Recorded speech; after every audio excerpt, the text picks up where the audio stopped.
Hey there. You don't have to figure everything out tonight.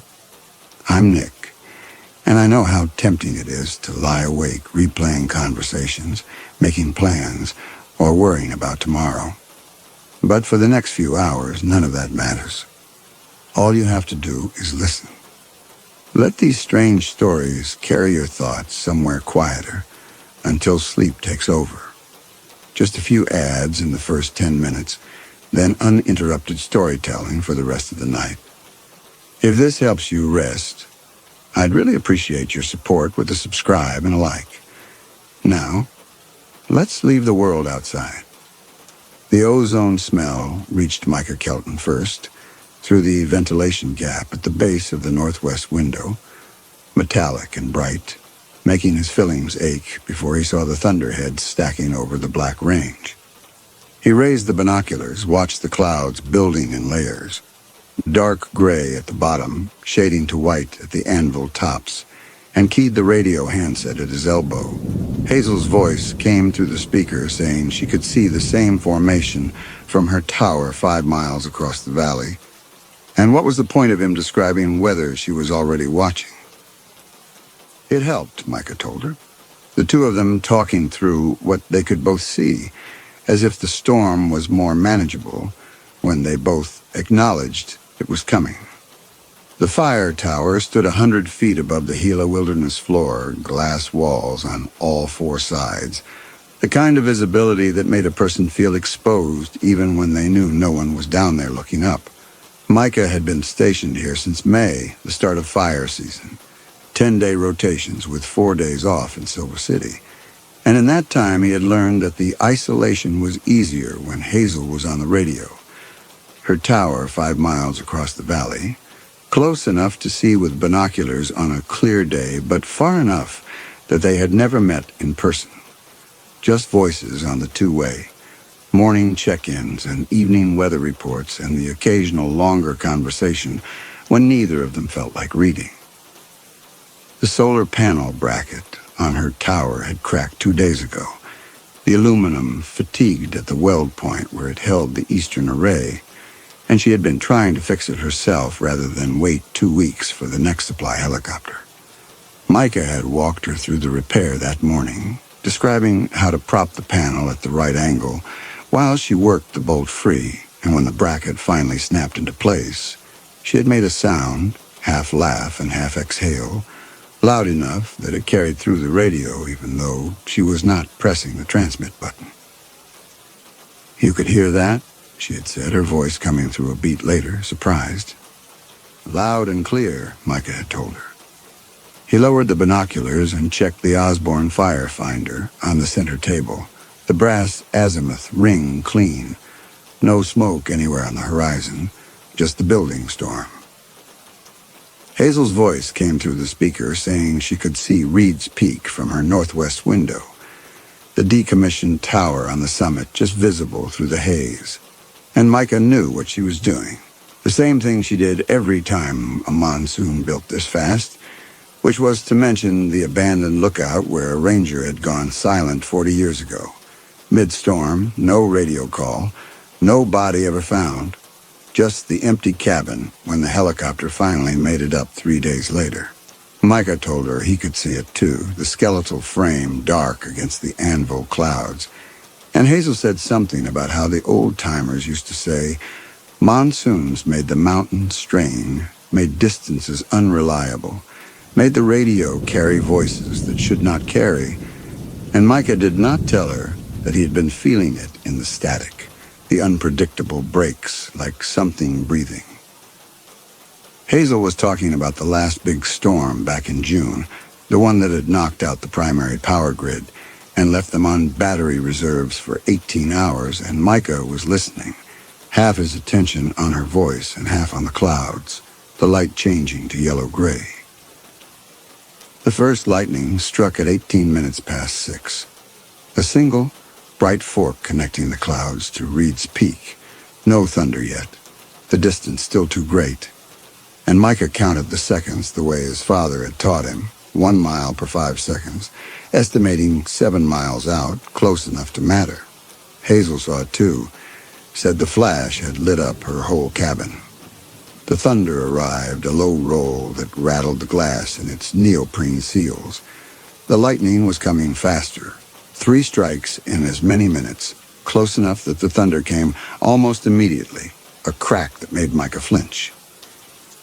He told Hazel he was going to ground the tower, the protocol for continuous lightning, and she said she was doing the same, her voice businesslike now, the humor from earlier gone.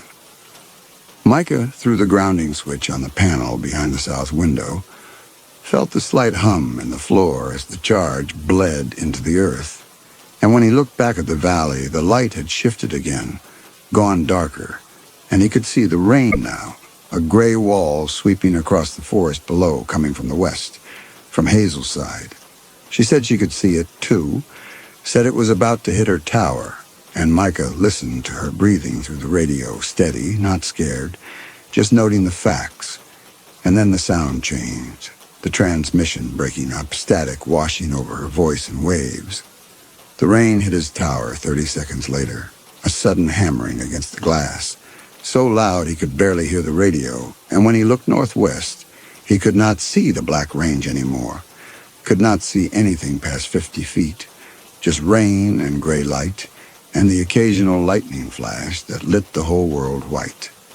Hazel's voice cut out completely, the static going solid, and Micah waited, watching the power indicator on the radio panel, the green light still steady, and after 10 seconds her voice came back, mid-sentence, saying something about checking the battery connection. And then the lights in his cabin went out. Not the radio, not yet, that was still pulling from the tower batteries, but the overhead fixtures and the instrument panel backlighting all went dark at once, and Micah knew without checking that the primary grid had failed, same as June. He switched the radio to battery reserve, heard the click as the relay engaged, and Hazel was saying she had lost power too, her voice clearer now that the rain had slacked off slightly. And Micah told her they were on batteries, 48 hours if they were careful. The rain kept coming, steady now, and Micah sat by the northwest window, listening to Hazel talk about what she was reading, her voice making the tower feel less isolated. The light was failing, the storm blocking the evening sun, and Micah set the emergency candle on the table next to the Osborne firefinder, unlit, ready. Hazel's voice came through the speaker, steady, asking if he could see McKnight Mountain yet. And Micah raised the binoculars, scanned the valley, saw nothing but gray, and he was about to tell her no when the static came back. Worse this time, a roar that drowned out everything else. He waited for it to clear. It did not clear. He adjusted the squelch, turned the volume down and then back up, checked the battery indicator, everything reading normal, and still the static held, a wall of white noise that went on for 5 seconds, 10, 15. And then it cut out completely, not to silence, but to a new sound, something that took Micah a full second to recognize as glass breaking, a sharp crack followed by a cascading shatter. And under that a sound that might have been wind or might have been something else, something moving. Hazel's voice came through, not over the radio, but behind it, a scream, high and brief and cut off so abruptly that Micah was not sure he had actually heard it. He pressed the transmit button, set her call sign, said it again, his voice louder than he meant it to be. The radio gave him nothing, no static, no carrier wave, just the faint hiss of an open channel and the rain hammering his windows and his own breathing, too fast, too loud in the silence where Hazel's voice had been. The silence lasted 41 minutes. Micah knew because he watched the battery indicator on the radio panel, the green light counting down in 1-minute intervals. The only light in the cabin, besides the lightning that came through the windows every 20 or 30 seconds. He had heard the glass break, he was certain of that, and the scream, brief and cut off, and now there was nothing. No carrier wave, no static, just the faint hiss of an open channel. His stomach had gone liquid, the nausea rising in his throat. And twice he had to put the handset down and grip the edge of the table to keep from vomiting, his whole body shaking in a way, It had nothing to do with the cold. The rain was lighter now and the storm moving east. And Micah could see shapes outside the windows again, the dark mass of the ridgeline, the valley below, and he raised the binoculars, hands still shaking, and scanned the direction of Hazel's tower 5 miles northwest, looking for lights, movement, anything. But there was nothing, just the forest and the clouds moving overhead. This was why she had taken this job, she had told him once. The only reason she was spending 6 months alone in a glass box 100 feet above the ground, because her ex-husband had tracked her down in Albuquerque, had shown up at her apartment 3 times in 1 week, and the restraining order had not stopped him, and she had needed to be somewhere he could not follow, somewhere with only one way up, and a door she could bolt from the inside. Micah had told her he understood, had told her that he was here because his sister had died the year before, overdose, and he had been the one to find her, and he could not be in the city anymore, could not walk past the places they used to go, could not stand the sound of traffic that reminded him of the night the ambulance had come. And the wilderness was the only place where the silence felt clean instead of empty. They had not talked about it again after that, but the conversation sat between them, a shared understanding that this isolation was not a job, it was a refuge, and the radio was the only thread connecting them to the world they had both needed to leave behind. And now the radio was giving him nothing. He needed to call the ranger station, the dispatcher, anyone. But switching frequencies meant losing Hazel's channel, missing her if she came back on. And so he waited, watching the battery count down, the green light ticking through the minutes. At 23 minutes, he tried calling again, using her call sign, then her name, then just keying the mic and saying please over and over, the word feeling useless even as he said it, and the radio gave him nothing.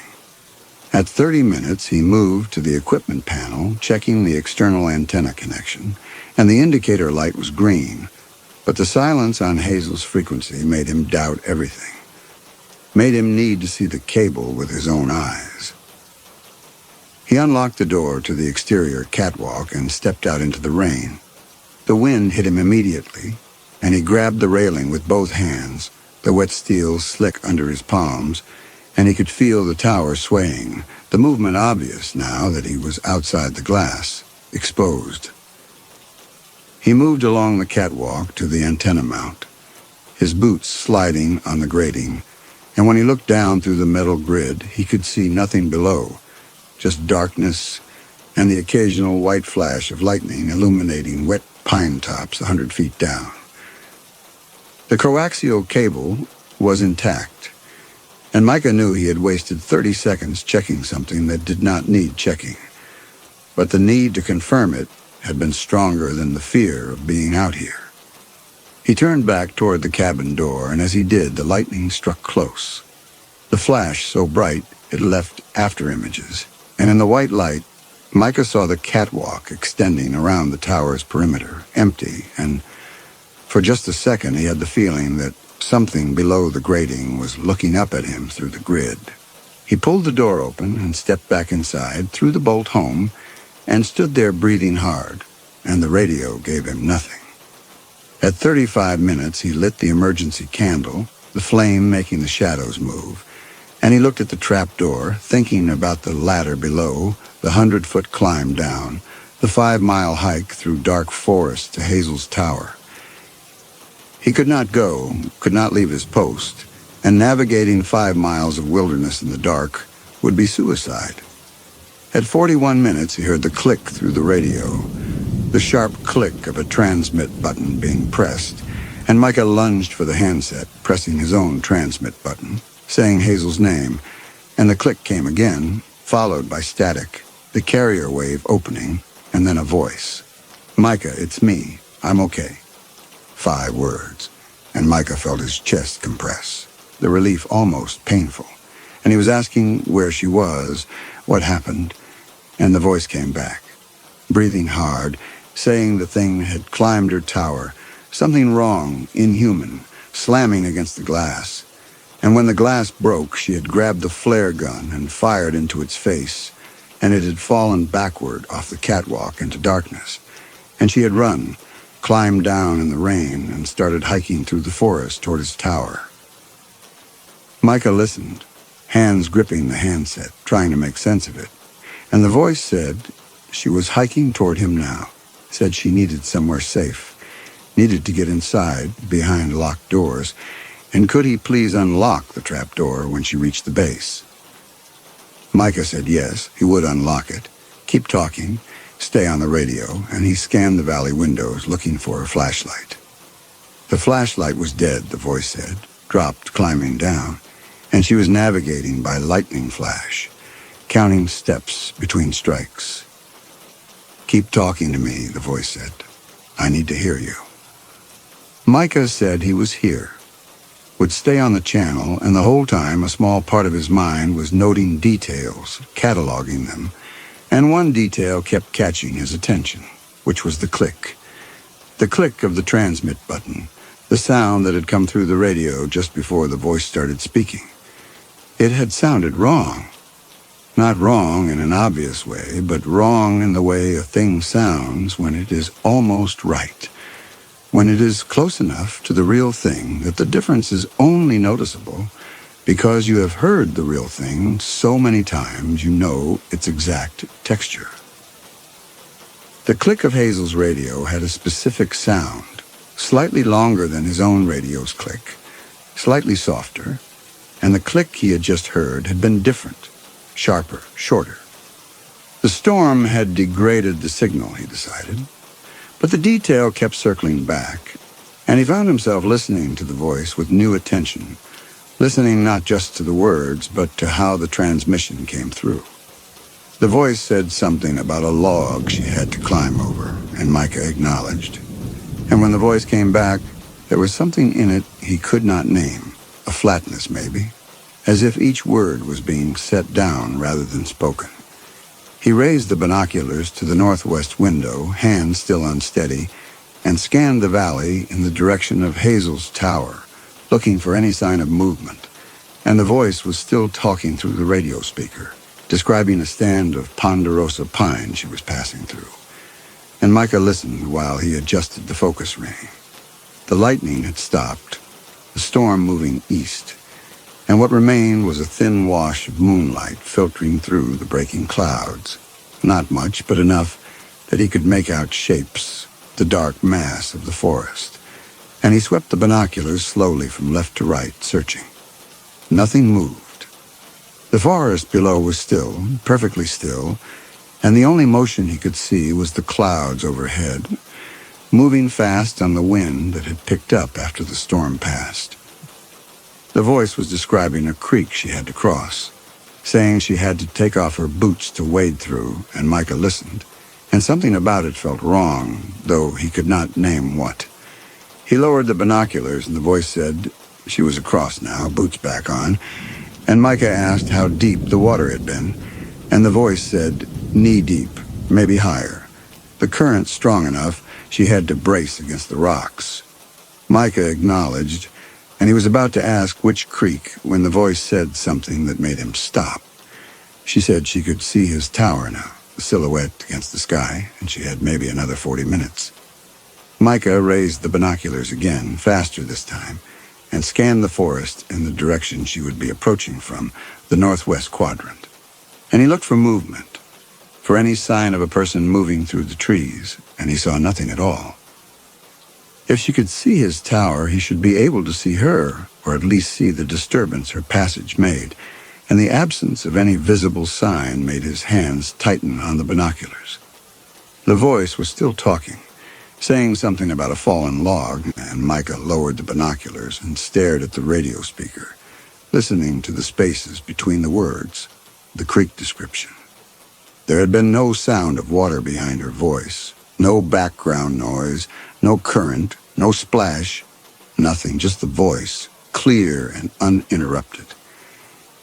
He pressed the transmit button, his mouth dry, and asked her to describe what she could see right now.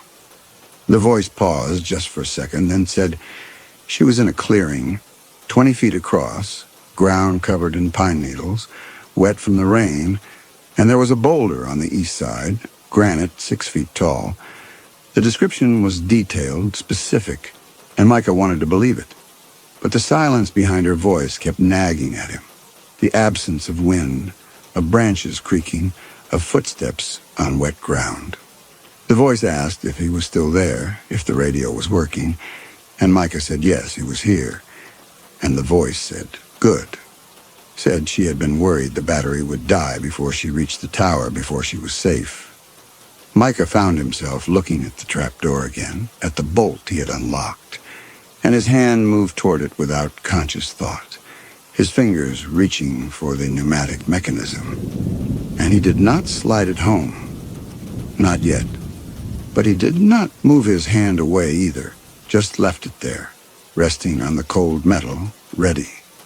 The voice said she was 20 minutes out now, and could he please make sure the trapdoor was unlocked? Micah said the door was unlocked, and the voice said, thank you.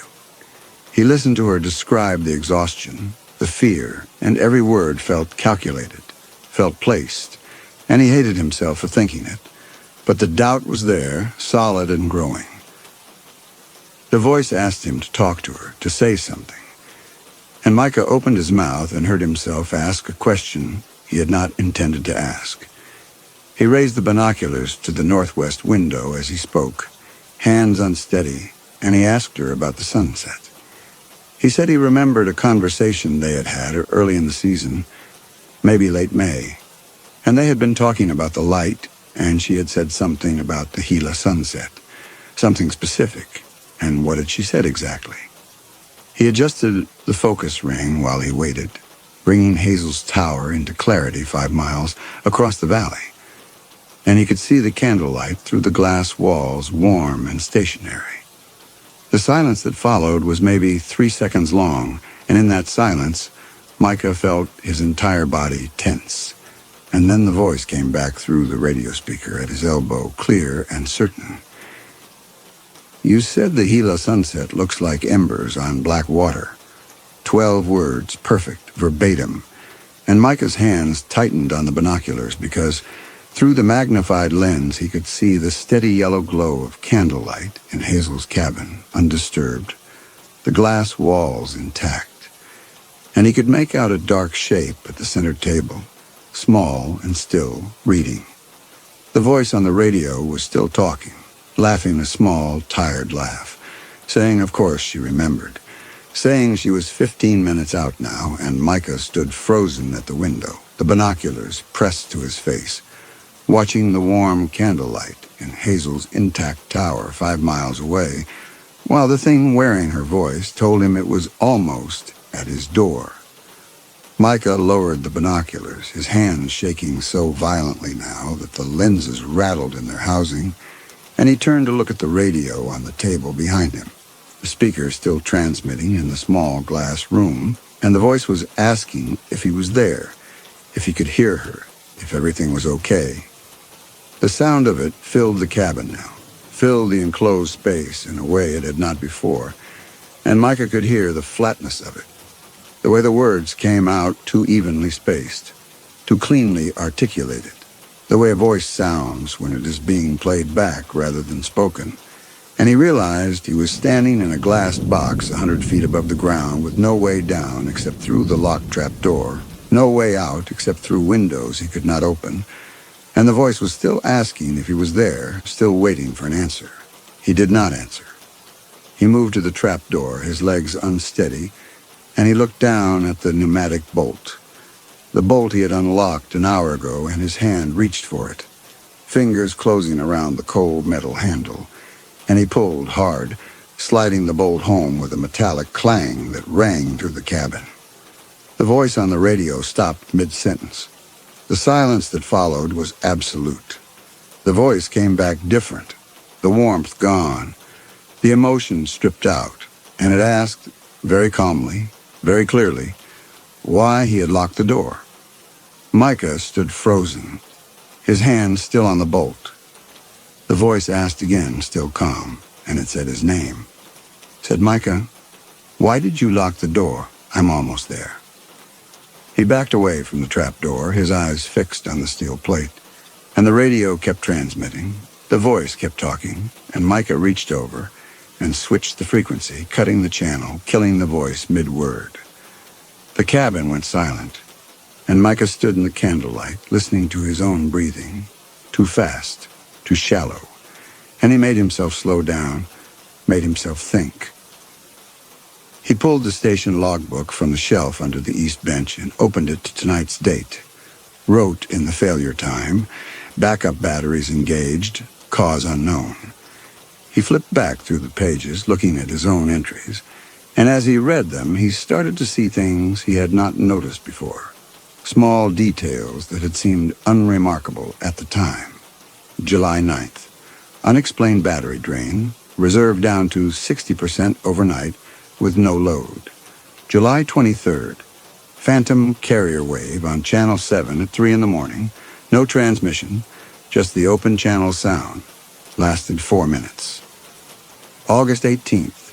Both towers reporting strange echo on transmissions, words seeming to repeat a half-second after they were spoken. The pattern was there, scattered across 5 months. The thing had not come with the storm, had not arrived tonight.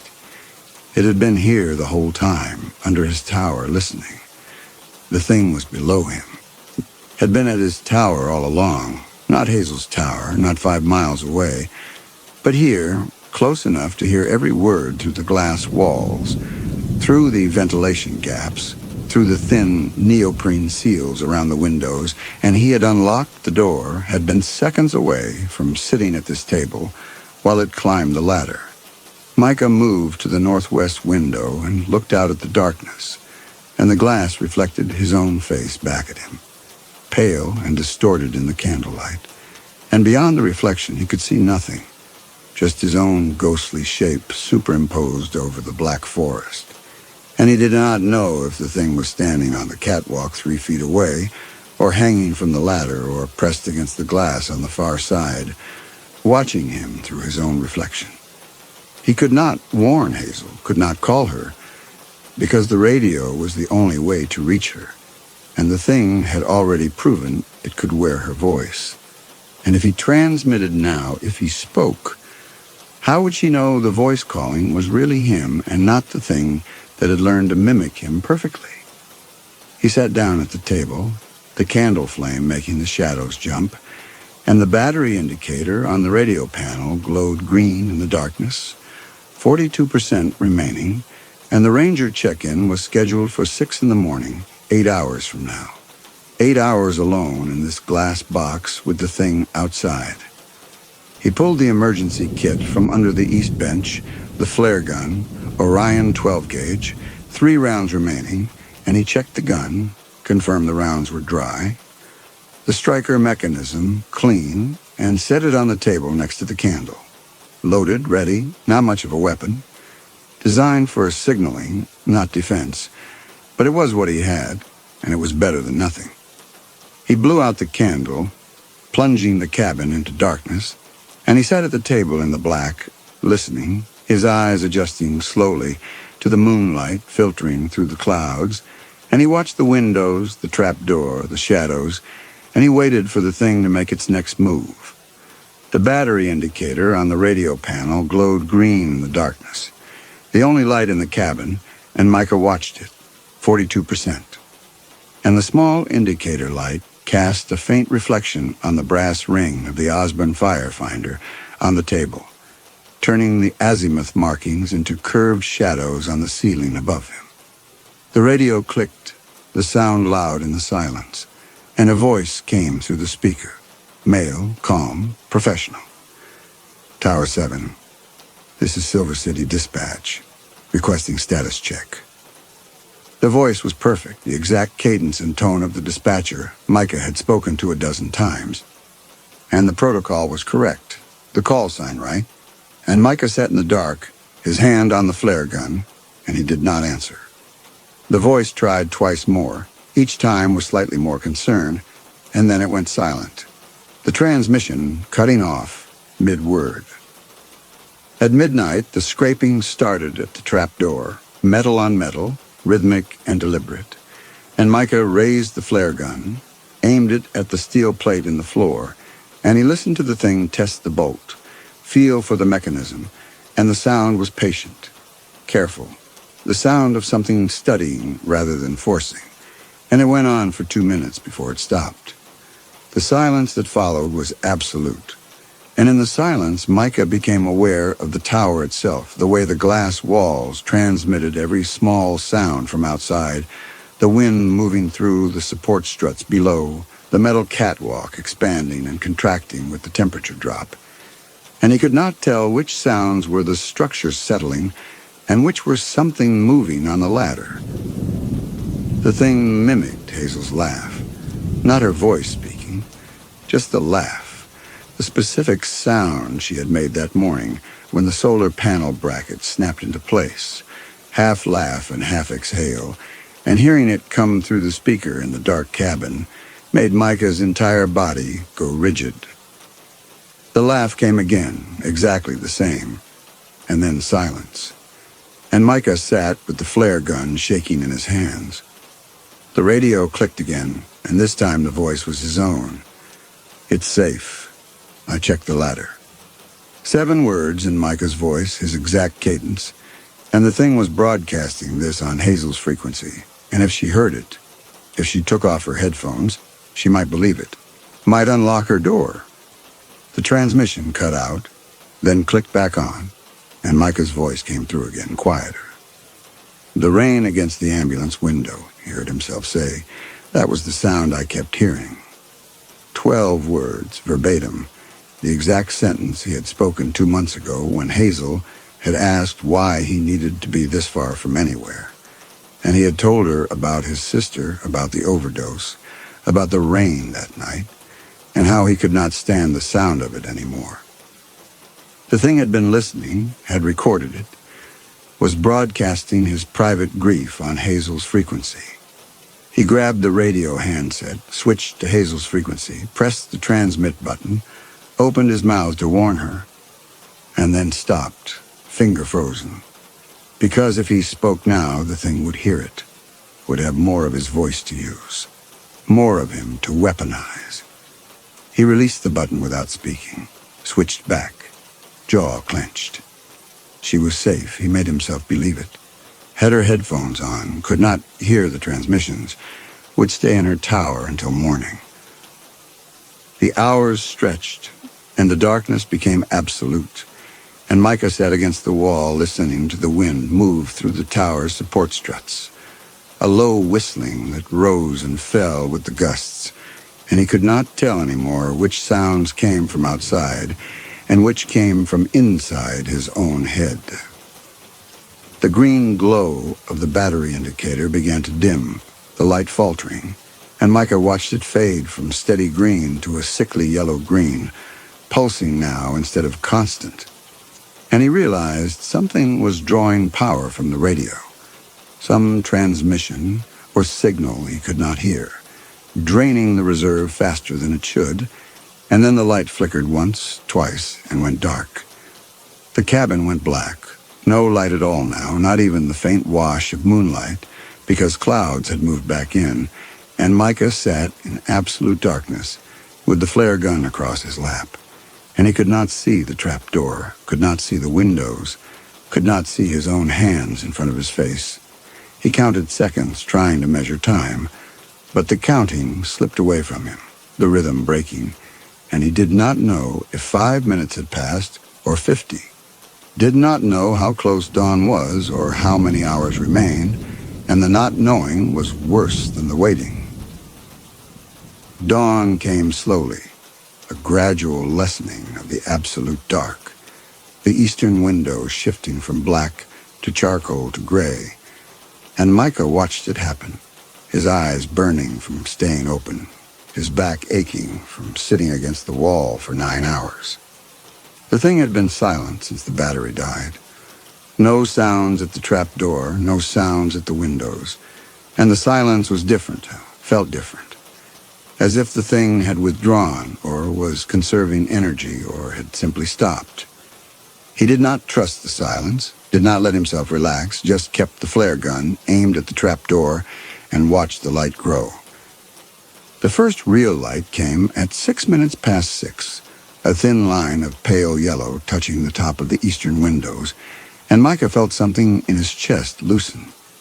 Felt the tension that had been holding him rigid for the entire night finally begin to give way, and he allowed himself to believe, for the first time since he had seen Hazel safe in her tower through the binoculars, that he might survive this, that the night was ending, that the thing had failed. The ranger check-in was scheduled for 6, and both he and Hazel would miss it, their radios silent, and the dispatcher in Silver City would note the absence, would follow protocol, would dispatch the helicopter, and in maybe 2 hours, maybe 3, Micah would hear the rotor blades approaching, would see the aircraft descending toward his tower. The light was spreading now, touching the glass walls, illuminating the catwalk beyond the windows, and Micah scanned it, looking for movement, looking for the thing, and he saw nothing, just the empty metal grating and the forest beyond, the trees dark against the lightning sky. The light touched the valley floor, spreading across the wet forest, and Micah could see Hazel's tower now, 5 miles northwest, the glass walls catching the dawn light, intact, and he stared at it. At 6:15, he heard the sound. It came from below, from underneath the cabin, a scraping sound, metal on metal, and Micah raised the flare gun, aimed it at the trapdoor, and the scraping continued, rhythmic, measured. The bolt mechanism rattled, the steel plate vibrating in its housing, and Micah could see the pneumatic handle shaking, and he aimed at the center of the door, and he waited. The rattling stopped. The silence that followed lasted maybe 10 seconds, and then Micah heard a new sound, not from the trapdoor this time, but from the northwest window, and he turned toward it, the flare gun swinging. A shape pressed against the outside of the glass, silhouetted against the dawn light, human-shaped but wrong, the proportions off in ways Micah could not name but could feel, and it tilted its head, the movement too fluid, too smooth, and Micah heard the sound it made, not through the glass, but through the air itself, a sound that should not have been possible given the sealed windows, given the 1/4-inch tempered barrier between them, and the sound was Hazel's laugh, the exact laugh from that morning when the solar panel bracket snapped into place, half laugh and half exhale, and the thing held the sound for 3 seconds, 4, 5, mimicking it perfectly, and then it stopped, and the silence afterward was worse than any sound. Micah raised the flare gun, aimed it at the shape's center, and his hand was shaking. But the thing did not move, did not pull away from the glass, just stayed there watching him. It pressed its mouth directly against the glass, and Micah heard his own voice, not from the dead radio, but vibrating through the window pane itself, bypassing the speaker, bypassing the distance, coming from inches away, separated only by a 1/4 inch of tempered glass. "It's safe. I checked the ladder." The words resonated through the barrier, and Micah could feel them in his teeth, in his jaw, the vibration traveling through the window frame into the floor, and the thing repeated them, exactly the same. No variation, no breath, a loop playing back through glass. Micah felt his finger tighten on the flare gun trigger, but he did not fire because the glass was the only barrier between them, and breaking it would give the thing an opening. The thing stopped speaking, pulled its mouth back from the glass, and for a moment Micah could see the smudge it had left, circular, at mouth height. And then the first direct sunlight touched the tower at 18 minutes past 6, a beam of yellow light cutting across the valley, and it hit the glass walls, flooded the cabin with brightness. The thing stepped backward off the catwalk, not toward the ladder, not climbing down, just stepping back over the railing into empty air 100 feet above the forest floor, and it dropped into the shadow of the canopy without a sound, without impact, without the crack of branches or the rustle of leaves, And when Micah moved to the window and looked down at the base of the tower, there was nothing. No body, no disturbance in the undergrowth. Just morning light touching wet pine needles. Micah sat down at the table and looked at the northwest window, at the circular smudge the thing had left at mouth height. The sunlight filled the cabin, warming the glass walls, and he sat there in the light, waiting for the helicopter. At 43 minutes past 7, he heard the sound, faint and rhythmic, coming from the east, and it took him a moment to recognize it as the helicopter, the Ranger check-in response. The sound grew louder, and Micah moved to the east window, and he could see it now, the Bell 206 with the Forest Service markings, flying low over the ridgeline. Relief should have come, but instead the sound of the rotors filled him with cold dread. The helicopter would land below, and the pilot would radio up, and Micah would have to pick up the handset, would have to speak, and his voice would go out over the air, and the thing that had dropped into the forest would hear him.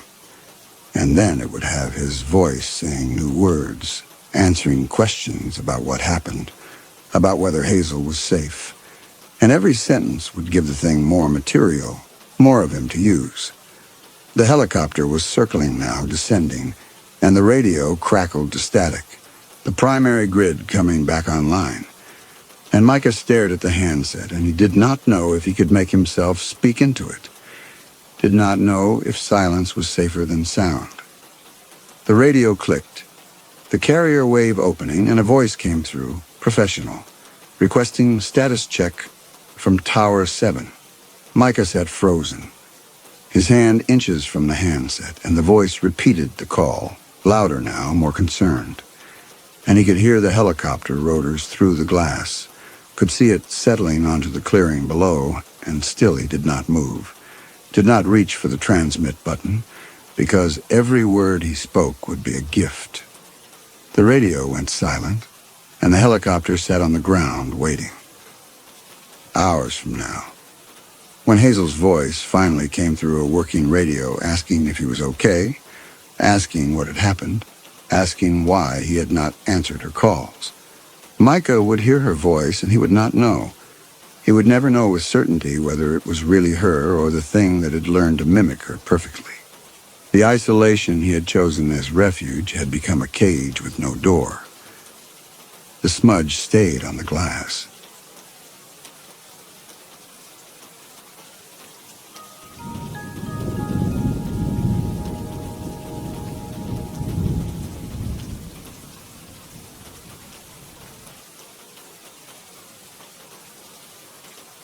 I had brought the 1956 blueprints because the current documentation consisted of 3 photocopied pages listing the Packard plant's square footage as approximately 3.5 million and its condition as salvageable.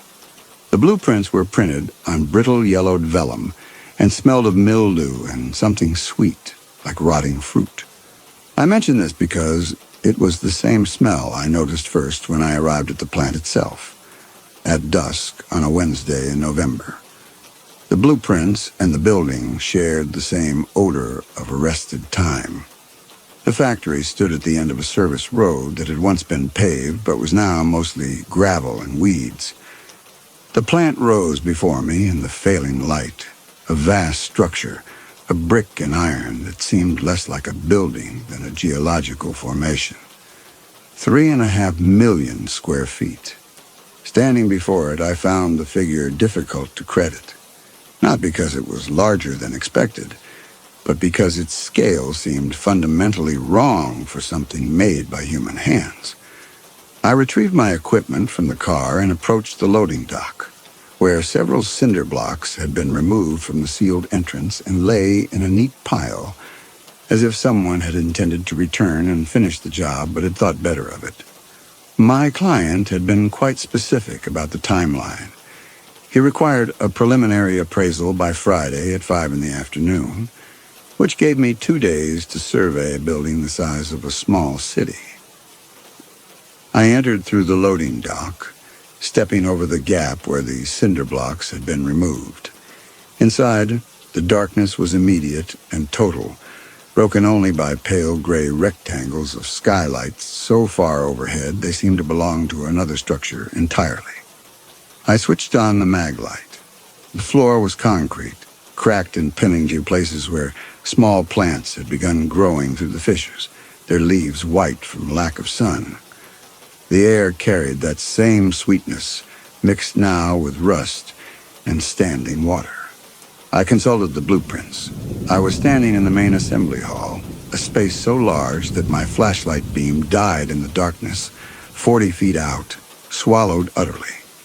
7 parallel assembly lines frozen mid-operation. The power cut one afternoon in 1956, workers sent home and never recalled. And there was something deeply wrong about that. Not wrong in the sense of unusual. I had documented dozens of abandoned industrial sites, factories closed in the 1970s, mills sealed in the 1980s, workshops abandoned as recently as last year. Entropy had claimed them all. Machinery displaced by scavengers, roof collapses redistributing debris, pigeons nesting in the rafters, their droppings and feathers accumulating in corners, changing the space, nature reclaiming what industry had built. But this was different. The welding arm positioned over the conveyor belt, torch inches from where a chassis would have been. The pneumatic hoses at exactly the right height. The assembly lines positioned so accurately that 60 years of settling should have disrupted them. No displaced equipment, no collapsed sections, no evidence that anything had moved since the moment the power failed. Everything was too much in place. I walked along the nearest assembly line. My footsteps echoed in the vast space with a peculiar persistence. Every 4 to 6 seconds, the factory returned them to me, and in the gap between I could hear nothing. No pigeons, no wind, just my breathing and the knowledge that 90 acres of darkness pressed against the edges of my flashlight beam. The assembly line was exactly as the blueprints indicated. Raised platform, motionless conveyor, jointed arms frozen mid-weld.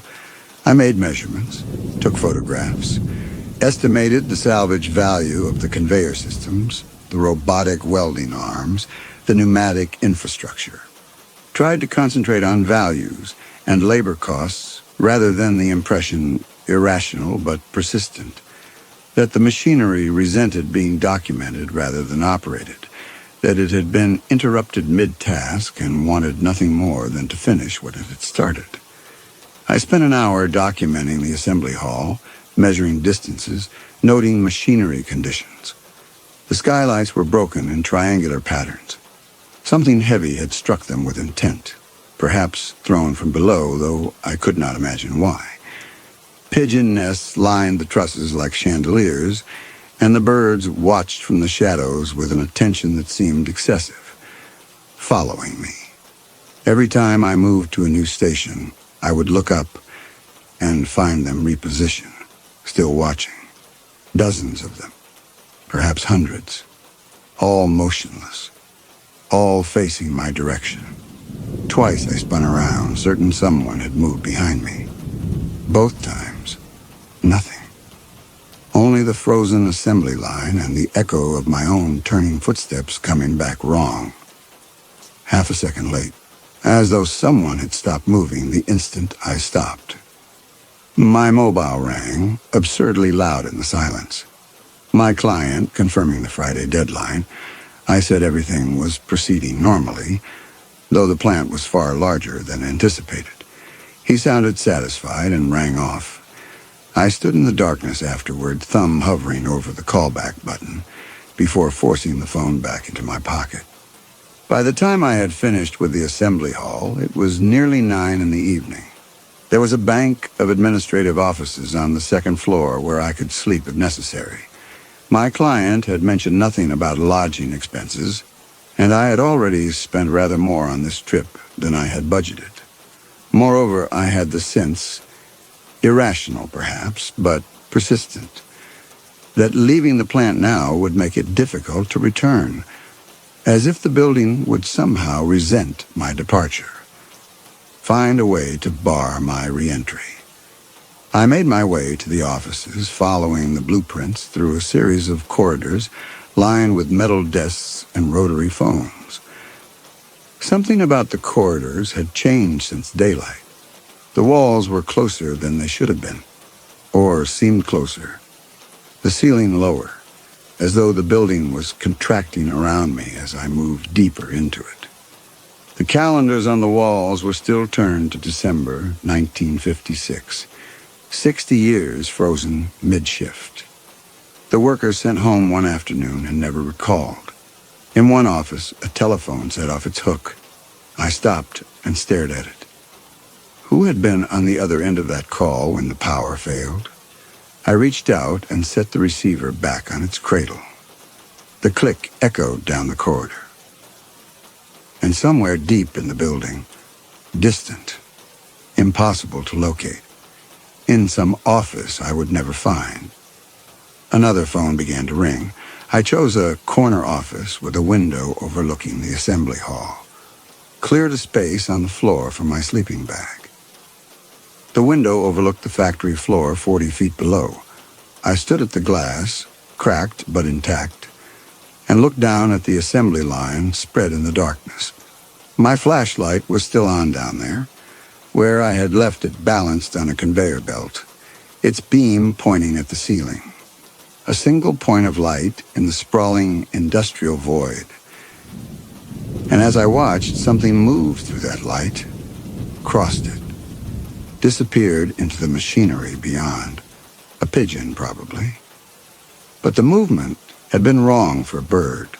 Too measured, too purposeful, too much like someone walking. Before settling in, I returned to the assembly hall for final measurements. The darkness had deepened.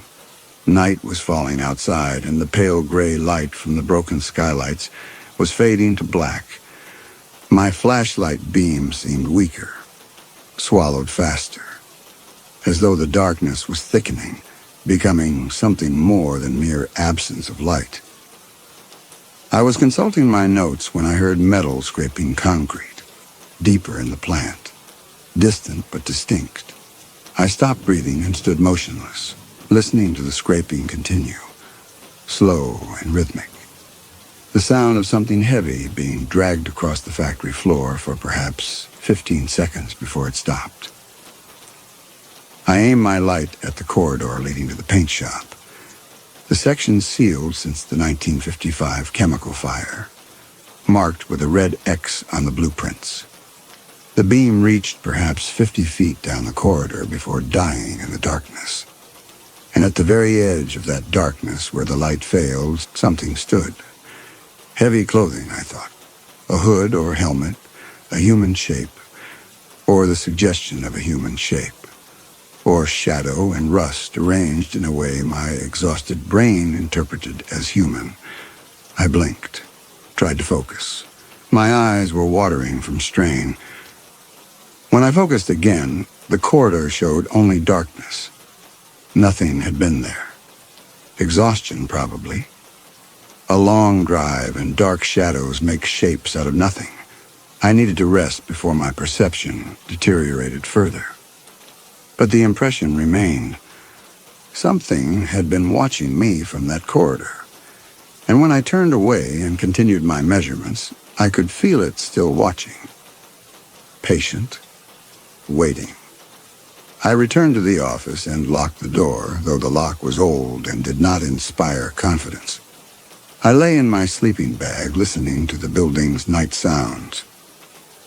The creak of cooling metal, thermal contraction as the day's meager heat bled away into the October night, the flutter of pigeons in the trusses, wings settling, small adjustments, the constant low murmur of hundreds of birds roosting overhead.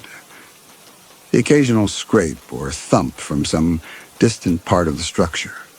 Pieces of the plant continuing their slow collapse, metal fatiguing, concrete cracking, 60 years of entropy accelerating toward inevitable ruin. All explainable. All ordinary sounds of a building this size, this age, this abandoned. And yet, between those sounds and the gaps, I kept hearing something else. Footsteps, maybe. Or the echo of footsteps. Or the memory of footsteps. Something that started and stopped in rhythm with my own breathing, as though whatever made the sound was pacing itself to me, matching my rhythm, waiting for me to sleep. The figure in the corridor had been nothing, almost certainly. A trick of shadow and distance. And even if it had been something, a salvager, a vagrant, there was no reason to assume they meant me harm. I did not sleep well that night. And when I finally did drift off sometime after midnight, I dreamed of assembly lines that started themselves, of welding arms that moved without power, of a plant that had been waiting 60 years for someone to return and complete the work that had been interrupted. I woke to find my flashlight beam moving across the ceiling overhead, back and forth, slow, steady, as though someone was down on the factory floor pointing my light up at the office window, tracking my position. I sat up. The beam stopped moving, went dark. When I made my way to the window and looked down, the flashlight was exactly where I had left it on the conveyor belt, still balanced, still pointing at the ceiling, still on. It had not moved. I was certain it had not moved. I returned to my sleeping bag, but did not sleep again. I woke at first light to find that something curious and unsettling had settled over the plant in the dawn. The pale gray skylights admitting a pale gray illumination that made the assembly hall below resemble an archaeological site, rather than a structure built within living memory. The machinery appeared far older in daylight, if one could call it daylight, more ancient somehow, the intervening decades compressed into what felt like centuries. I made a breakfast of sorts from the provisions I kept in the car, and set about the work of systematic documentation. Beginning with the sections the blueprints indicated as most structurally sound and therefore most valuable to potential salvagers. The plant revealed itself slowly, corridor by corridor, and I began to understand why the blueprints had been necessary. The modern documentation my client had provided bore almost no relation to the building's actual layout. Walls had been erected where none appeared on the bankruptcy filing. Entire sections marked as open assembly space had been subdivided into storage rooms, whose purpose I could not determine. The 1956 blueprints, by contrast, matched the structure exactly, down to the placement of individual support columns, which I found oddly reassuring, even as I recognized that such exactness was itself somewhat peculiar. The building had not been maintained, after all. One would expect some deviation, some collapse or modification in 60 years of abandonment. I spent the morning measuring the main assembly lines and photographing the welding stations, which were in better condition than I had anticipated. The mechanical arms were rusted but intact, and several of the conveyor systems appeared salvageable if one were willing to invest in their restoration. I made detailed notes on each station, estimating values and calculating the labor cost of removal, and tried not to think about the figure I had glimpsed the previous evening. In daylight, the incident seemed absurd, a trick of shadow and fatigue, nothing more. It was nearly noon when I decided to survey the lower levels. The blueprints showed a sub-basement beneath the assembly hall, boiler rooms, coal hoppers, and what appeared to be a secondary foundry space. I needed to assess whether the structural supports were sound enough to warrant documenting the machinery above them. I located the service stairs. Concrete, narrow, descending to darkness, the skylights could not reach. I switched on my flashlight and began the descent. The temperature dropped with each step. The air grew damp, dense with the smell of standing water and rust. The stairwell walls pressed close on both sides, no more than 3 feet wide, and the ceiling lowered as I descended, forcing me to duck. The vast openness of the assembly hall above became a memory. Down here, the plant was all compression and confinement. At the bottom, a steel door stood ajar. I pushed through into a corridor lined with pipes, some as thick as my torso, running along the ceiling and walls in configurations I could not immediately parse. The blueprints showed this level as open space, but someone had subdivided it, adding walls and doors that created a maze of small rooms branching off the main passage. The contrast with the assembly hall was immediate and total. Up there, the plant felt vast and empty. Down here, it pressed close on all sides. The corridor was perhaps 6 feet wide, the ceiling low enough that I had to duck beneath the larger pipes. My flashlight beam could reach from wall to wall, floor to ceiling, illuminating every surface. And yet the darkness felt more oppressive than it had in the open spaces above. Something about being underground, enclosed, the 3 stories of abandoned factory pressing down overhead. I made my way forward, flashlight beam catching on valves, pressure gauges frozen at positions they had held for 60 years, junction boxes with their covers removed and wiring exposed. Everything down here had been abandoned mid-repair, tools still lying where they had been set down. Not cleaned up, not secured, simply left, as though the workers had been called away mid-task and never permitted to return. In one room, I found a workbench with a half-disassembled motor, parts laid out in careful sequence as though awaiting reassembly. In another, welding equipment still connected to gas cylinders, the torch resting on a metal cart, the striker lying beside it. The gas valves were closed, at least. Someone had taken that precaution before leaving. But everything else remained exactly as it had been positioned 60 years earlier. I was measuring the load-bearing columns when I heard it. Footsteps. Not above me, beside me. In the adjacent corridor. The distinctive rhythm of boots on concrete, moving parallel to my position, matching my pace exactly. I stopped. The footsteps stopped. I took 2 steps forward. The footsteps resumed, 2 steps, then silence. I called out. My voice died in the dense air, swallowed by the narrow passages and thick walls. No echo, no response. I moved to the doorway and aimed my flashlight down the adjacent corridor. Empty. But at the far end, perhaps 40 feet distant, a door was swinging shut. Slowly, as though someone had just passed through it.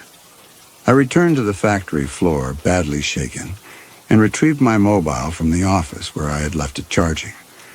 I had 3 missed calls from my client. I rang him back, and he answered on the second tone. He asked about progress. I assured him the appraisal would be ready Friday, watching the catwalk where I had seen the figure. The rust smell seemed stronger. The sensation of being watched pressed it against my back. After he rang off, a shadow moved near one of the welding stations, 20 feet away. I snapped my light toward it. Nothing. Only the frozen welding arm reaching over the conveyor. Only rust and darkness. But the shadow had moved. I was certain it had moved. My thumb stayed on the callback button. 30 seconds. A minute. I could call him back. Tell him I needed to leave. Tell him the plant was wrong. That something was here, that I couldn't stay. But what would I say? That I had seen shadows? That machinery arrested 60 years ago made me uneasy? That the vast, unlit expanse felt occupied? He would pull the contract. Would hire someone else. Someone who didn't see threats in darkness and rust. Someone whose guilt hadn't followed them to Detroit. I forced the phone into my pocket and returned to work, because the alternative was to admit I was frightened of nothing, and that admission would cost me everything I had left.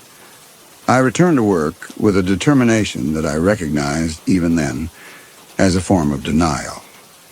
The figure was obviously a squatter, I told myself, though this explanation satisfied me less with each repetition. By mid-afternoon, I had documented 3 of the 7 assembly lines and had begun work on the 4th when the light changed. The skylight seemed darker, though my watch read only 3 in the afternoon. I looked up. Clouds had moved in, heavy and low, pressing against the broken glass. The temperature had dropped. My breath was visible. I worked faster, trying to outpace the darkness. But the darkness wasn't falling from above. It was rising from the plant itself, seeping from corridors I hadn't explored, from rooms beyond my blueprint's edges. The vastness I had noted upon arrival now felt different, not empty, occupied. I had surveyed perhaps 1% of the structure, and something in the other 99% knew I was here. I was photographing a pneumatic lift when I heard footsteps on the catwalk above. Slow, rhythmic, metal on metal, moving from one end to the other. I stopped, listened. The steps continued 15 seconds, then ceased. I called out. My voice returned from the far walls 4 seconds later, hollow and wrong. I climbed the ladder to the catwalk. The catwalk was empty. I walked its length anyway, examining the grating. Nothing. No footprints in the rust dust. No disturbance of the pigeon droppings. The catwalk had not been walked in decades, but I had heard the footsteps. Clear, distinct, unhurried. I stood at the catwalk's midpoint, 40 feet above the factory floor, and realized my own footsteps had stopped echoing. The factory had gone silent, waiting. And then, from somewhere below, I heard my own footsteps start again. The exact rhythm I had been walking, continuing without me. I stood frozen and listened as the footsteps continued, step, step, step. The same pace I had been walking, the same weight, the same interval. I shifted my weight, and the footsteps below shifted rhythm to match. I stopped moving entirely and held my breath, and the footsteps below stopped, and there was silence. I exhaled slowly and took one careful step to my right, and below something took one step to the right. I was being mirrored, not followed. Mirrored. As though something on the factory floor was standing directly beneath me, listening to the creak of the catwalk's metal, tracking my position, matching my movements exactly. I looked down through the grating. 40 feet below, the assembly floor spread in darkness. My flashlight, still balanced on the conveyor where I had left it earlier, cast a weak circle of light. Nothing moved in that circle, nothing visible. But just outside the light, at the very edge of visibility, I thought I saw a shape. Motionless, looking up. I descended to the factory floor and found that I was no longer alone. 2 people stood near the offices I had slept in, watching me with expressions I could not quite read. One older, perhaps 60, with weathered features and clothing that suggested long-term outdoor living. The other younger, maybe 25, holding what appeared to be a length of copper wire. Their sudden appearance in a building I had believed myself alone in was unsettling, though they did not seem threatening precisely, merely watchful in a way I found difficult to interpret. The older one spoke first, asking if I was the appraiser the owner had sent, and I confirmed that I was, though I wondered how they knew this. They lived in the plant. They explained in response to my unasked question. Had been living there for several months in the administrative offices upstairs, making their living by salvaging copper wire from the walls and selling it to scrap dealers in the city. Appraisers came through occasionally, apparently, and my presence merited neither surprise nor alarm. I asked whether they had seen anyone else in the plant, and the older one's expression shifted in a way that became difficult to read. He was quiet for a moment. Then he explained what they called the temporal echo. The plant showing people not what was past, but what was coming. Your own fast approaching fate, he said, if you're carrying guilt. When I pressed him for clarification, he only shook his head, said I should leave if I had seen something I could not explain. Said it flat, matter of fact, without drama or emphasis, less like a warning and more like a diagnosis.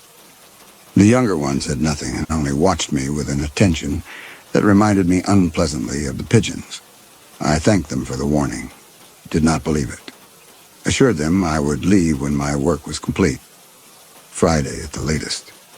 The older one looked at me for a long moment, studying my face with an intensity that made me uncomfortable, as though he was seeing something I could not see myself or recognizing something he had seen before.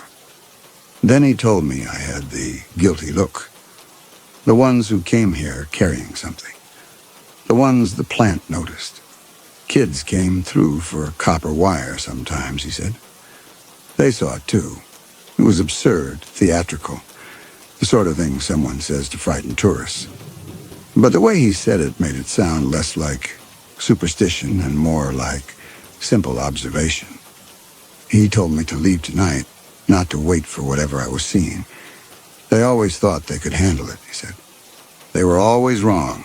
I thanked him and assured him I would be fine. I had work to complete and a deadline to meet and no time for ghost stories. Then they withdrew to the offices and I was alone again in the assembly hall, surrounded by machinery that had not moved in 60 years and shadows that seemed to move of their own accord. I spent the remainder of the afternoon cataloging conveyor systems, forcing myself into the technical details. Pneumatic hose diameters, sheet metal gauges, bolt thread counts. Numbers were reliable. Measurements did not shift when you looked away, except when they did. I was measuring the width of a loading bay when I noticed the discrepancy. The steel tape read 60 feet. I marked it in my notes, moved to verify with the laser measure. 45 feet. I stared at the laser's display, clicked it off, clicked it back on. 45 feet, 45 feet, 45 feet. I ran the tape again, more carefully this time, ensuring it was taut and level, 60 feet. The laser battery was failing, probably, or the tape had caught on something, stretched. But when I paced the distance myself, heel to toe, counting, I reached a different number entirely, not 60, not 45. I consulted the blueprints. The bay was marked as 52 feet wide, drawn to scale, measured and certified by a licensed architect in 1956. 4 measurements, 4 different answers. For a concrete loading bay that had not changed in 60 years. I stood in the center of the bay and tried to understand how this was possible. The rational explanation was operator error. I was exhausted. I had not slept properly. I was reading the instruments wrong, pacing incorrectly, misreading the blueprint's scale. But I had been a professional authenticator for 15 years. I knew how to use a tape measure, knew how to operate a laser rangefinder, knew how to read architectural drawing. These were not complicated instruments. These were not subtle measurements. This was basic surveying work, and I was getting 3 different numbers from tools that should have agreed. I measured it again and again. The numbers refused to reconcile. I stood in the center of the loading bay with 3 contradictory measurements and thought about my mentor, about the last time my professional tools had failed me, about the authentication I had signed off on despite knowing the provenance was wrong, about the moment I realized my mentor was preparing to report me to the professional board, and the decision I had made in response. He had mentored me for 7 years, had vouched for me when others questioned my credentials, had trusted me absolutely, had given me access to his files, his client list, his reputation. And when the investigation began, I had ensured the irregularities came to light as his failings rather than mine. He had taught me those methods, after all, had signed off on my early work using precisely the same shortcuts. If they were flawed, the responsibility was at least partly his. It had been survival, not malice. It was him or me. I had chosen me. Anyone would have done the same. But standing in a loading bay in Detroit with measurements that would not reconcile, I found myself wondering if he had been right. If I had been cutting corners for years. If my tools had always given me contradictory answers and I had simply been choosing whichever number served my purpose. The client who had hired me for this appraisal was not my usual contact. I had taken the job partly because it was out of state, far from London, far from the small circle of specialists who might have heard about the investigation. Accepting work in an abandoned factory in a city I had never visited might have been less a professional opportunity than a form of hiding. Had he made bail? Was he looking for me? Did he know where I was? The afternoon light was fading, the shadows lengthening. I worked faster, trying to outpace the thought. But it had been waiting here. By 5 p.m, I had completed my survey of the 4th assembly line and was faced with a choice about how to proceed. The blueprints showed 2 additional areas of potential value. A loading dock with intact rail spurs on the building's south side, and the paint shop, which had been sealed following a fire in 1955 and was marked on the plans with a red X and a notation reading "Structural integrity unknown, do not enter." The loading dock would be the more sensible choice, certainly, but it would require me to navigate several corridors I had not yet explored, and I found myself oddly reluctant to venture into unfamiliar sections of the plant, now that darkness was beginning to fall. The paint shop, by contrast, was nearby, just beyond the assembly hall's north wall, and I could at least assess its exterior condition before deciding whether entry was advisable. I made my way to the corridor the blueprints indicated as the paint shop's access point. The corridor itself was narrower than those I had encountered elsewhere in the plant, with a lower ceiling that made me feel obscurely trapped. And the walls were stained with what I took to be residue from the fire, black streaks and blistered paint that suggested temperatures high enough to damage the concrete itself. The corridor ended at a heavy steel door that had been welded shut, the welds crude but effective. And beside the door, someone had spray-painted a warning in faded orange letters. Sealed by order, Detroit Fire Marshal, 1956. I stood before the door for some time, examining the welds and making notes about their condition. The steel had rusted but remained solid, and it was clear that no one had entered the paint shop in decades. The door frame showed no signs of tampering, no gaps or pry marks, nothing to suggest that the seal had been compromised. This was, I told myself, exactly what one would expect from a room that had been declared structurally unsafe and abandoned for 60 years. Then I noticed the footprints. They were faint, barely visible in the dust that covered the corridor floor, but unmistakable once I trained my flashlight on them. Boot prints, heavy-soled, leading from where I stood directly to the sealed door. I crouched beside them, studying the pattern. The tread was distinctive. Work boots, industrial, the kind sold at supply stores across the country. The stride length was shorter than mine. The depth suggested someone lighter, but they were fresh, recent. Dust had not yet settled back into the compressed areas. Someone had walked this corridor recently, had walked directly to the welded door, had stood at the threshold, and then nothing. The prints stopped at the door. Just stopped. The dust near the threshold was disturbed, scuffed, as though someone had stood there for some time, shifting weight, considering. But there were no prints leading away, no evidence of return. I followed the trail backward, my flashlight beam shaking now in a way I could no longer attribute to anything but fear. The prints led perhaps 20 feet down the corridor before fading into unmarked dust. They did not fade gradually. They simply ended, as though the person making them had materialized mid-corridor and walked directly to the sealed door. I examined the walls for any opening they might have emerged from. A vent, a service hatch, anything. Found nothing. The corridor walls were solid concrete, marked only with rust stains and graffiti. No gaps, no doors, no explanation. I returned to the sealed door and pressed my ear against the cold steel. Silence.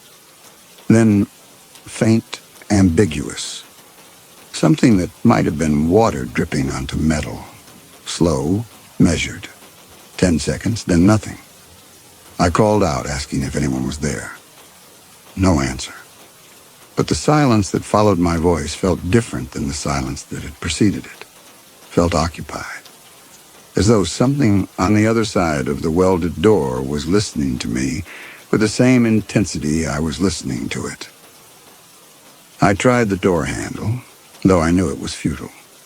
The door was welded shut, had been for 60 years, and no amount of pulling would open it.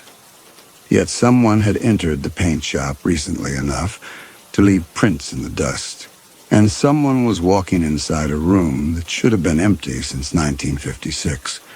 I stood in the corridor weighing my options. I could return to the assembly hall and continue my work, pretending I had seen nothing. I could leave the plant immediately, abandoning the contract and confirming every doubt my client might have about my reliability.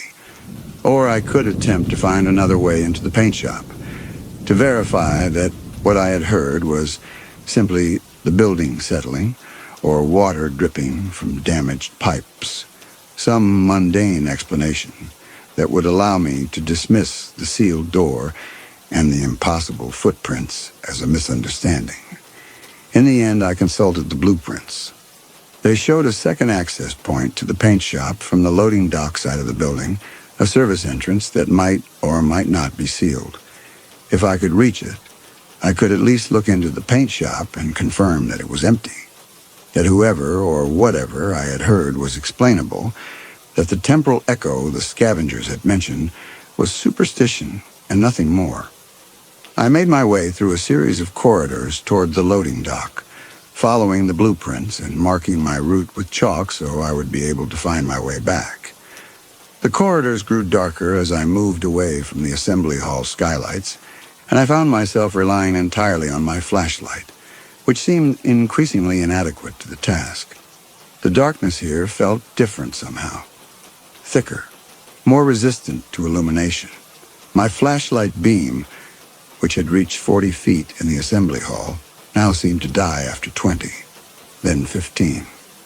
The battery was fresh. The bulb was not dimming, but the darkness was swallowing more of the light with each corridor I entered, as though the plant itself was absorbing it. A psychological effect, probably. Narrow corridors made the beam appear shorter. Dark walls absorbed more light than the pale concrete of the assembly hall. My exhaustion was affecting my perception. All rational explanations. None of them felt true. The service entrance to the paint shop was where the blueprints indicated it should be, at the end of a short corridor lined with empty steel drums.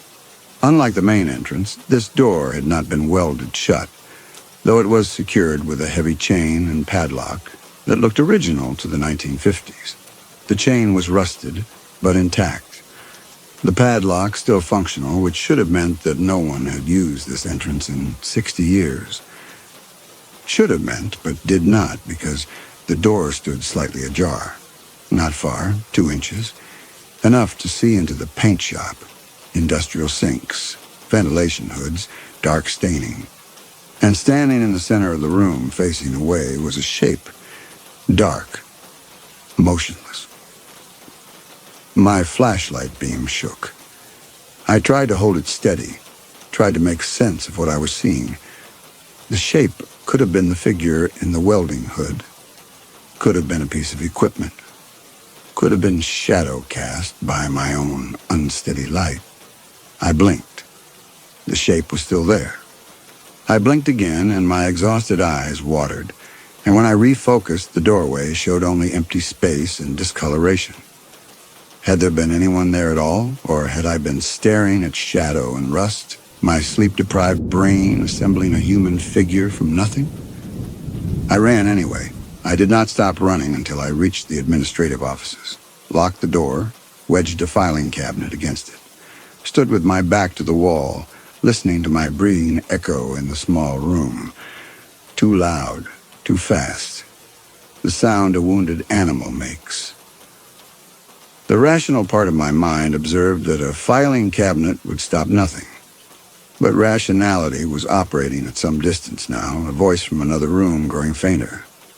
What I had seen in the paint shop, the figure facing away, the perfect stillness, the head beginning to turn, could not be rationalized, could not be my mentor, could not be real. But the welding hood had been real, the leather apron, the figure I had glimpsed on the catwalk, the footsteps continuing without me. I sat on the floor and tried to make sense of what I had seen, but sense had left the building along with the light. I sat with my back against the wall, breath ragged, hands shaking. The figure, the paint shop. Had it been real? Had anything been real? Or was I 2 nights without proper sleep alone in this dark industrial labyrinth, losing the capacity to distinguish between what I was seeing and what exhaustion and guilt were making me see? My mobile rang, which startled me badly enough that I dropped it. The screen showed my client's number. For several seconds, I simply stared at the device, watching it vibrate against the concrete floor, and then I picked it up and answered because not answering would have required an explanation I was not prepared to provide. The conversation was brief and painful. He did not begin with pleasantries, said he had been making inquiries about my background, said my name had come up in connection with an investigation in London, said his investors were concerned about working with someone whose professional ethics were under review. When I tried to explain, he cut me off, said he did not care about the details, said he cared about the appraisal due Friday at 5 p.m, and whether I could be trusted to deliver it without creating complications for his purchase. I found myself saying yes, certainly. I simply needed to complete the documentation of the final sections, which I would do first thing in the morning. There was a pause during which I became intensely aware of the silence in the plant, the way it seemed to press against the office windows. Then he said, Friday, end of day, or the contract's pulled. Can you deliver or not? I assured him I could, though I had no idea whether this was true. After he rang off, I sat in the darkening office and considered my options with what I hoped was rational detachment. I could leave immediately and accept the professional consequences. Or I could remain at the plant overnight, complete the appraisal in the morning, and deliver the assessment as promised. The second option seemed inadvisable in the extreme. Whatever was in the plant, whether temporal echo or vengeful mentor or something I lacked the vocabulary to describe, had made its presence known in increasingly direct ways. The figure in the sub-basement could have been dismissed as a squatter. The measurements that refused to reconcile could have been operator error. But the sealed paint shop admitted no such rationalizations. Something impossible was happening, and continuing to work in the plant suggested a degree of professional dedication that verged on suicidal. And yet I found myself unpacking my sleeping bag and preparing to spend another night in the offices. My body was beginning to fail me. 2 nights without proper sleep had left a persistent ringing in my ears that never quite stopped. A high, thin whine that might have been tinnitus or might have been the building itself. My eyes ached from strain. Dark corners seemed to pulse in my peripheral vision, expanding and contracting with my heartbeat. I was shivering despite my coat, the unheated office pulling the warmth from my body in a way I could not seem to counteract no matter how I positioned myself. I recognized these symptoms. I had experienced them before during the worst of the investigation, the sleepless weeks when I had been constructing the case against my mentor and living in constant fear of discovery. Psychological strain manifesting as physical breakdown, the body protesting what the mind was forcing it to endure. But I could not leave, not yet. Not until Friday. The alternative was unemployment, professional ruin, confirmation of every suspicion about my competence. I had survived worse than this. I would survive another night. I slept poorly and waking frequently to sounds that might have been the building or might have been footsteps in the corridor outside the office. At some point in the small hours, I dreamed that I was in the paint shop, and the figure in the welding hood was standing before me. And when I reached out to remove the hood, I found that there was nothing beneath it, only darkness and the smell of rust. I woke with my hand extended toward nothing, the office still dark around me. Dawn came slowly, the skylights admitting a gray light that made the assembly hall visible, but did nothing to make it less oppressive. I gathered my equipment and forced myself to return to the factory floor, where I had perhaps 4 hours of work remaining if I moved efficiently, and did not allow myself to be distracted by what, precisely?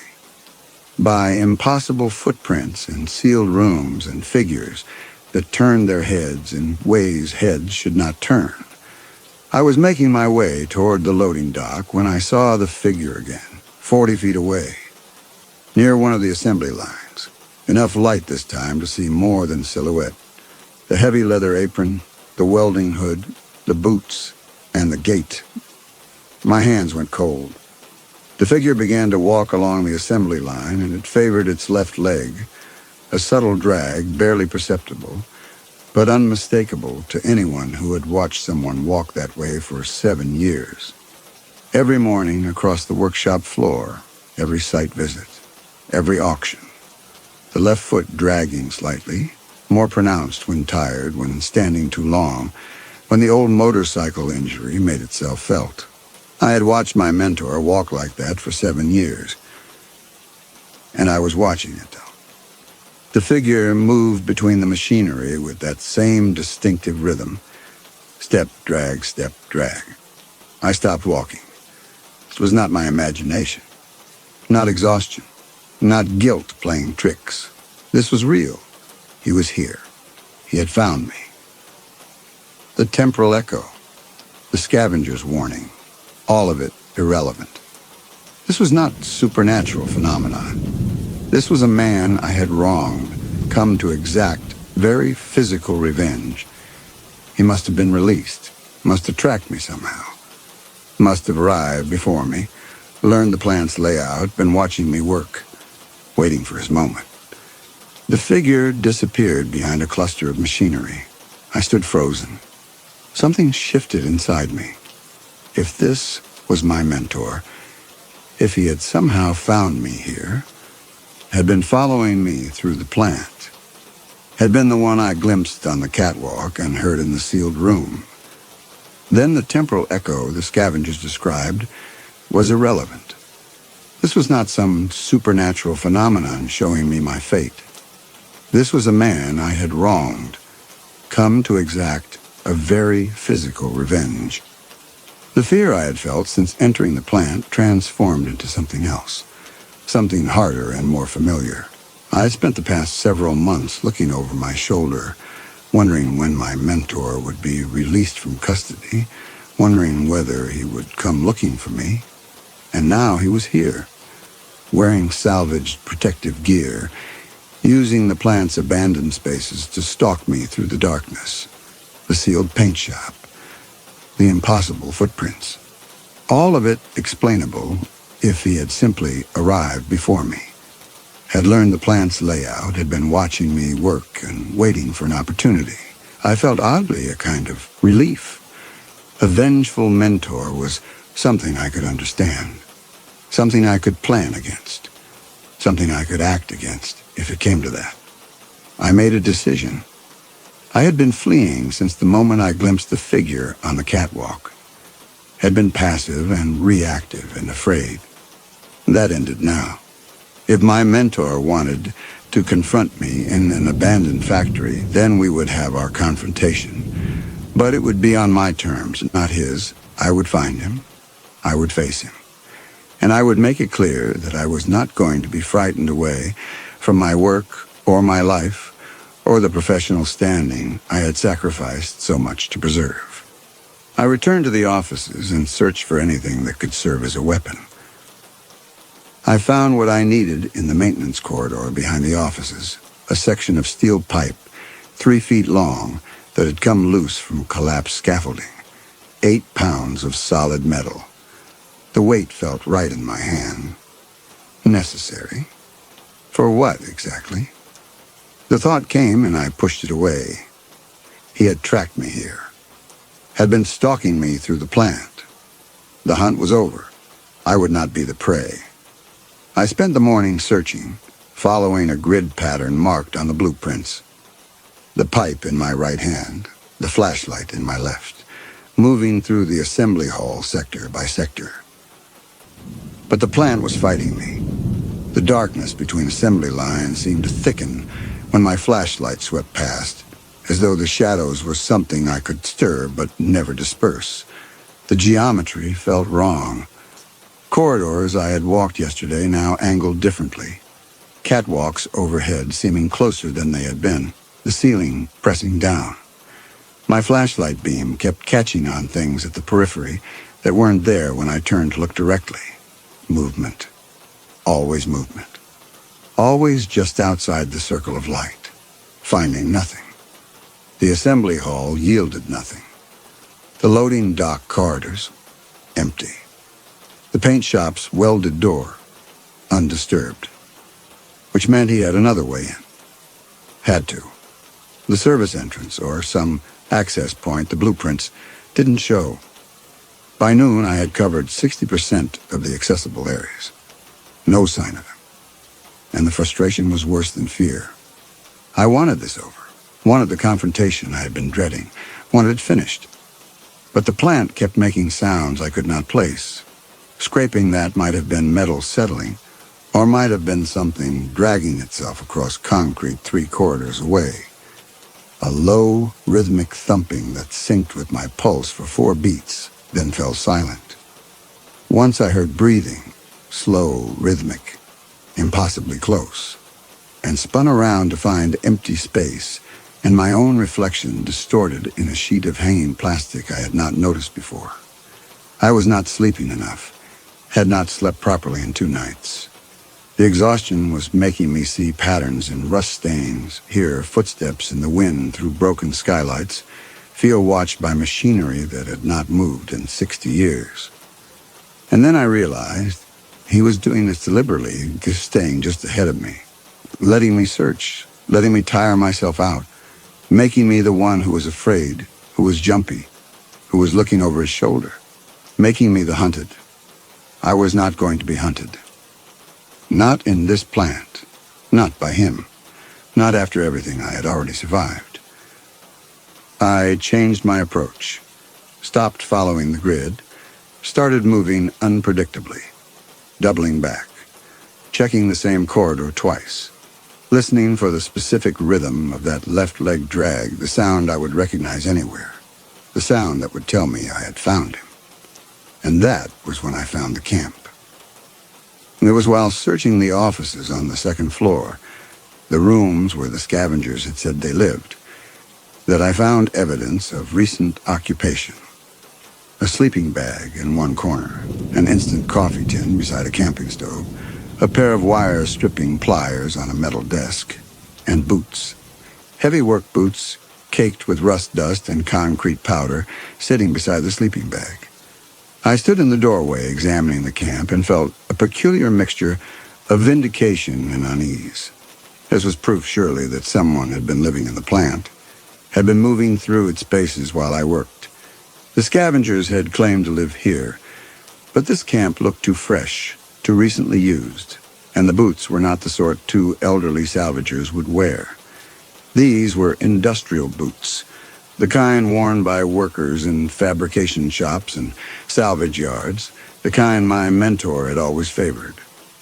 I stepped closer. The boot's placement caught my attention. Toes pointed toward the door, laces tucked inside just so. The dust around them undisturbed. They had been set there and never moved since. And then I saw it. The coffee tin showed no signs of use. No stains, no grounds, the lid still factory sealed. The sleeping bag bore no compression marks from a body. The pliers sat at a perfect right angle to the desk edge, as though placed with a ruler. Too neat, too arranged. He had staged this. Not a camp, a stage set. A planted fiction designed to make me think he was vulnerable, scattered, just a squatter. But my mentor was meticulous. He would have known I would search, would have known I would find this, would have positioned it exactly this way to lure me into underestimating him. The cheap wire-stripping pliers, the small boots, all of it planned. He would have bought these props specifically, would have worn the boots to leave the right tracks, would have arranged the coffee tin unopened to make me think the camp was fake, make me think he was playing games with my perception. That was exactly the sort of thing he would do. Psychological warfare. Making me doubt my own observations. Making me question everything I saw. The camp was a trap, and I had almost fallen for it. I gripped the pipe tighter. He was close now. Had to be. Watching me examine his handiwork. Waiting to see if I would take the bait, drop my guard, dismiss him as harmless. The conviction had settled into my bones. My mentor had tracked me here, had been stalking me through the plant. The hunt was ending one way or another. I made my way back toward the assembly hall, hunting. When I saw the figure again, I knew it would be the last time before everything became irreversible. It was standing near the 4th assembly line, 30 feet distant, watching me, not moving, not hiding, simply standing in the open. The heavy leather apron, the welding hood, the distinctive stance with its slight weight shift. I gripped the steel pipe. My hands were slick with sweat despite the cold. I walked toward the figure. 15 feet away, I called out. My mentor's name, maybe, or just a demand to show himself. My voice echoed back wrong. Too many echoes. As though the plant had taken my words and was repeating them in distant corridors, carrying them through the cavernous, unlit bays until they became something else entirely. The figure did not respond, did not move, just stood there at the assembly line, waiting. At 10 feet, I could see the welding hood clearly now, the leather apron, the boots caked with rust dust. Real, solid, not shadow, not hallucination, but a person. At 8 feet, the figure's hands hung at its sides with no weapon visible, no defensive posture, just standing and watching me through the hood's dark visor. At 6 feet, the figure flinched, stepped back, stumbled slightly, then turned and bolted toward the nearest ladder. Not the unhurried pace I had been following for 2 days, but sudden, panicked flight. The movement of someone who had just realized they were cornered by a man with a weapon. My breathing was too loud and my hands shook on the pipe, and every rational part of my mind was screaming that this was wrong, that I should stop, that I should ask questions before I acted. But I had been running for 2 days. Running from the investigation, running from my guilt, running through this dark plant while something stalked me. And I was done running. I followed him up the ladder. The pursuit that followed moved with a nightmare logic. The figure climbed to the catwalk, and I followed, the steel pipe awkward in my grip, my breathing too loud in the confined metal space. 20 feet ahead, it walked the rusted grating. My boots rang against the metal, and the echo came back 4 seconds later from the far walls, and between the ringing and the echo, I could hear other sounds that made no sense. A voice that might have been saying my name, or might have been whined through the broken skylights, shaping itself into syllables. The flashlight beam kept flickering, and each time it steadied, the catwalk seemed to have stretched longer, the figure further away than it should have been. I had not slept properly in 2 nights. My hand shook. My vision blurred at the edges. I told myself I could see it clearly, but every time I aimed my flashlight directly at the figure, the beam showed only empty catwalk and rust. The figure was always at the periphery, always in shadow, always just outside the circle of light where I could convince myself it was real. Twice I closed the distance and the figure would turn a corner, and when I reached the corner, my flashlight showed an empty walkway stretching ahead into darkness that seemed to move, to breathe. Then I would catch movement again.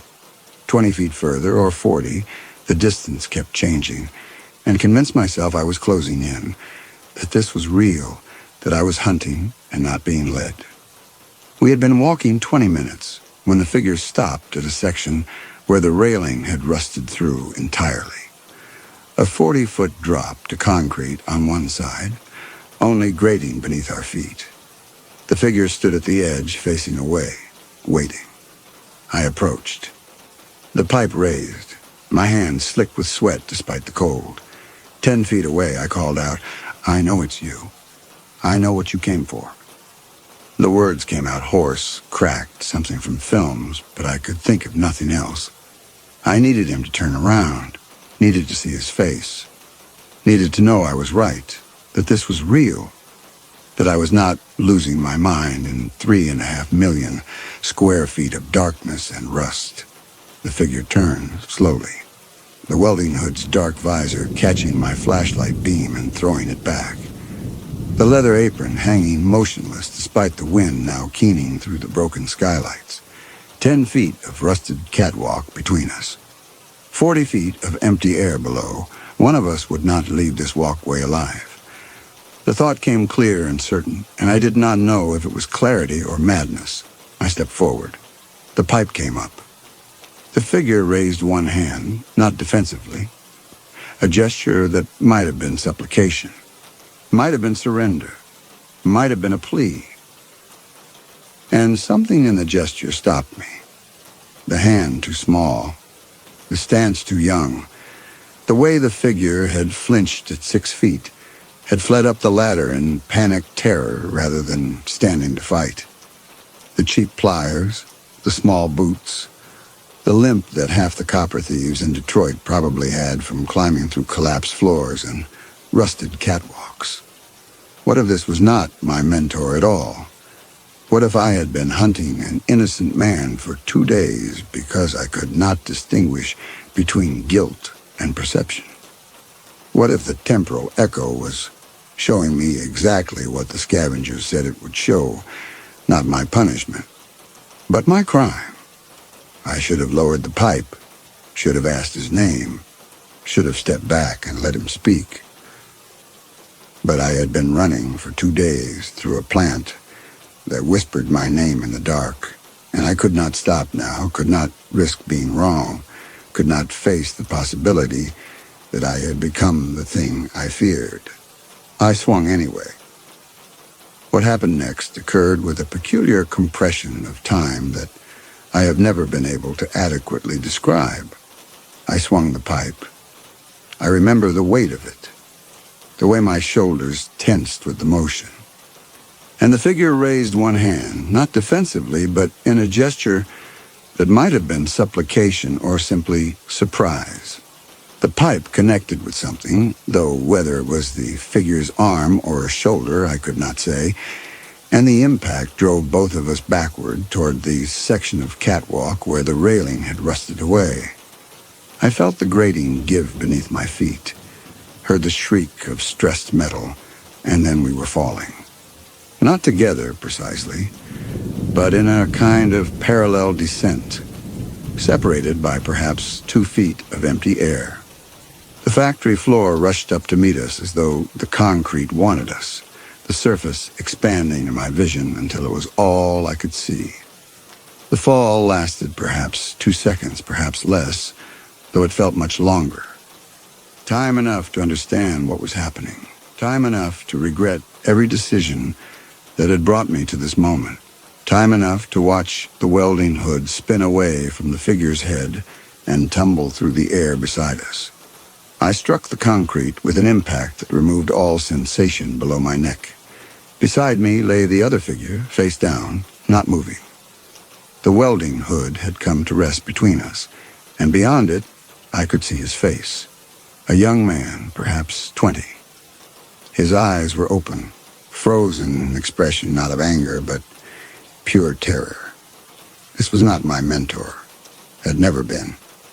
A frightened squatter harvesting copper wire, and I had hunted him with a steel pipe because I could not distinguish between what I feared and what was present. The temporal echo had shown me my fast-approaching fate. Not being murdered, but becoming a murderer. The plant had shown me my victim, and I had been too certain of my persecution to recognize it until irreversible. The light through the broken skylights was fading. Sound was withdrawing from the world. The boy's face remained in my narrowing vision. Hazel eyes.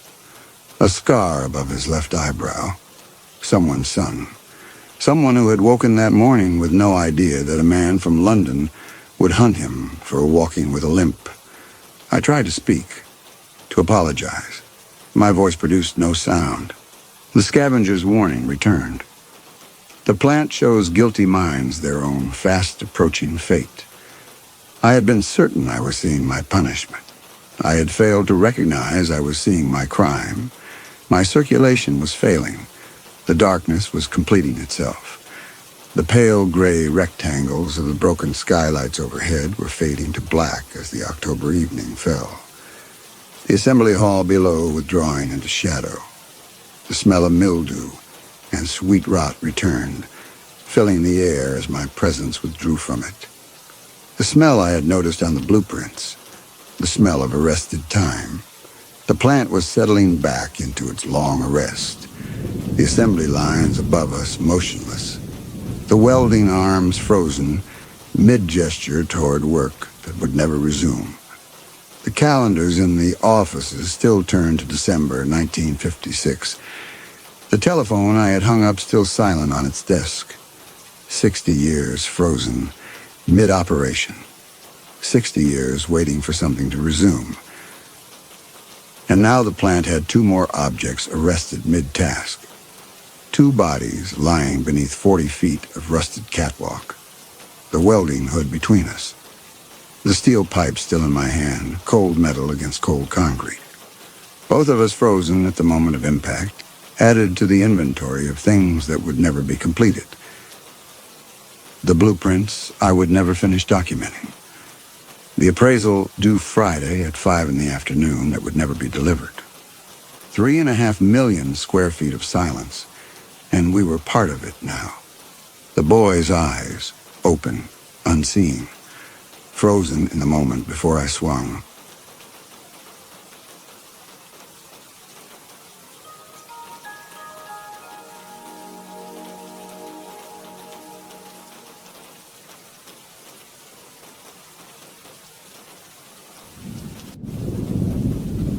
The cold came off the house in a way that had nothing to do with November or the late afternoon hour. David stood on the front walk, still several feet from the porch steps, and felt it against his face. Not wind, not the movement of air at all, but a static chill that seemed to radiate from the wood itself, from the fish-scale shingles, and gabled Victorian excess rising 3 stories above him.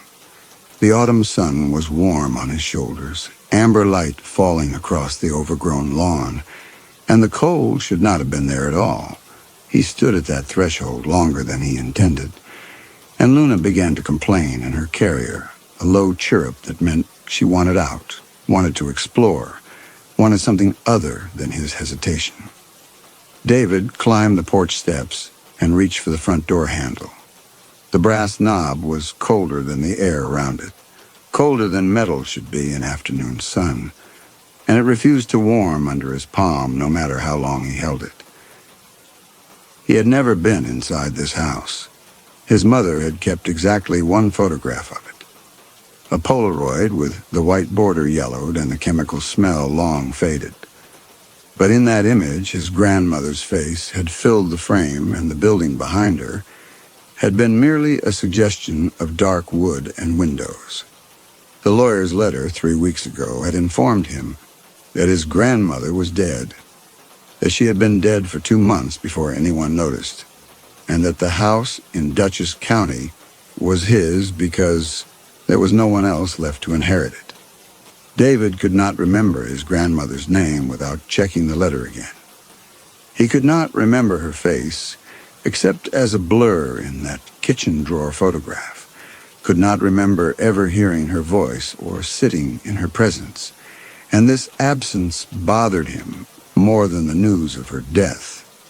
Bothered him in a manner he could not quite articulate, even to himself. The door opened with a sound of old hinges that needed oil, and the interior swallowed the afternoon light. He set Luna's carrier down in what appeared to be a front hallway, released the latch, and watched the black cat pour herself out onto floorboards that had not been walked on in months. She moved with the confidence cats possess when entering new territory, tail up, green eyes bright with interest, and the white spot on her chest caught what little light penetrated from the open door behind him. He had found her a month ago wandering the city streets, thin and friendly, and she had adapted to his apartment with such immediate ease that he half believed she had chosen him rather than the reverse. The house smelled of mothballs and dust, with an undertone he eventually identified as old rose potpourri, and the silence inside had a quality he noticed immediately, a thickness that made him aware of his own breathing. Horsehair plaster walls rose on either side of the hallway, their surfaces textured in a way modern construction never achieved. And crown molding ran along the ceiling with an egg and dart pattern that must have cost someone considerable money a century ago. To his left, an archway opened into a sitting room. To his right, a staircase climbed toward the upper floors. Directly ahead, the hallway continued past several closed doors before terminating in what he assumed was the kitchen. Luna had already disappeared into the sitting room, and he followed her, curious about what a house this size might contain, what remnants of his grandmother's life might offer him some sense of who she had been. The room held furniture arranged with a formality that suggested it was meant for guests who never came. A sofa with carved wooden arms, 2 high-backed chairs, a low table with nothing on its surface. The windows faced west, and the late afternoon sun came through the wavy antique glass in amber shafts that fell across the floor in uneven patterns. Luna sat in one of these shafts, perfectly still, staring at a corner of the room where a rocking chair stood empty. The cat's focus was absolute. She did not blink. She did not shift her weight or twitch her tail. She simply stared at the chair with an intensity David had never seen in her before. And when he moved closer, she made a sound he had also never heard from her. A low, mournful trill that raised the fine hairs on his forearms. He looked at the rocking chair and saw nothing unusual. It was a ladder-back style with a cane seat that had been rewoven at some point, the new caning darker than the wooden frame, and the armrests were worn smooth by decades of use. The chair faced the window. It was not rocking. David moved past Luna, and I walked through the rest of the ground floor, opening doors, cataloging rooms he would need to clean and sort through before he could decide whether to sell the place or keep it. The dining room table could seat 8. The kitchen cabinets held dishes for 12. Upstairs, he counted 5 bedrooms, each one furnished and empty, and when he opened the door to what must have been his grandmother's room, he found the bed made with military precision and a closet full of house dresses with small floral prints, cardigans with pearl buttons, and shoes arranged in neat pairs on the floor. He stood in that doorway longer than he had intended, trying to construct a person from these objects, trying to remember if his mother had ever spoken of her own mother in terms more specific than the silence that usually accompanied the mention of family. The answer, he realized, was no. His mother had not spoken of his grandmother. The Polaroid in the kitchen drawer had been the only evidence the woman existed at all, and now that woman was gone, and David had inherited a house full of furniture and silence and a past he could not access because he had never been given the keys to it while she lived. In the fourth bedroom, smaller than the others, perhaps once a study, he found a writing desk against the window. The afternoon light fell across its surface, illuminating a neat stack of envelopes bound with a rubber band that crumbled when he touched it. The envelopes were addressed in his grandmother's careful handwriting to various family members. His mother's name, his uncles, cousins he barely knew. Each envelope bore a stamp from the previous decade, the adhesive still sealed, and across the front of every one, stamped in angry red ink, refused, returned to sender. David's hands shook as he opened the first envelope, the flap tearing easily after years of waiting. Inside was a Christmas card, a generic winter scene, a printed greeting, and beneath it, in his grandmother's careful script, "Thinking of you this season, I hope you are well. With love, Mother." Nothing demanding, nothing that could have justified the refusal. Just a woman trying to maintain connection with children who had decided she no longer existed. The second envelope held a birthday card for his mother, dated 2 years before his grandmother's death.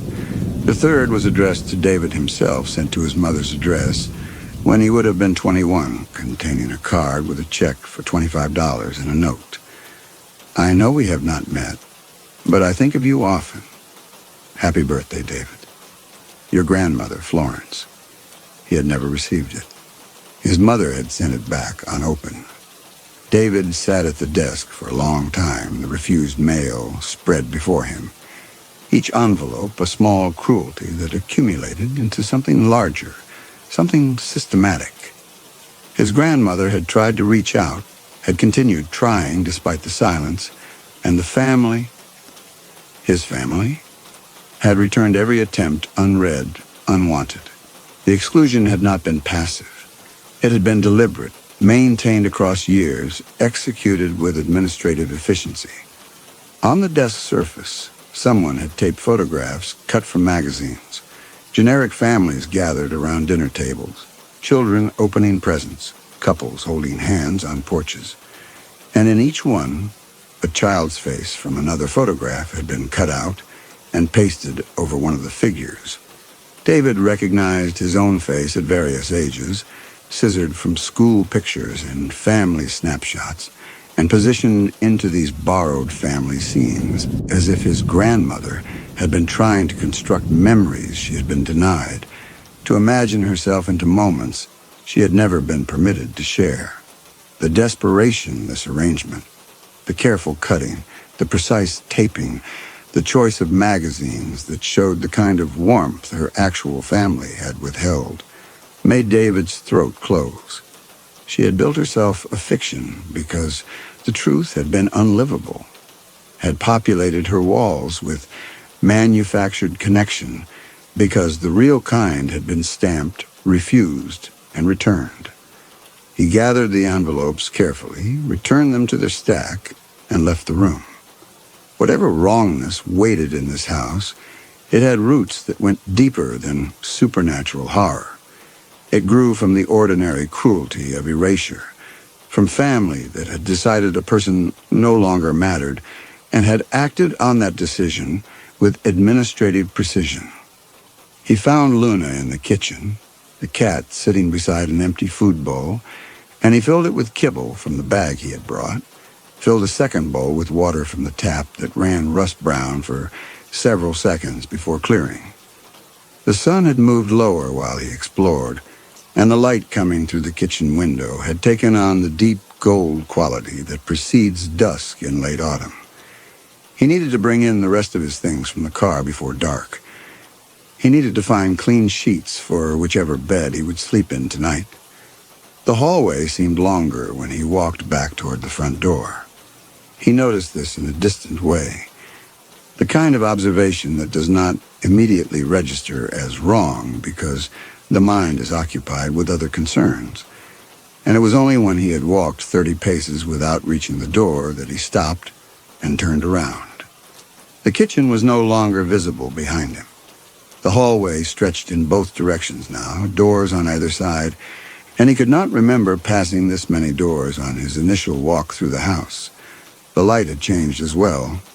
The amber warmth had drained away, replaced by a dimness that suggested the sun had dropped below the horizon, though his watch insisted it was only 4 in the afternoon. David walked back the way he had come, counting doors now, counting paces, and when he reached what should have been the kitchen, he found instead another hallway branching to the left.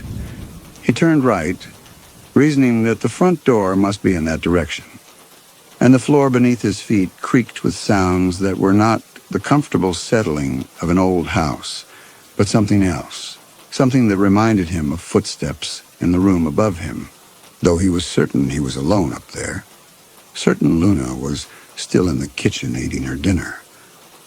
The brass doorknob appeared ahead of him, exactly where it should be, and relief moved through him before he registered that the door itself looked different.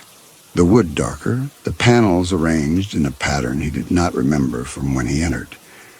He gripped the knob and turned it, and the door swung open onto the same hallway he had just left.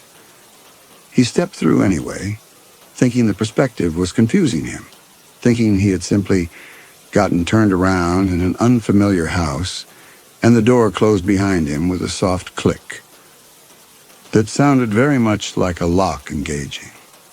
He tried the knob again. It would not turn. The door had no lock on this side that he could see, no deadbolt or keyhole, just a smooth wooden surface and a brass knob that refused to rotate no matter how hard he gripped it. The hallway around him had grown darker while he struggled with the door, the shadows in the corners deepening to a black that seemed thicker than simple absence of light. And somewhere behind him he heard a sound that might have been Luna meowing, or might have been something else entirely, something that knew how to shape breath into a cry that resembled a cat's voice without being one. David turned slowly. The hallway was empty.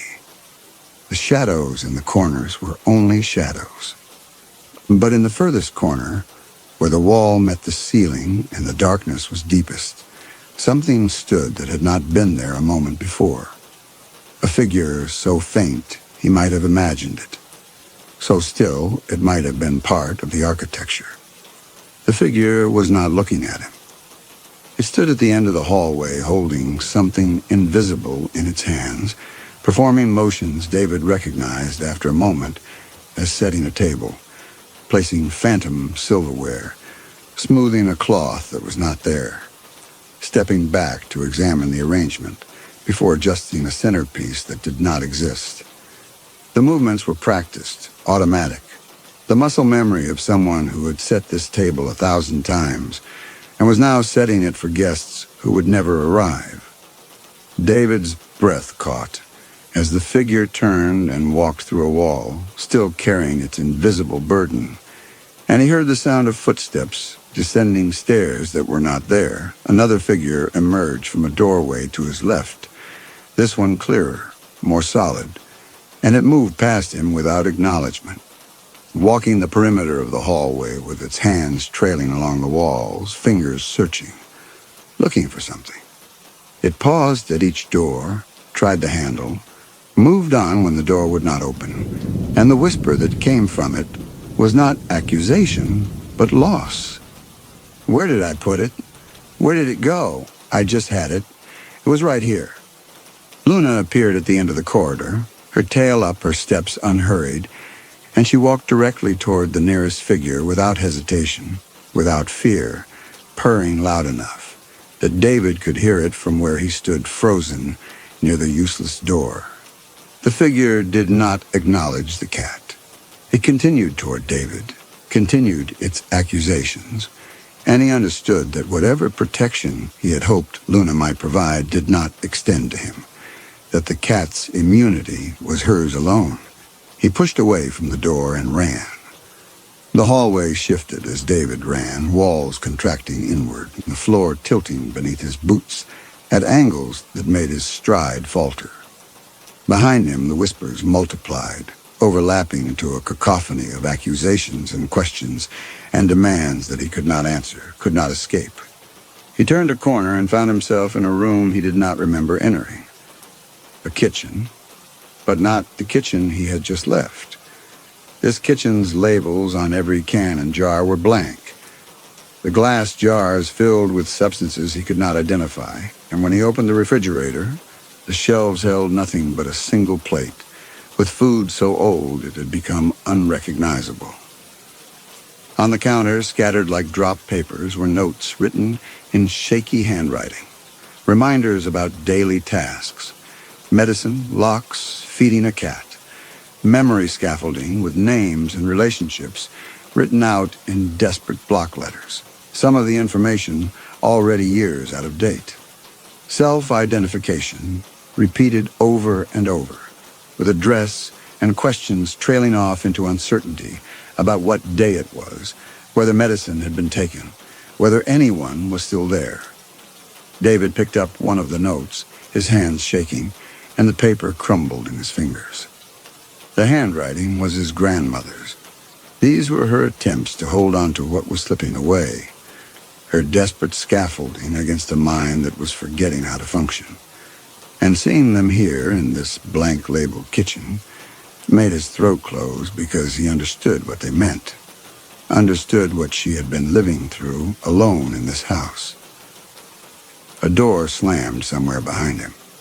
The whispers were closer now, and David shoved the notes into his pocket and moved through the kitchen to a doorway that should have led to the dining room, but instead opened onto a living room he had not seen before. Furnished in a style from decades past, a rotary telephone on a side table, bookshelves lining one wall. The telephone rang.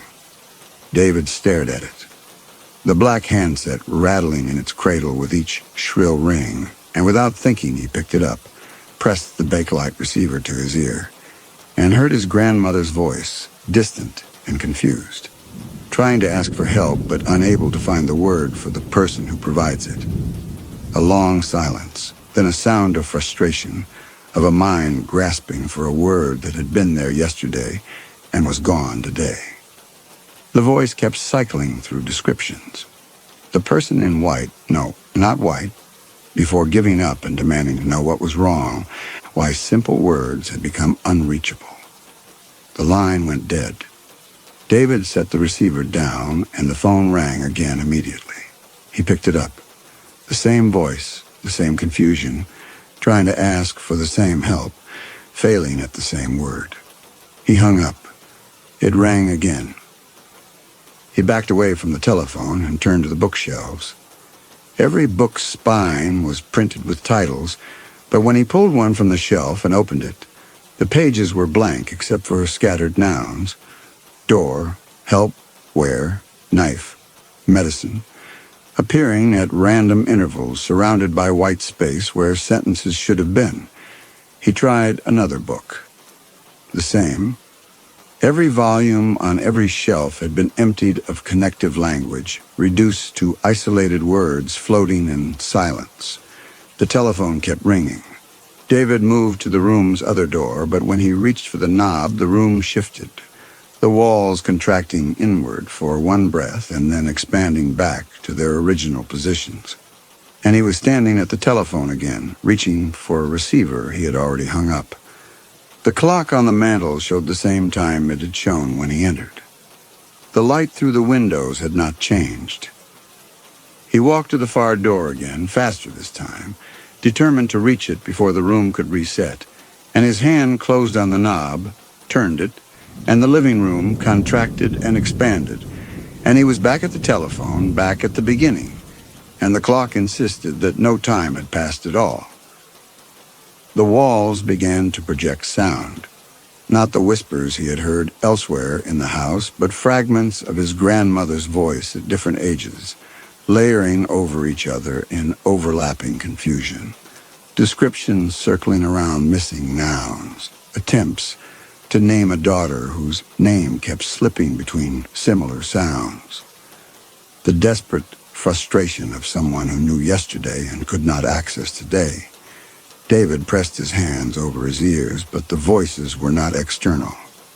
They surrounded him, emanated from the walls themselves, and beneath them he could hear his grandmother weeping, not from grief, but from the specific terror of watching language dissolve, of reaching for words that should be automatic and finding only void. The telephone rang. The rotary dial's numbers had been replaced with symbols he did not recognize. Geometric shapes, abstract marks that might have been letters in a language he did not know. He picked up the receiver and heard static, and beneath the static, his grandmother trying to explain to someone where she lived, giving an address that became gibberish halfway through, because the street name had escaped her, and the numbers had stopped meaning what numbers should mean. David tried the door again. The room reset. He was at the telephone. The clock had not moved.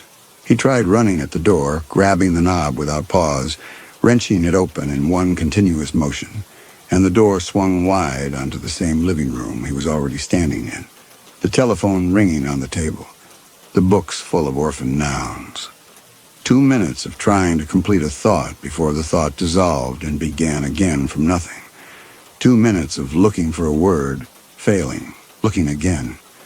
The same confusion cycling through the same small space forever. The wall's audio grew louder, more desperate. Thirst without the word for water, danger without the concept to name it, confusion about whether familiar objects were permitted or forbidden. David searched the room with methodical desperation, looking for something that would break the cycle. In the corner behind a chair, he found Luna sitting perfectly still, her green eyes fixed on a section of wall that looked no different from any other.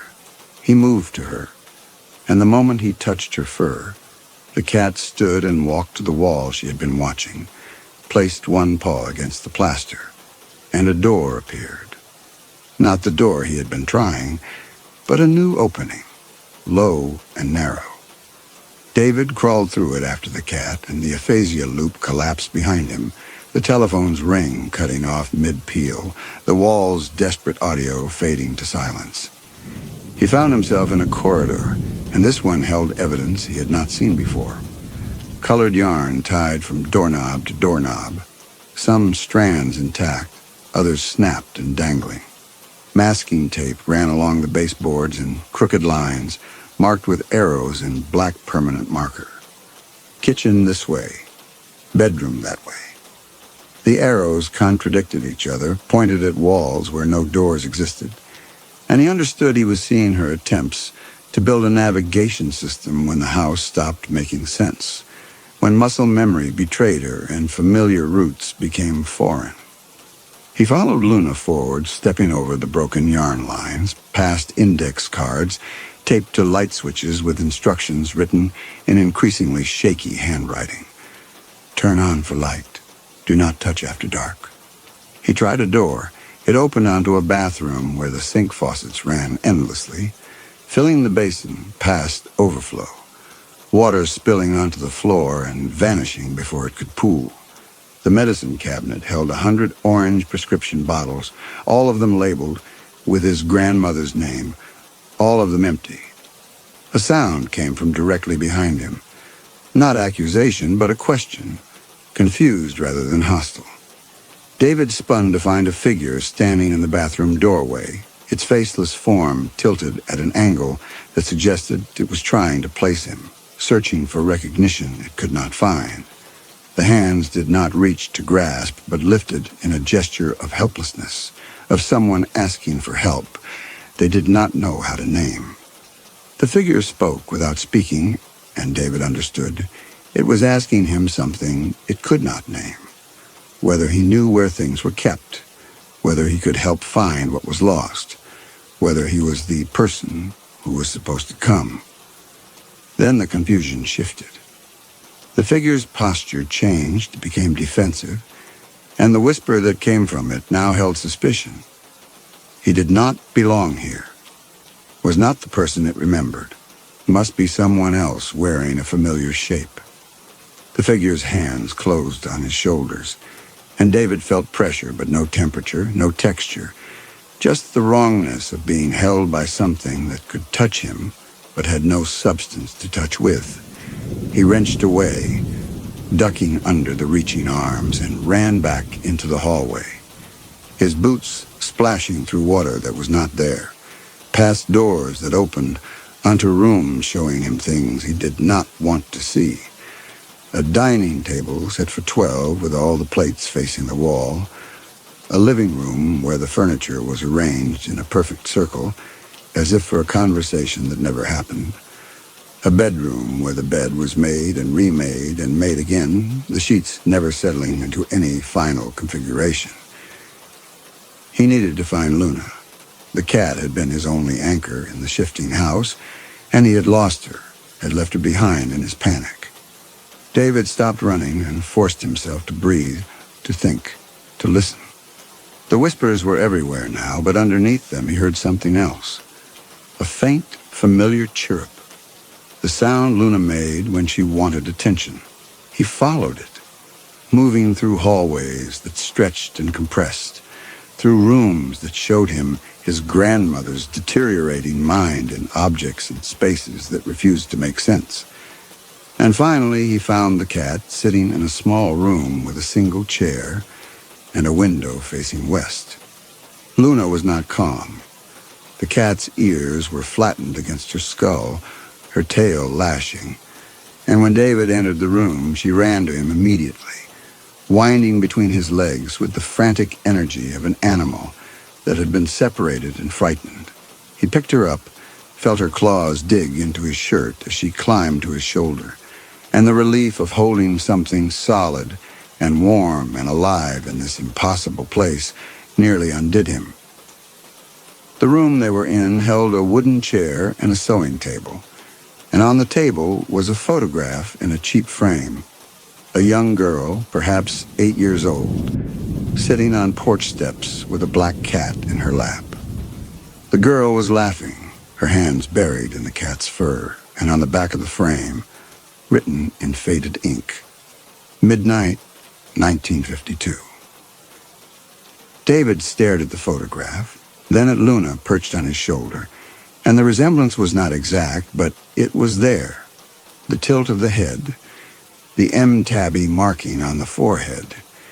He reached for the frame, and the moment his fingers touched the glass, Luna made that mournful trill again, the sound of recognition and grief combined. The figures filled the doorway behind him, 6 or 7 of them now, their whispers merging into a single, desperate question. Where was everyone? Why wouldn't they come when called? Was this stranger keeping them away? David turned to face them, still holding Luna, and the cat began to purr against his neck, the vibration steady and grounding. The figures did not advance. They stood at the threshold, reaching but not entering, and their faceless forms seemed to be waiting for something, expecting something he did not know how to give. David told them he did not know where the people they sought had gone, that he was sorry that he could not help them find who they were looking for. His voice broke on the admission.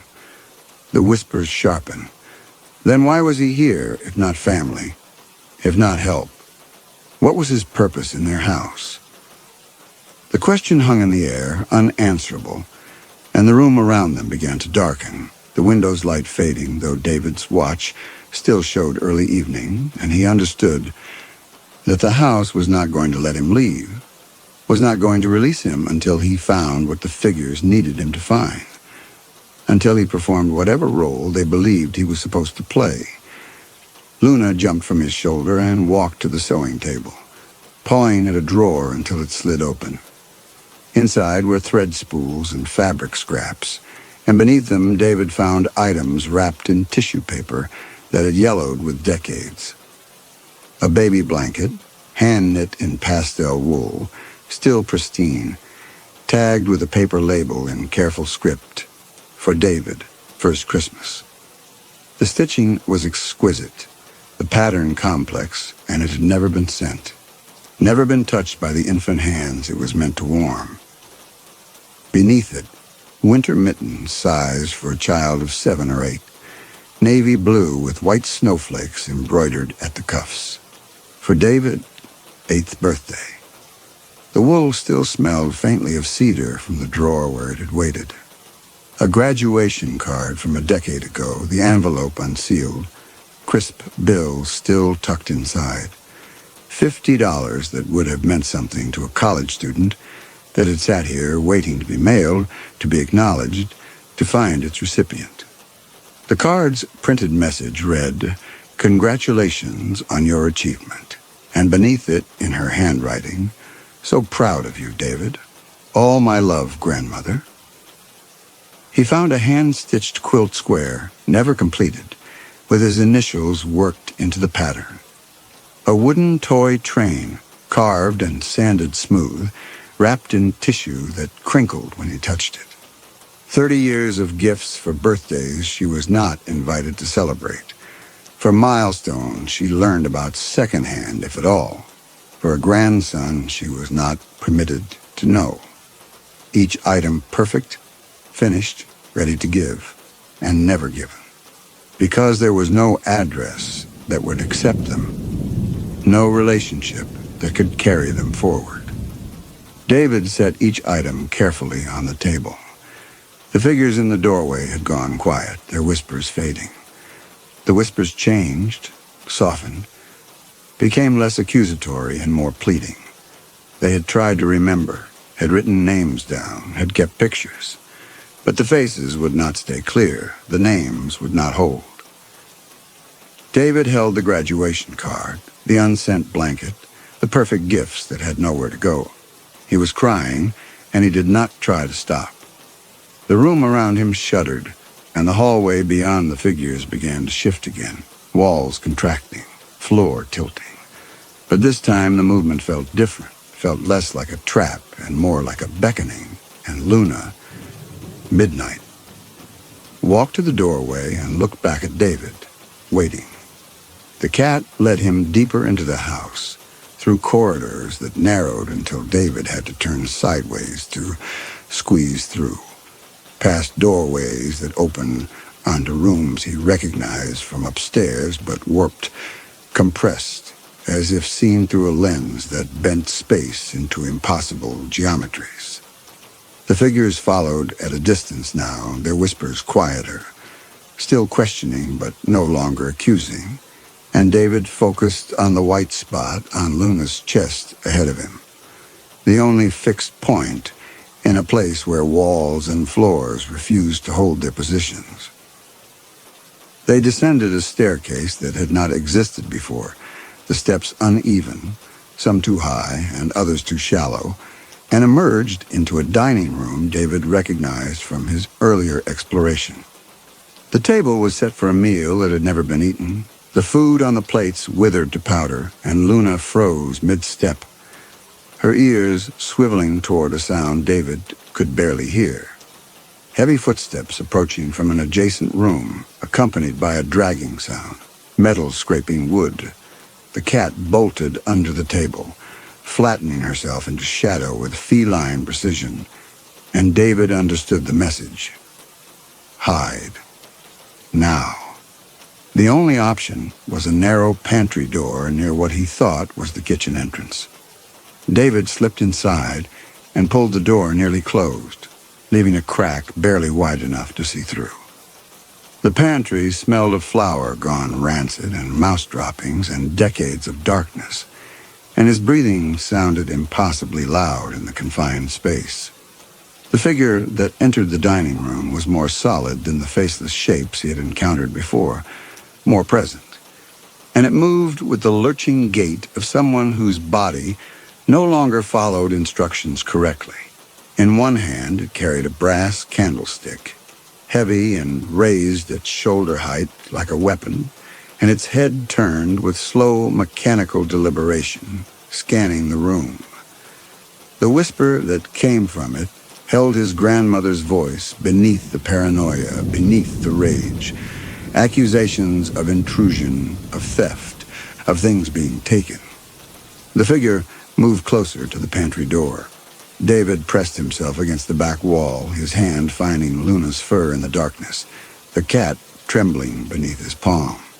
Through the crack, he could see the figure's profile now, his grandmother's features, but slack on one side, the mouth pulled down in a way that suggested a stroke had taken half her expressions. Her breathing was labored, wrong, the sound of lungs working against obstruction.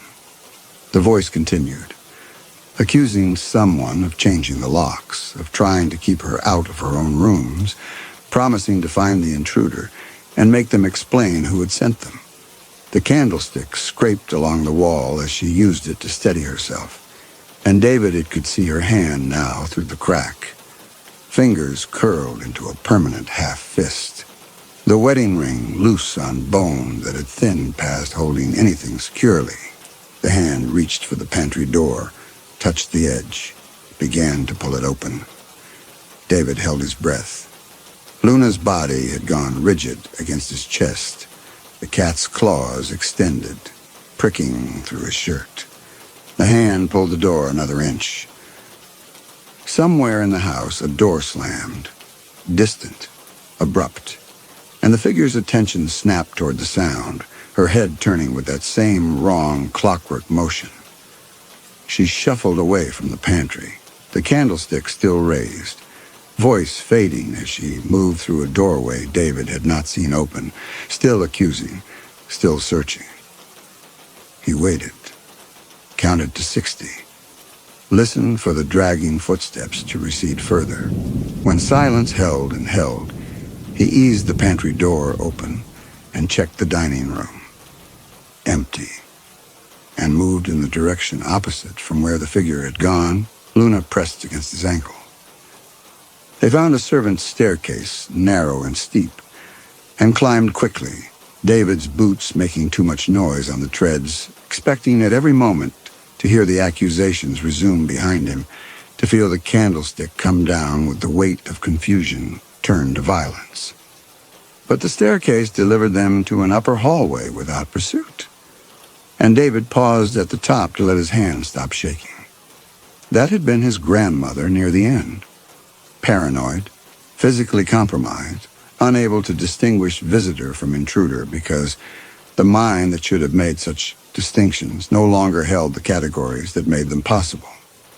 She had hunted him not from malice, but from the terrible logic of dementia, where every unfamiliar presence reads as threat because familiarity itself has dissolved. Luna meowed softly and continued down the hallway, and David followed, grateful to be moving away from the dining room, away from the version of his grandmother that carried weapons and saw enemies everywhere. The hallway terminated at a door that stood alone in a space that had no walls, only darkness pressing in from all sides. The same door from the small room upstairs, the sewing room. But here it existed without architecture to support it. Luna sat before the door and meowed insistent, and when David reached for the handle, the cat made that mournful trill again, the sound that was greeting and warning combined. He opened the door. The room beyond was smaller than the one upstairs, barely larger than a closet, and it held only a rocking chair facing a window that showed not the outside world, but another version of the same room, reflected endlessly inward. In the chair sat a figure more solid than the others, more present, and her hands were folded in her lap the way they had been folded in the photograph from the album, and her face was turned toward the window, though David suspected she could not see through it. She was weeping. The sound was small and broken, the grief of someone who had been alone with their confusion for so long they no longer expected anyone to hear them. This was his grandmother, not an echo or a projection, but the spirit itself, trapped in the room where she had tried to hold herself together, surrounded by the sewing supplies that had once anchored her to purpose, to routine, to the person she had been. The faceless figures crowded into the doorway behind David. They reached for her with gestures that were pleading rather than threatening, and she did not see them, could not see them, her attention fixed on the window that showed nothing but infinite reflection. Luna walked to the old woman's feet and sat looking up at her with patient attention, and the grandmother's hands, translucent but visible, lifted slowly from her lap and reached toward the cat. When her fingers touched Luna's fur, the cat began to purr, and the sound filled the small room with a warmth that had been absent from every other space David had entered since the hallway first stretched. The grandmother's weeping quieted. Her breathing steadied. Her face turned slightly, no longer fixed on the window, but oriented downward, toward the cat she was touching. And then she spoke. Her voice rough with disuse, but clear. Clearer than any of the whispers that had filled the house. "Midnight. You came back." The recognition in her voice was absolute, and David watched as the cat he had found on city streets a month ago, the cat he had believed was a random stray in need of a home, responded to a name she should not know, to a woman she should never have met. Luna. Midnight. Purred louder, and her form began to change, the edges softening, a luminescence spreading outward from her green eyes until the cat was made of light more than flesh. David's hands were shaking. He had known something was wrong about the cat's behavior in this house, had sensed that her confidence in the shifting hallways was more than animal instinct. But this, a cat dead for 70 years manifesting as a living animal to guide him here, was beyond any framework he had for understanding the world. The grandmother's hands stroked the glowing form in her lap, and she was smiling now, the grief in her face transforming into something that looked like peace, like the expression of someone who had been waiting and had finally received what they needed. She whispered to the cat, words David could not hear, and the figures in the doorway began to fade, their forms dissolving as the grandmother found her way back to herself through the animal's presence. But she was still here, still trapped. The cat had given her recognition, had given her a moment of focus, but David understood that it was not enough, that there was something only he could do, something that required a living person to witness and name what the projections could not. He moved closer, knelt in front of the rocking chair, and placed his hand over his grandmother's where it rested on the cat spirit's back. Her eyes lifted from Midnight and found his face, and in her gaze was the terrible searching of someone trying to place a person they knew they should recognize but could not. David spoke his name, gave her his relationship to her, reminded her of her own name. The words were simple, direct, an anchor offered to someone adrift. Her face worked through the information, searching, and the blankness in her eyes was unbearable because he could see her trying, could see her reaching for a connection that the disease had severed. And then, after a silence that felt like hours compressed into seconds, her eyes focused. She saw him. "You're David," she said. "My grandson." The words were barely more than a whisper, but they carried a weight of recognition that transformed the room around them. The darkness pressing in from all sides retreated. The window stopped, showing its infinite reflection, and became simply glass. And beyond it, David could see the actual garden gone wild, the November evening settling over the property in gradual dusk, rather than the sudden, impossible night that had filled the house. David could not speak. His throat had closed, but he kept his hand over hers, kept his eyes on her face while she studied him with an attention that suggested she was trying to hold on to this moment before it could slip away again. The figures in the doorway were gone completely now, dissolved into whatever absence had birthed them, leaving only David and his grandmother and the cat made of light that purred between them. She looked at him with an expression he could not quite parse, sorrow mixed with something that might have been relief or resignation, or the specific exhaustion that comes from carrying an impossible weight for too long. She asked his age, her voice still rough but steady in a way the whispers had never been. David told her. 32. He watched her repeat the number slowly, testing it, measuring the gap between the last time she had held any image of him and the reality of a grown man kneeling beside her chair. She spoke of having missed his whole life, her hand tightening on his, the translucence of her form flickering, solidifying slightly. She asked whether his mother was still alive. David confirmed what she must have already suspected. His mother was alive. His grandmother's face worked through an emotion he recognized as the specific pain of already knowing an answer before it is given. The question that followed did not need to be completed. No, of course not. The choice had been made a long time ago. David told her about the letters, about finding them in the desk. Everyone returned unopened.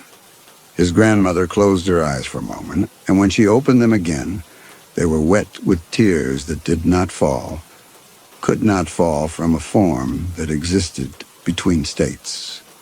She had thought if she kept trying, if she was patient, if she did not ask for too much. But it did not matter how small you made yourself. Some people decided you did not exist, and they returned every piece of evidence that contradicted that decision.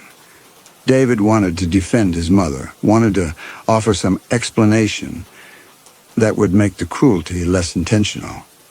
But he could not find one that was not a lie, and his grandmother deserved better than comfortable lies. He apologized instead, explained that he had never known she wanted to know him, that his mother had never said. His grandmother's hand lifted to touch his face, and though her fingers were nearly transparent, they carried a coldness that felt less like death and more like absence, like the space where warmth should have been. He could not have known, she told him. Children believed what they were taught about who mattered and who did not. She did not blame him for that.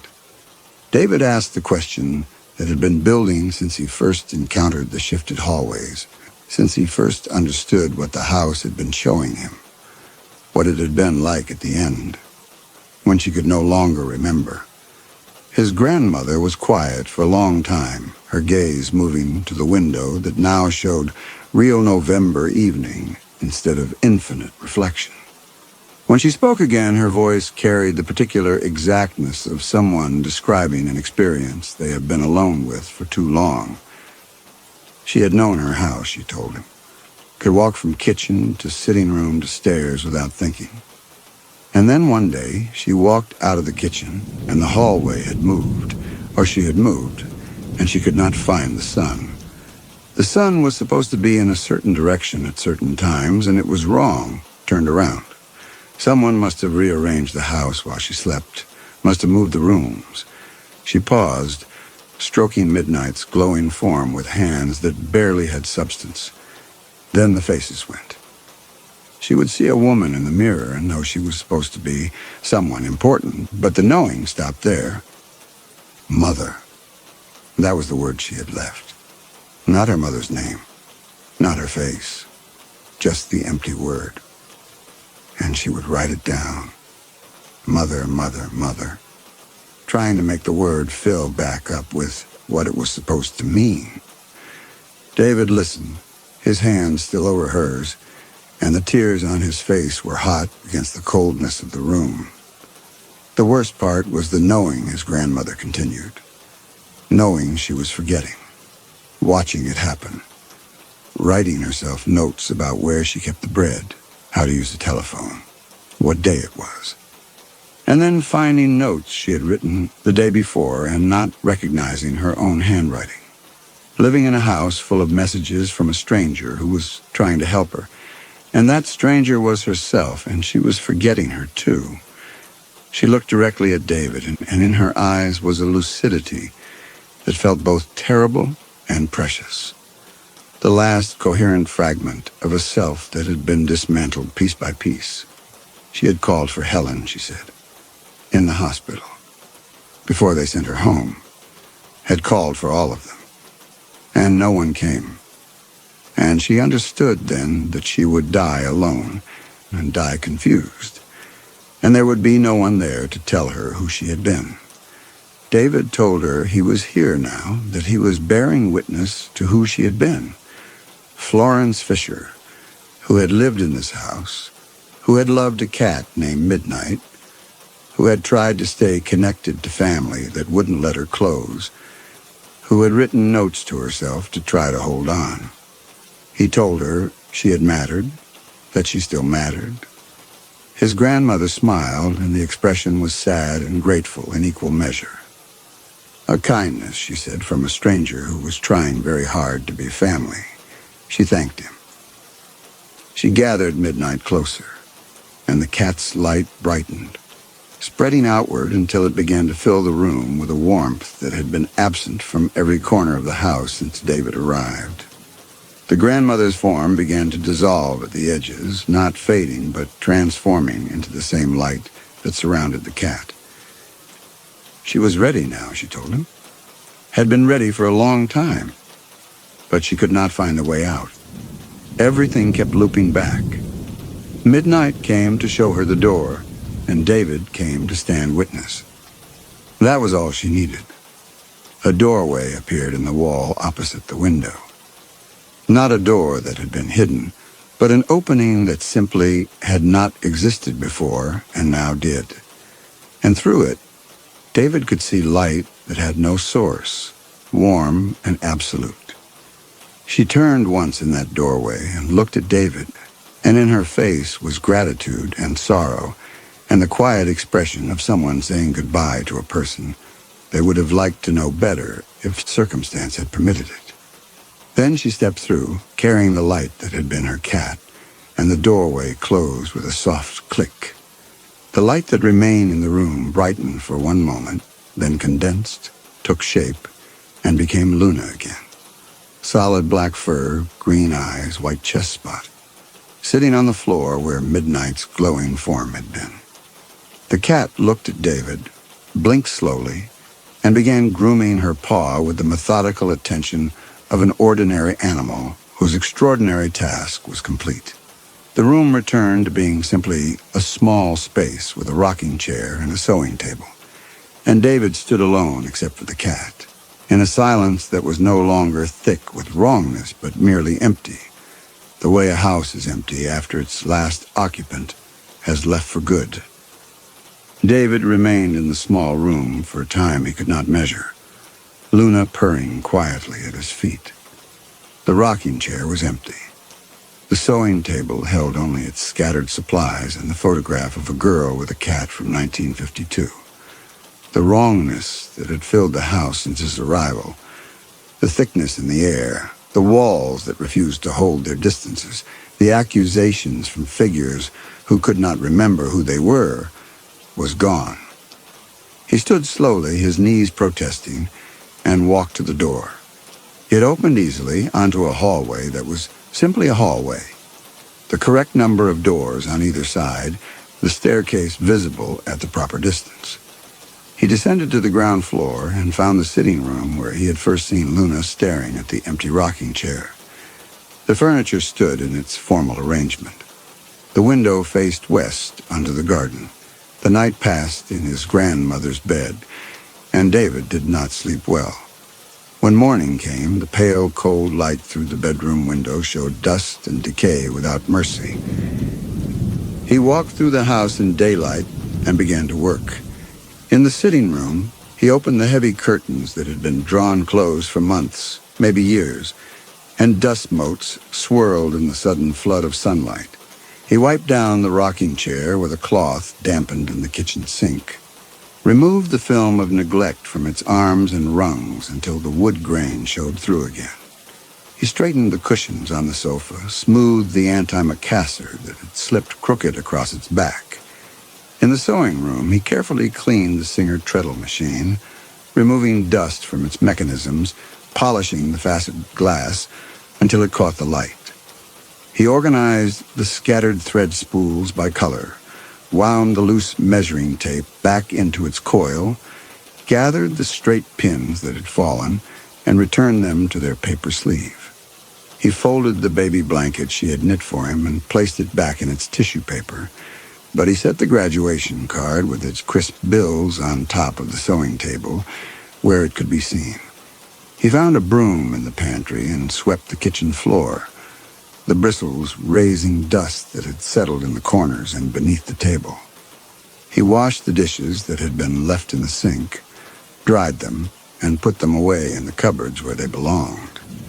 He took down the calendar from 6 months before her death and replaced it with nothing. Let the wall be empty rather than stuck in April. In the upstairs bathroom, he gathered the prescription bottles and read each label, noted each instruction she had written to herself in block letters.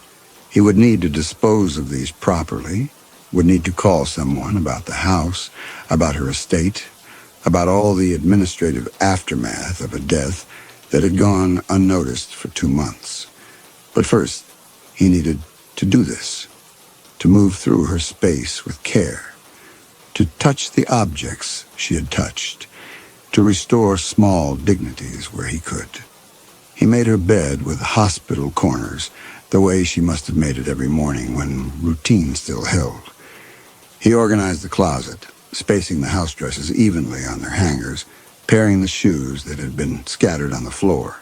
He found a box in the study and carefully placed inside it the items he wanted to keep, not as artifacts of horror, but as evidence that a person had lived here, had tried, had loved from a distance, because she was given no other option. He found paper in the desk drawer in the study, wrote 4 words in a careful block letters, and left the note on the kitchen table where anyone who eventually came to clean out the estate would find it. Florence Fisher lived here. Then he added one more line beneath it. She was remembered. He found Luna. Midnight. Sitting on the front porch in the morning light, solid and present and ordinary, grooming her white chest spot with the careful attention she brought to the task. When she saw him, she chirruped, the sound of greeting, and wound between his ankles before trotting toward the car. David looked back at the house one last time. The Victorian farmhouse stood in 3 stories of fish-scale shingles and gabled X's, the windows reflecting the pale November morning, the door closed. His grandmother was gone. The faceless projections were gone. What remained was wood and plaster and the evidence of neglect. And in his pocket were the fragments he had chosen to carry forward. The notes, the photographs, the proof that someone had lived here and mattered and tried desperately to hold on. He got in the car with Midnight in the passenger seat, her tail wrapped around her paws, her green eyes watching him with the patience cats possess when they have completed the task they set out to do. He started the engine and drove away from the house, carrying with him the weight of having witnessed someone's release, having performed the small and necessary act of naming family when family had failed to name itself for decades. The house behind him stood empty and at peace, its nightmare finally over, and David did not look back.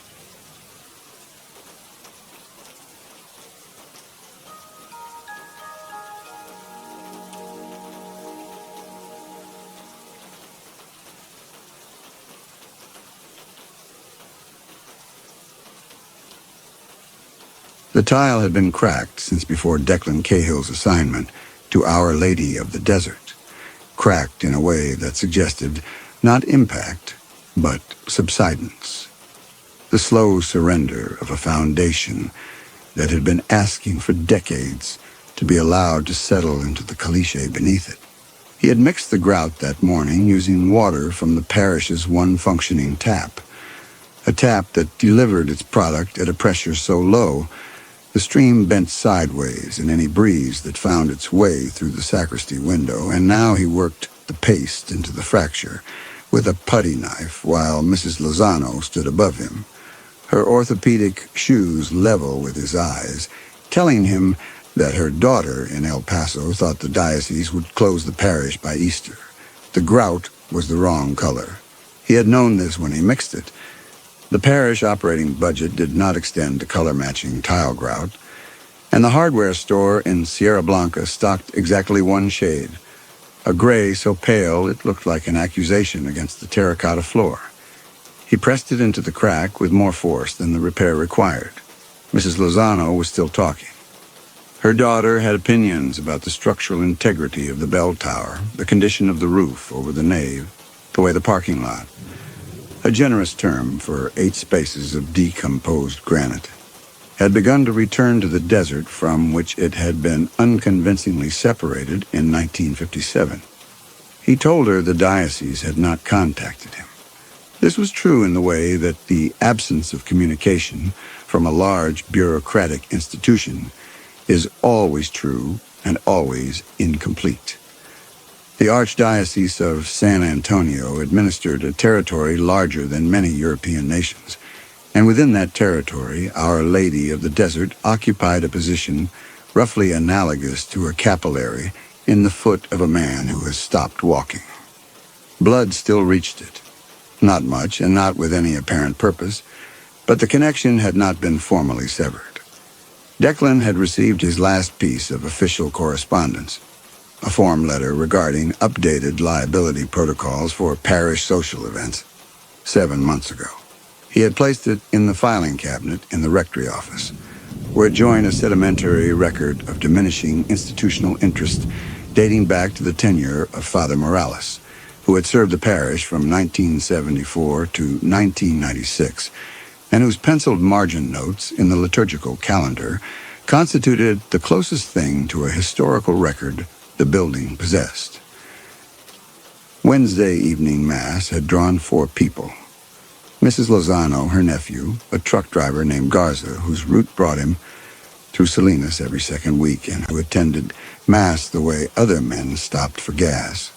A functional transaction with a provider he did not expect to find inspiring. And a woman Declan had never seen before, who sat in the last pew and left during the Eucharistic prayer without receiving communion. The nephew had fallen asleep during the homily. Declan did not blame him.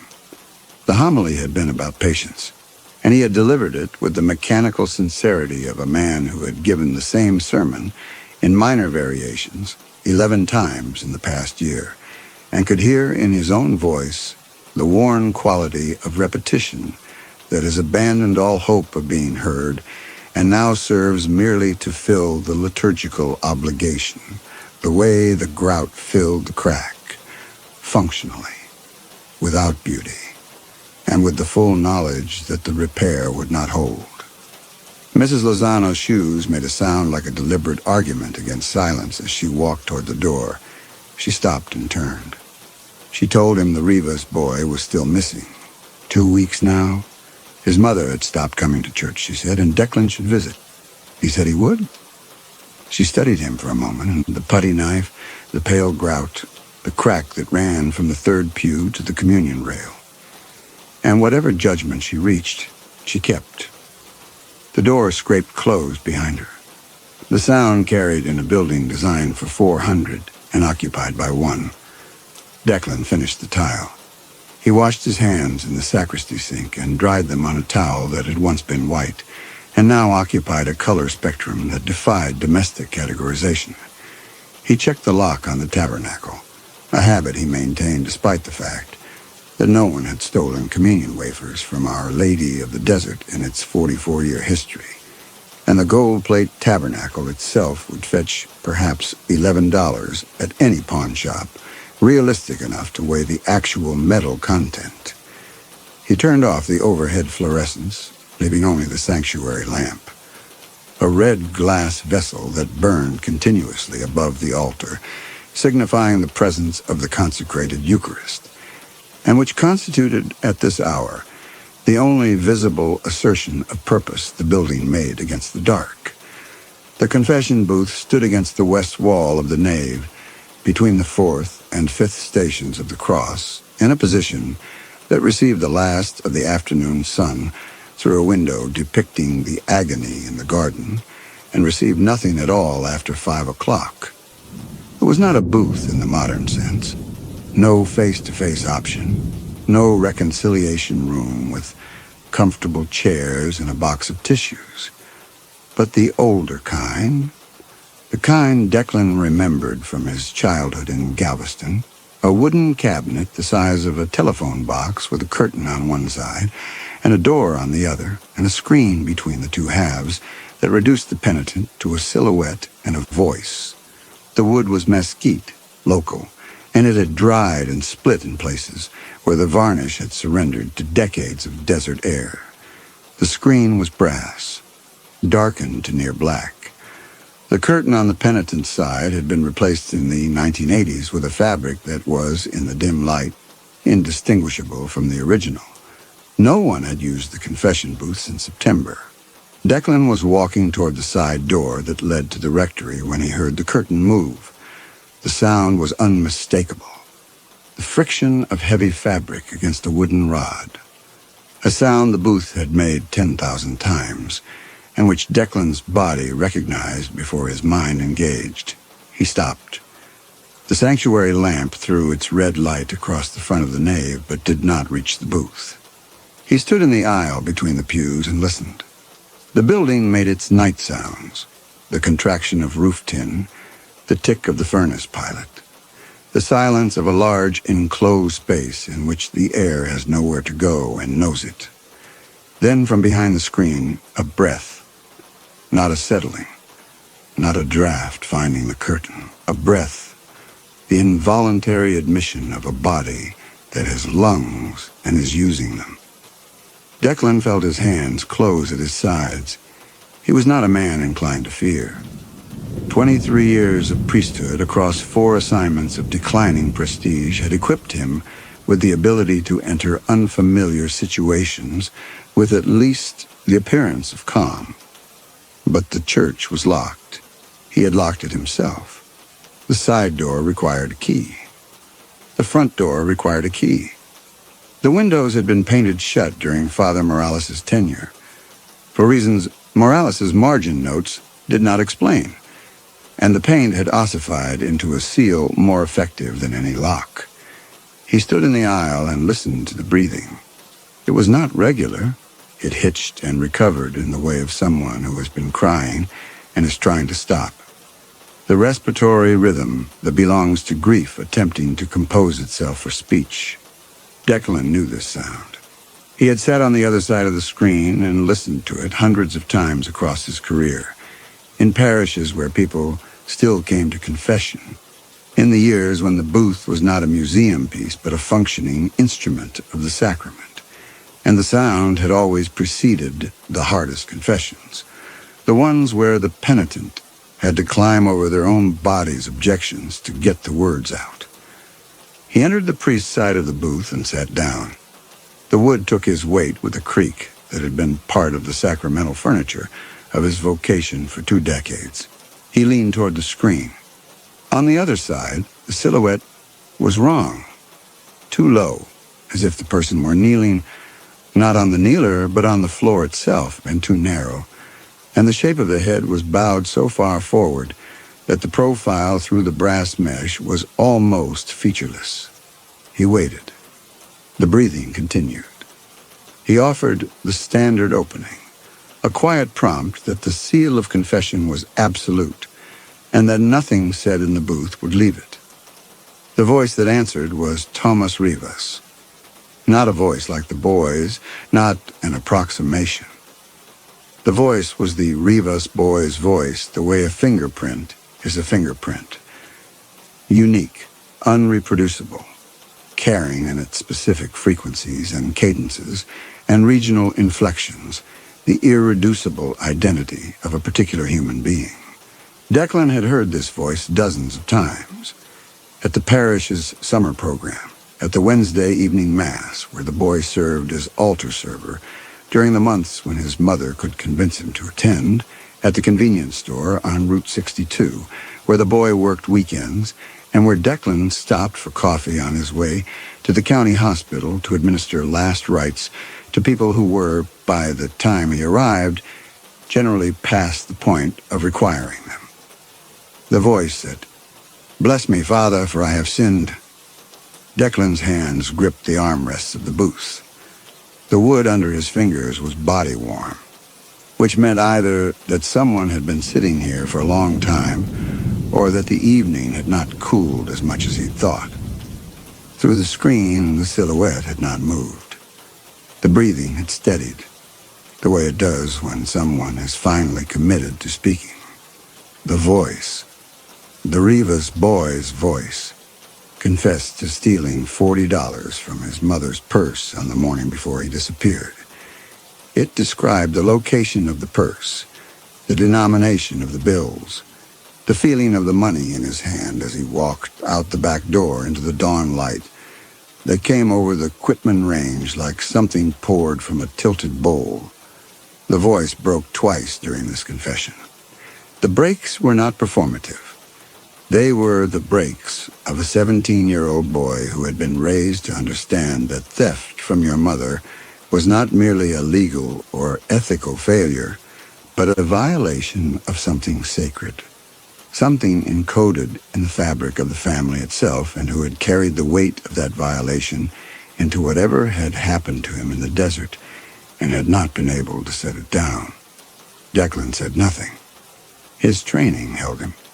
23 years of sitting in the dark while other people's pain came through the screen. But his training had never accounted for this. The Rivas boy had been missing for 14 days. Search parties had covered the desert south of town to the Rio Grande and found nothing. Not a shoe, not a water bottle, not a scrap of the red backpack his mother said he'd been carrying. The county sheriff had filed the report. The mother had stopped eating. The voice asked for absolution. Declan's mouth opened. The words of the sacrament were there. Ego te absolvo peccaris tui. Words he had spoken thousands of times. Words that lived in his body the way a pianist's repertoire lives in the hands. Words that would come whether he willed them or not, because the sacrament did not depend on the priest's understanding of the penitent's condition, but only on the priest's authority and the penitent's contrition. And the contrition in this voice was absolute. He closed his mouth. He sat in the dark booth and listened to the Rivas boy's breathing and said nothing because the Rivas boy was dead. He knew this the way you know the sound of a door closing in a house where someone has just left. Not because you saw them go, but because the house has changed. The acoustic signature of the occupied space has altered in a way that cannot be faked. And the town had changed like that 2 weeks ago, had lost a frequency it did not know it was producing, and the absence was in the air the way a missing tooth is in the mouth. You feel it every time your tongue moves. The silhouette waited. Then the curtain moved, and the breathing retreated, and Declan sat alone in the booth listening to the sound of the empty church settling around him. He did not sleep that night. He sat in the rectory kitchen, where the fluorescent tube above the sink had developed a flicker that pulsed at a frequency just below the threshold of conscious awareness, but well above the threshold of physiological irritation. And he drank coffee from a mug with the Archdiocese of San Antonio crest that had been in the rectory since before his arrival, and that represented, in its chipped glaze and faded insignia, the full trajectory of institutional investment in this outpost of the faith. He did not call the sheriff. He did not call the diocese. He did not call anyone because what he had heard was protected by the seal of confession, the most absolute confidentiality protocol in the Catholic sacramental system, a seal that had survived the Inquisition, the French Revolution, the sexual abuse crisis, and the sustained legislative assault of multiple secular governments. a seal that Declan had never broken and did not intend to break now, even though the penitent on the other side of the screen had been, by every evidentiary standard available to the secular world, dead. He sat in the kitchen and drank his coffee and did not examine too closely the shape of his own fear, because examining it would require him to assign it a cause, and the causes available to him were all impossible. The next evening, at the same hour, the curtain moved again. He was in the booth this time. He had been in the booth since 5 o'clock, sitting in the dark on the priest's side with the door closed and the screen open and his hands on the armrests, waiting. He had told himself he was making himself available for the sacrament of reconciliation, that any priest would do the same. But the honesty he demanded of his penitents was harder to apply to himself, and he knew in the place below the words that he was waiting for the thing that had come the night before. The curtain moved. The kneeler took weight. The silhouette settled behind the screen, and tonight it was different. The proportions had changed, the head higher, the shoulders wider, the posture not of grief but of exhaustion. Specific slump of a body that has been moving for a long time and has finally stopped. The voice that spoke was not the Rivas boy's. It was a woman's voice, mid-30s. The accent was Midwestern. Flat vowels, a cadence that suggested interstate highways and franchise restaurants, and the vast, placid interior of the country where the landscape does not insist on itself. Declan had never heard this voice before. The voice identified itself as a hiker who had been crossing the desert on a long-distance trail. The name of the trail was one Declan recognized, a route that passed through the Quitman Mountains and attracted a certain kind of recreational masochist who confused suffering with spiritual practice, and who had gone missing 11 days ago. The voice confessed to infidelity. The details were specific and unremarkable. A colleague, a conference in Denver, a hotel room with a view of the mountains that she had described to her husband as the view from her single room, which it was, technically, because the colleague had gone back to his own room before dawn. The voice described the weight of this deception, not in moral terms, but in architectural ones. The lie was a room she had built inside her marriage, a room her husband did not know existed, and she had furnished it with silence and misdirection, and the particular cruelty of being kinder to him than she needed to be, because guilt makes generous what honesty would make austere. The confession took 11 minutes. Declan knew because the clock in the sacristy chimed the quarter hour during the account of the Denver hotel, and the voice paused and then continued, as if the chime had reminded it of something. The passage of time, perhaps, or the world outside the booth, or the fact that time, for the voice's owner, had acquired a different quality than it possessed for the living. The voice asked for absolution. Declan did not give it. Instead, he sat in the dark and felt the presence on the other side of the screen. Not a human presence, he understood now. Not the ghost of the hiker or the Rivas boy, but something wearing their voices the way a hand wears a glove.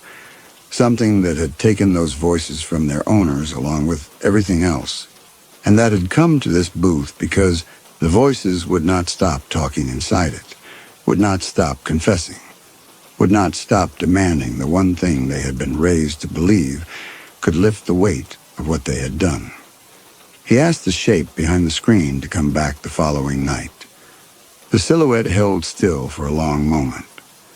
Then the curtain moved, and the kneeler released its weight, and the presence withdrew from the booth, and from the church in a way that Declan tracked not through sound, but through the air itself, a heaviness departing, as if the room's barometric pressure had been wrong and was now correcting itself. He locked the church and walked to the rectory and sat at the kitchen table and opened the drawer where he kept a bottle of Jameson he had brought from his previous assignment in Corpus Christi, and never opened, because he had promised himself he would only open it when the loneliness of the parish became unbearable, and he had not yet granted himself that designation. He did not open it now. He closed the drawer. He placed his hands flat on the table, the same hands that had repaired the tile, the same hands that had gripped the armrests of the confession booth. And he looked at them and tried to understand what he was feeling. And what he was feeling was this: power. Not fear, not revulsion, not the gibbering existential panic that his seminary training, which had included a module on discernment of spirits that he had regarded at the time as a quaint relic of the pre-Vatican II curriculum, would have predicted as the appropriate response to the presence of a predatory, non-human entity in a Catholic church. What he felt was the unmistakable recognition that the thing in the booth needed something only he could provide. It needed absolution. It did not understand what was happening inside it. The borrowed consciences of its victims were producing an experience it had no framework to process. And in its confusion and its pain, it had come to the one place in 100 miles of desert where that experience could be addressed. It had come to his booth, to his screen, to his authority. For the first time in the 7 years since his assignment to Our Lady of the Desert, Declan Cahill felt like a priest. The thing came back the next night, and the night after that. Each time a different voice, each time a person who had died in the desert. Some reported missing, some not, some from towns Declan recognized, and some from places so far away that their presence in the Trans-Pecos could only be explained by the kind of catastrophic navigational error that the desert invited and punished in equal measure. The confessions varied in severity and in kind, but shared a quality of desperate specificity that Declan came to recognize as the signature of the genuine article.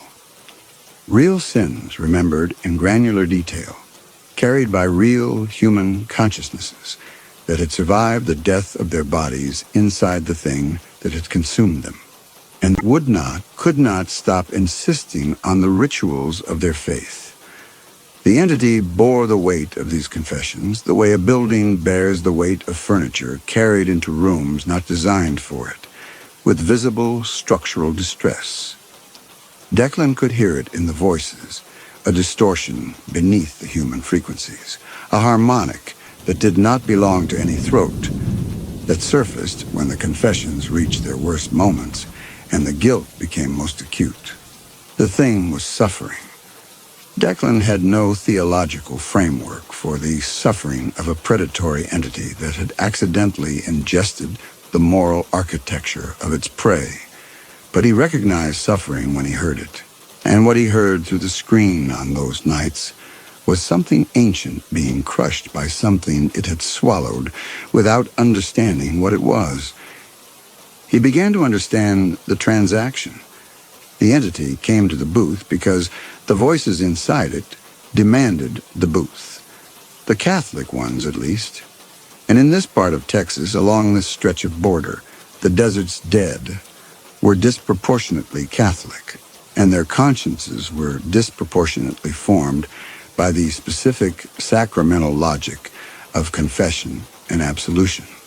A logic that insisted sin could be forgiven, but only through the mechanism of verbal admission to an ordained representative of the church, and that without this mechanism, the sin remained, accumulating, compounding, generating a spiritual debt that the living experienced as guilt, and that this thing, whatever it was, experienced as something worse, something Declan could only describe as a kind of interior burning, a caustic weight that increased with every consciousness it consumed, and that was, he began to suspect, the first pain it had ever known. He withheld absolution, not out of cruelty. At least, he told himself it was not cruelty, but because the conditions for absolution had not been met. The sacrament required contrition, confession, and penance. The confessions were real. The contrition, borrowed though it was real. But penance, the amendment of life, the commitment to sin no more. That was beyond the reach of the thing on the other side of the screen, because the thing's sin was not theft or infidelity or any of the human failures its victims had carried. And it had not stopped consuming, and it would not stop because consumption was its nature, the way breathing was Declan's nature.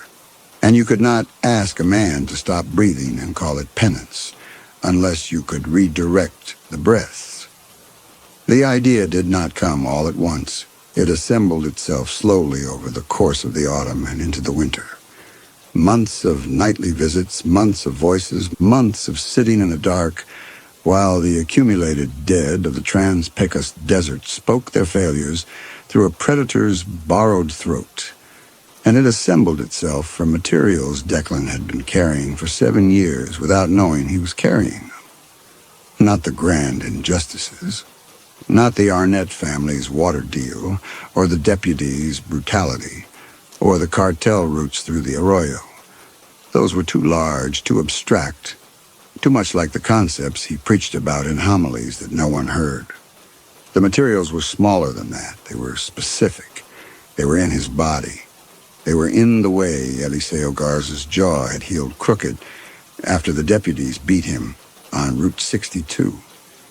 Healed without surgery because the county hospital required insurance Garza did not have, and the deputy's report classified the injuries as consistent with a single-vehicle accident. And Garza had signed the report because the alternative was a second visit, and Declan had watched Garza sign it through the window of the parish office, had watched the pen move across the paper from 30 feet away and had done nothing, had called no one, had filed no report of his own, because the seal of confession covered what Garza had told him about the beating and the institutional channels available to a priest in a parish the diocese had functionally abandoned were precisely as effective as the grout in the cracked tile. They were in the bodies he had found in the Arroyo, 2 in 7 years. The first had been a man in his 20s, face down in the sandy wash behind the church parking lot, dead approximately 4 hours by the time Declan discovered him during his morning walk. He had called the county sheriff. The deputy who responded, Flood, had processed the scene with the rote indifference of a man cataloging storm damage. Photographs, measurements, a body bag from the trunk of the cruiser, and a series of questions directed at Declan that were designed not to gather information, but to establish that the priest had no information worth gathering. The body was removed. The report was filed. The Arroyo continued to function as a drainage channel and, intermittently, as a dumping ground. And 6 months later, the second body appeared, a woman this time, younger, the details of whose death Declan had absorbed and stored in the same place he stored everything else he could not act upon. The place where a priest's knowledge and a priest's impotence coexist, generating a pressure that has no outlet because the architecture of the vocation was not designed to accommodate the desire to intervene in the physical world with physical force. That pressure had been building for 7 years. The thing in the booth had not created it. The thing in the booth had given it a door, and still he did not go through. Not yet. For 3 nights after the idea first assembled itself, he sat in the booth and listened to the confessions and withheld absolution and said nothing about what he was considering, because what he was considering was not a theological proposition or a pastoral strategy. What he was considering was the direction of lethal force against named human beings, and the fact that the force would be directed through a sacrament and executed by a non-human entity did not alter the moral substance of the act. And Declan knew this, knew it with the clarity that 23 years of moral theology provides, knew that the Church's position on the deliberate taking of human life was unambiguous, and that no sacramental framework could be constructed to justify it. And he sat in the booth and knew all of this and felt the pressure behind the door and did not open it. What opened it was not an idea, but a sound. On a Thursday night, walking back to the rectory from the booth, he passed the arroyo. The wash was dry, the sky was clear. The desert's daytime heat had dissipated into the kind of sharp, mineralized cold that the Trans-Pecos produces in February. A cold that seems to come not from the atmosphere, but from the ground itself, as if the earth were exhaling something it had been holding all day. Declan walked along the edge of the wash and heard, from the direction of the highway, a truck. Not the 18-wheelers that used Route 62 as a corridor between El Paso and points east, but a smaller vehicle, moving without headlights, its engine pitched low in the register, that meant first or second gear. The sound of a vehicle that was not traveling, but delivering. He stood at the edge of the arroyo and listened to the truck pass. It did not stop. He continued south toward the river, and the sound diminished and was replaced by the desert's baseline silence. And Declan stood in the cold and looked at the arroyo where two people had been deposited like construction waste, and felt the pressure behind the door reach a density that was no longer sustainable. Not because a new piece of evidence had been added, but because the accumulated weight of 7 years of evidence had finally exceeded what the structure containing it could hold. And the structure was his priesthood. And the priesthood was cracking the way the tile had cracked, not from impact, but from subsidence, from the slow recognition that the foundation had been insufficient from the beginning. He went back to the church. He entered the booth. The thing was gone. It always departed within minutes of the confession's conclusion. But the booth retained its presence the way a room retains the scent of a person who has just left. Declan sat in the priest's side and placed his hands on the armrests and spoke into the empty penitent's compartment, laying out the terms of what he was proposing, and his voice in the empty booth sounded different to him, rougher, more deliberate, as if the words were being pulled from a place deeper than his vocal cords, and the empty booth listened with the patience of furniture. And Declan sat there and spoke to no one, and felt, in the specific quality of the silence that answered him, something he could not have named and did not try to name, a rehearsal. He was rehearsing. He was preparing his mouth and his mind for what he would say the next night, when the curtain moved and the kneeler took weight, and the thing settled behind the screen with its latest cargo of borrowed guilt. The next night, when the curtain moved and the kneeler took weight and a new voice began to confess, a ranch hand from Marfa who had been missing since August and whose sin was striking his daughter in a moment of drunken rage. Declan listened to the confession and then, for the first time, spoke to the thing beneath the voice. He told it he could end the burning. The silence from the other side of the screen lasted long enough that Declan began to wonder if the thing had left, if it had retreated from the booth the way an animal retreats from a trap it has recognized. But then the brass mesh caught a faint distortion, the suggestion of a face pressing close, and the silence acquired an attention so focused that Declan felt it on his skin, a physical sensation, as if the air between them had been pulled taut. He did not frame what he said next as a bargain. He framed it as penance, the sacramental requirement for absolution. And in framing it this way, he was not lying exactly, because penance was indeed a requirement, and the direction of future behavior was indeed the traditional form that penance took. And if the behavior he was directing was the consumption of specific human beings rather than the recitation of Hail Marys, this was a matter of degree, not of kind, or so the words suggested. And the words came smoothly, and more smoothly than they should have, as if the rehearsal in the empty booth had done its work, and Declan heard himself speaking with a fluency that disturbed him even as it carried him forward. The thing's agreement was not a word, not in any of the voices it carried. The agreement came as a vibration through the booth's mesquite frame, a resonance so low that Declan felt it in his molars and in the bones of his wrists where they rested on the armrests. And then the curtain moved, and the presence withdrew, and Declan sat alone in the dark booth and felt the specific exhilaration of a man who has found, in the rubble of his failed vocation, a purpose commensurate with his authority.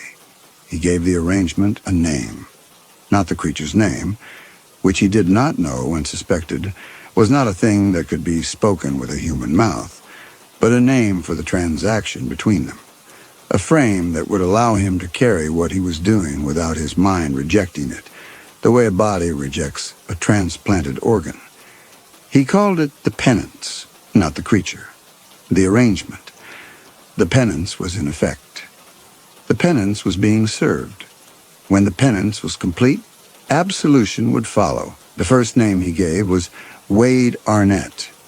Wade Arnett was the eldest of the three Arnett brothers, and the operational intelligence behind the family's acquisition of Salinas's water rights.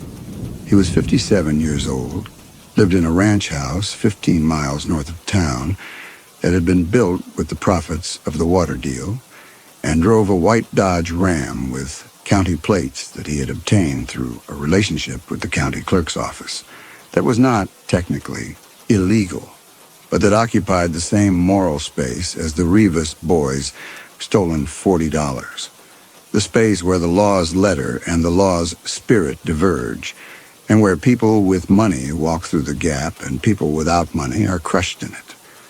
Declan wrote the name on a slip of paper torn from the margin of the parish bulletin. The bulletin he printed weekly on the rectory's inkjet printer for a congregation of 4. A bulletin whose content had dwindled over the years from a full page of announcements to a single paragraph listing the Mass schedule and the number for the Archdiocese prayer line. And he placed the paper in the brass dish that sat on the shelf below the screen. The dish had once held the priest's copy of the Act of Contrition in the years when the booth was used regularly enough to warrant laminated reference materials. Now it held a man's name. He did not sleep. He lay in the rectory bedroom and listened to the desert silence and thought about Wade Arnett. And what he thought about was not the water deal or the poisoned wells or the systemic corruption that the Arnett family had engineered over the course of a decade. What he thought about was Wade Arnett's face. He had seen it dozens of times. At the gas station, at the county courthouse, once at the hardware store in Sierra Blanca, where Arnett had been buying fence posts and had nodded at Declan with the automatic courtesy of a man who acknowledges clergy the way he acknowledges traffic signals, as a feature of the civic landscape that requires a minimal response and no further engagement. The face was ordinary, weathered in the way that Trans-Pecos faces weather, lined along the vectors that decades of squinting into horizontal light produce. A face that belonged to a man who ate breakfast and read the newspaper and had opinions about the Dallas Cowboys, and who had, incidentally, made the deliberate decision to redirect a town's water supply through a pipeline to a development site that existed only as a promotional brochure, a decision that had sickened children and killed livestock and driven families out of their homes, and that had been, for Wade Arnett, a line item in a business plan. Declan lay in the dark and looked at the face in his memory and tried to feel what he expected to feel. The righteous conviction of a man executing judgment. And what he felt instead was a tremor in his hands, a fine vibration that he could not attribute to cold or caffeine or age, a vibration that was localized in his fingers and that intensified when he thought about the slip of paper in the brass dish, as if his hands knew something about what they had done that the rest of him had not yet processed. In the morning, the slip was gone. The dish was empty, not blown away, not disintegrated. Gone the way a thing is gone when a hand has taken it, deliberately, completely, with intent. Declan stood in the booth and looked at the empty dish and felt the tremor in his hands and waited. Wade Arnett disappeared on a Tuesday in March. His truck was found on Ranch Road 1111 with the engine running, and the driver's door open and the radio playing a Tejano station out of Juarez. There was no blood, no sign of struggle, no indication of where Wade Arnett had gone or how he had gotten there. The county sheriff filed a report. The sheriff's department searched the surrounding desert for 3 days with dogs and a helicopter, borrowed from the Border Patrol, and found nothing. Not a boot print, not a thread, not a button. And the search was suspended, and Wade Arnett joined the desert's growing inventory of people who had been present and then were not. Declan heard about the disappearance from Garza, who heard about it from a dispatcher he knew at the county office, and the news reached the parish kitchen on a Wednesday afternoon with the flatness of information that has traveled through several hands and lost its emotional charge. And Declan received it and nodded and said something about praying for the family. He did not remember the exact words afterward, only the sensation of his mouth producing sounds that were appropriate to the situation while his hands, wrapped around the diocesan mug, continued their fine unsteadiness. And Garza left. And Declan sat at the table and looked at his hands and understood that the unsteadiness was not fear. It was anticipation. That night, the curtain moved, and Wade Arnett's voice confessed through the screen. The sins were considerable. The voice detailed the water deal with the specificity of a deposition. Names, dates, dollar amounts, a single meeting at the Midland Petroleum Club, where the county water board had been persuaded to reclassify 3 agricultural wells as non-essential. The voice described these transactions without self-pity and without justification, in the flat, exhausted tone of a man who has been carrying a weight and has finally found someone to hand it to. But beneath the deposition's data, the voice carried something else, something that had nothing to do with the water rights or the business plan or the county's complicity. The voice carried the full weight of Wade Arnett's private knowledge of himself, the knowledge that accumulates in any human life and that is never shared because it is too ordinary to confess and too heavy to carry alone. The way he had stopped calling his son after the divorce, not because he was angry, but because he was ashamed of the sound of his own voice on the phone, ashamed of the pauses where he could not think of what to say, ashamed of the distance between the father he had intended to be and the father the phone call revealed him to be.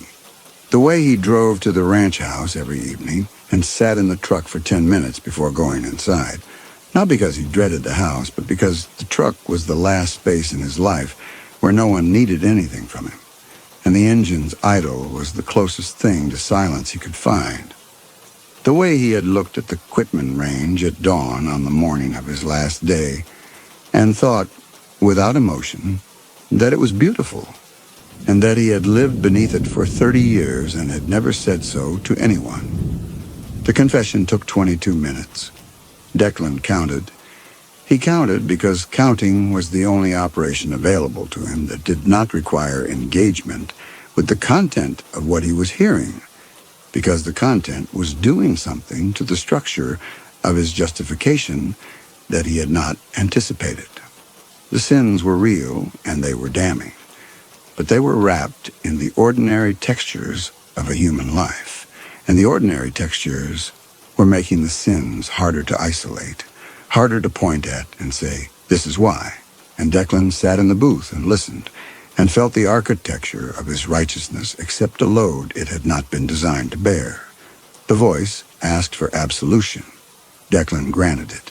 He spoke the words, Ego te absolvo a peccatis tuis in nomine Patris et Filii et Spiritus Sancti. And the sound that came from the other side of the screen when the words landed was not a sound a human throat could produce. It was the sound of something releasing, a tension dissolving, a pressure equalizing, a weight being lifted from a structure that had been bearing it at the limit of its capacity. The booth's mesquite frame vibrated with it. The brass screen hummed a single note and went still. Then the curtain moved, and the presence departed, and Declan sat in the booth and felt the words of absolution still resonating in his chest. Words he had spoken thousands of times. Words that had become so routine they had lost their weight.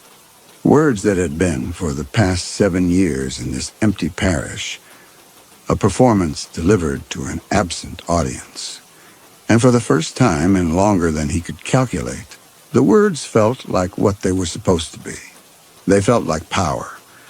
The second name was Dale Arnott, the youngest brother. Declan wrote it with a steady hand. The slip went into the dish on a Friday night. By Monday, Dale Arnott's truck was found on the same ranch road, engine running, door open, radio silent. The county sheriff's report noted the similarity to his brother's disappearance.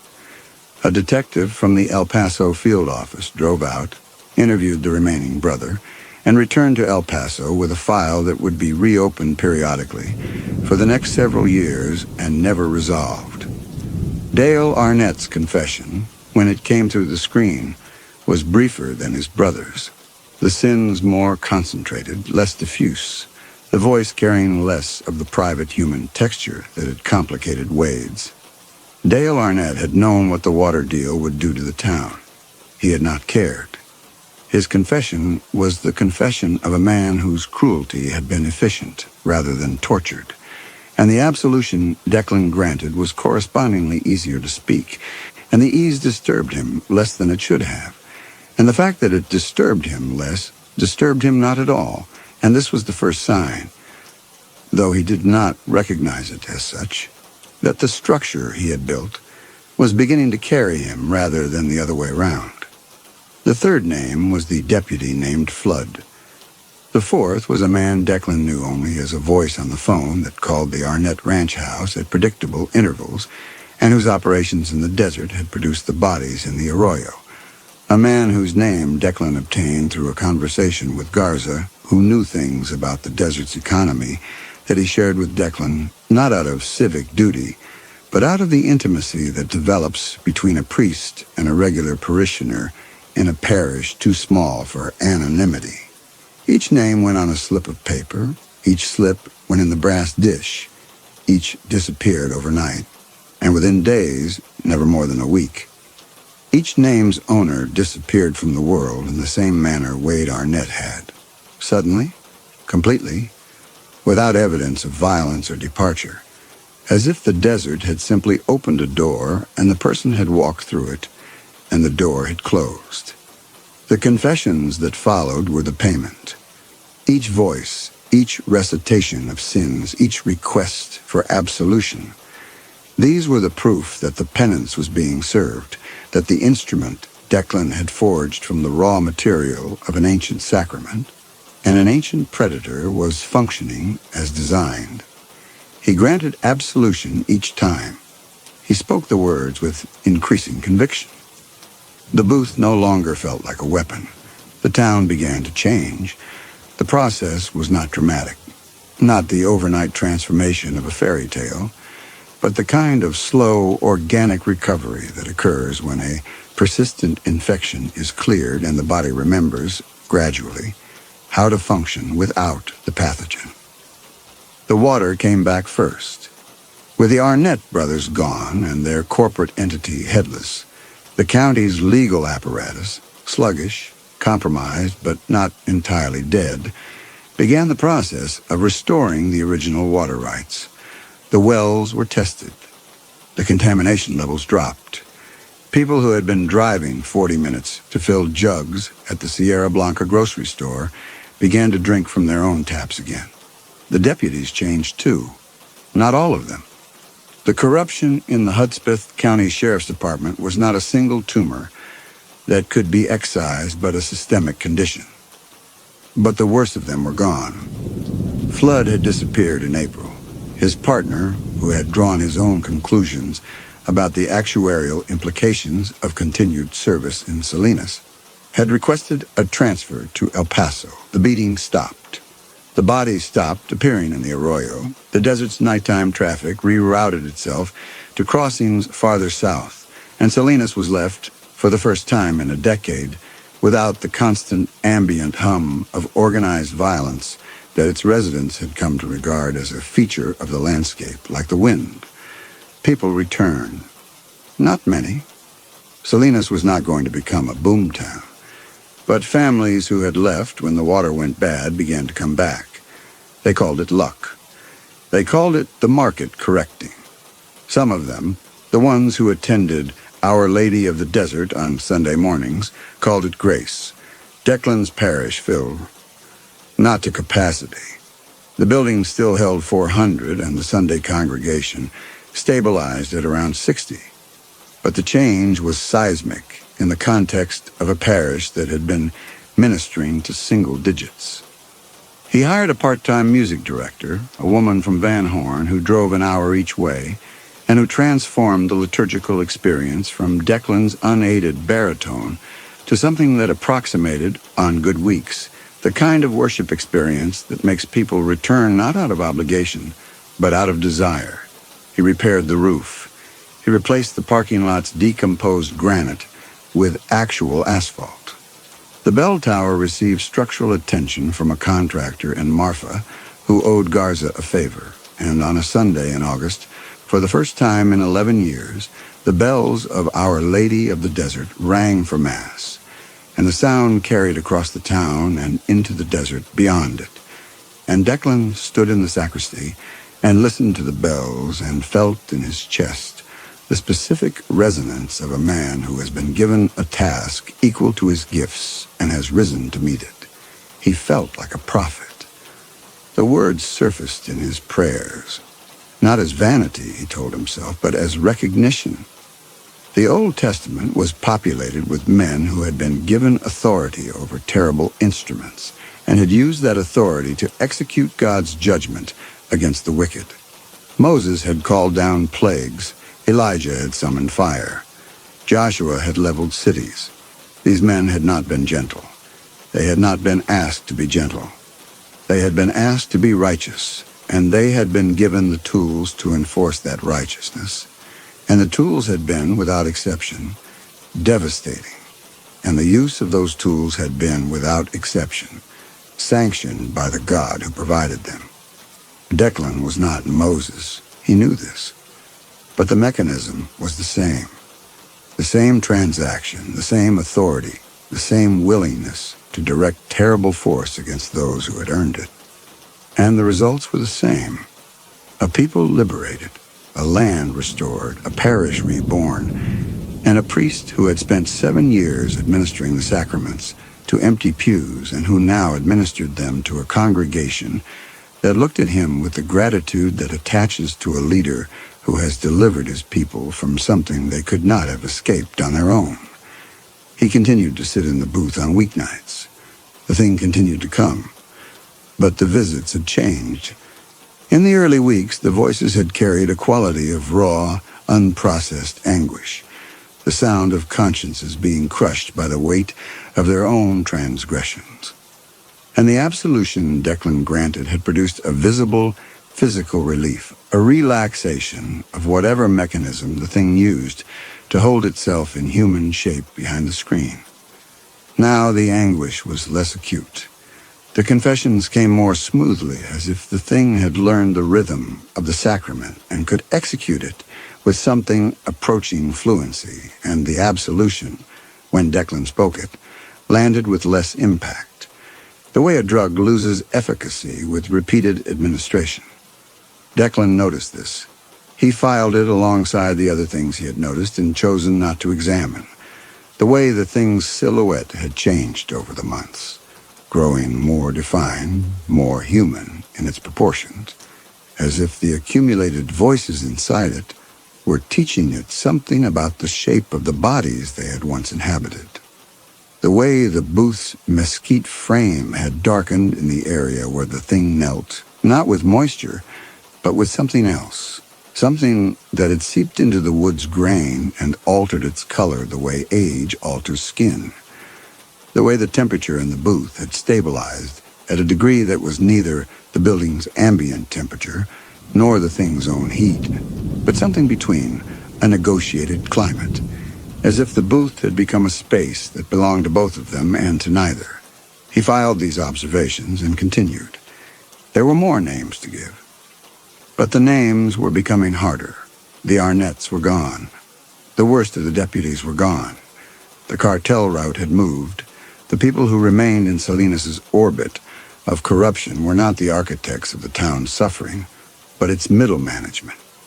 The county clerk who had processed the water rights transfer, the notary who had certified the documents, the real estate agent who had facilitated the Arnett's land acquisitions. These were people who had participated in Salinas' destruction not out of malice, but out of the ordinary human weakness that collaborates with power because the alternative, refusal, resistance, unemployment, is more immediately costly than compliance. They were not wicked. They were not good. They were the same thing most people are, insufficient. The first name from this category was the county clerk. Her name was Portillo, 53. 2 grandchildren who visited every second weekend and who sat in the back seat of her sedan eating animal crackers while she drove them to the park in Sierra Blanca, because the park in Salinas had been closed since the water contamination was discovered, its fountain capped and its grass dead, a casualty of the same infrastructure collapse that Portillo herself had helped process through the county's administrative system. Declan wrote her name on a slip of paper on a Wednesday night. He held the pen over the brass dish and did not release the paper. He held it for 9 minutes. He knew because the sacristy clock chimed the quarter hour while his hand was still suspended above the dish, and the chime passed through the empty church and through the booth and through his arm and into the hand that held the pen and the paper and the name, and the hand trembled. Not the fine, anticipatory shaking of the early weeks, but something coarser, less controlled, a vibration that felt less like excitement and more like the involuntary response of a muscle being asked to perform an action it has identified at some level below conscious control as wrong. He placed the slip in the dish. He did it the way a man steps off a ledge, not with conviction, but with the specific exhaustion of a person who has been standing at the edge long enough that the effort of remaining has exceeded the fear of falling. He told himself that complicity was a sin, regardless of its motivation.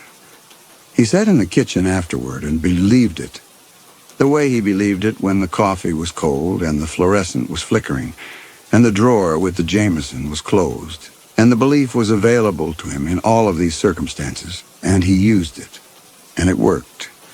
And the working of it was so efficient and so complete that he did not notice the moment when the belief stopped being a conviction and became a tool, a device for prying open the space between what he was doing and what he could tolerate having done, a space that moral theology is designed to hold shut, and that moral theology, applied with sufficient pressure, can also hold open.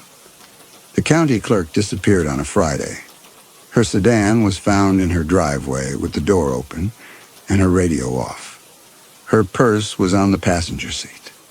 Her grandchildren were with their mother in El Paso that weekend, a coincidence of scheduling that Declan noted and filed and did not examine, because examining it would have required him to consider the possibility that the timing of his slips was producing effects in the world beyond the disappearances themselves, that the penance had logistics, that the thing in the booth was not merely responding to the names, but planning around them. And this consideration would have introduced into his model of the arrangement a variable he was not prepared to accommodate, the possibility that the thing was thinking. That night, the county clerk's voice came through the screen. Her sins were mundane, a lie to her sister about a recipe, a library book she had never returned, the time she had pretended not to hear her neighbor's dog barking at 3 a.m. because she did not want to get out of bed, The voice recited these failures with the same desperate specificity that all the voices carried, the specificity of a consciousness that is reviewing its entire moral inventory and finding, in the vast catalog of a human life, nothing dramatic enough to justify the weight it feels, and concluding that the weight must therefore be the accumulated mass of 1,000 small delinquencies, 1,000 moments of insufficient attention, 1,000 times the right thing was visible, and the effort of doing it was slightly greater than the effort of not doing it, and the difference, compounded over 53 years, had produced the specific gravity of this confession, this booth, this voice asking a priest in the desert for the one thing the church had told it could set the account to zero. Declan sat in the booth and listened to the catalog of a life's minor failures and felt, for the first time since the penance had begun, something he could not immediately classify. It was not guilt. Guilt was specific, actionable, the domain of the confessional. What Declan felt was adjacent to guilt, but larger, less defined, more architectural, as if a load-bearing wall inside him had developed a crack, not enough to compromise the structure, but enough to produce, at certain hours and in certain lights, a sound that should not have been there. He granted absolution. The words came.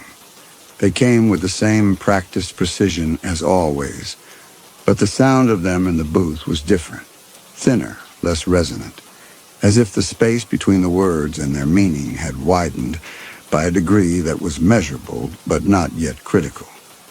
The voice thanked him. The curtain moved. The presence withdrew. Declan sat in the booth and pressed his palms flat against the armrests and noticed that the wood was no longer body-warm. It was something else, a heat that did not dissipate when he lifted his hands, a heat that seemed to come not from the surface of the wood, but from inside it, as if the booth itself had developed a metabolism, a circulation, a warmth that was sustained by something other than the ambient temperature of the building. He did not examine this. He went to the rectory and made coffee and sat at the kitchen table and opened the drawer with the Jameson and closed it again and placed his hands on the table and did not look at them. Sunday Mass drew 72 people. The music director led the congregation in a hymn that rose through the nave and filled the space above the pews, where the acoustic architecture of the building, designed for 400 voices, had waited 44 years to do its work. And the sound was, Declan thought, beautiful. And the thought came with a tenderness that surprised him, as if he were hearing it from a distance, as if the beauty of the sound were something happening to someone else in a place he could see but not enter. He delivered the homily. It was about mercy. He spoke about mercy for 20 minutes, and the congregation listened with the attentiveness of people who believe they are in the presence of a man who has been given access to something they have not. And Declan felt their attention and was sustained by it, and did not ask himself whether what he was describing as mercy and what the penance was delivering were the same thing, because the question had a shape he recognized, the shape of the crack in the load-bearing wall, and he was not yet ready to look at it directly. After Mass, a woman he did not recognize approached him in the vestibule. She was middle-aged, dressed for travel, carrying a paper bag from the bakery in Sierra Blanca.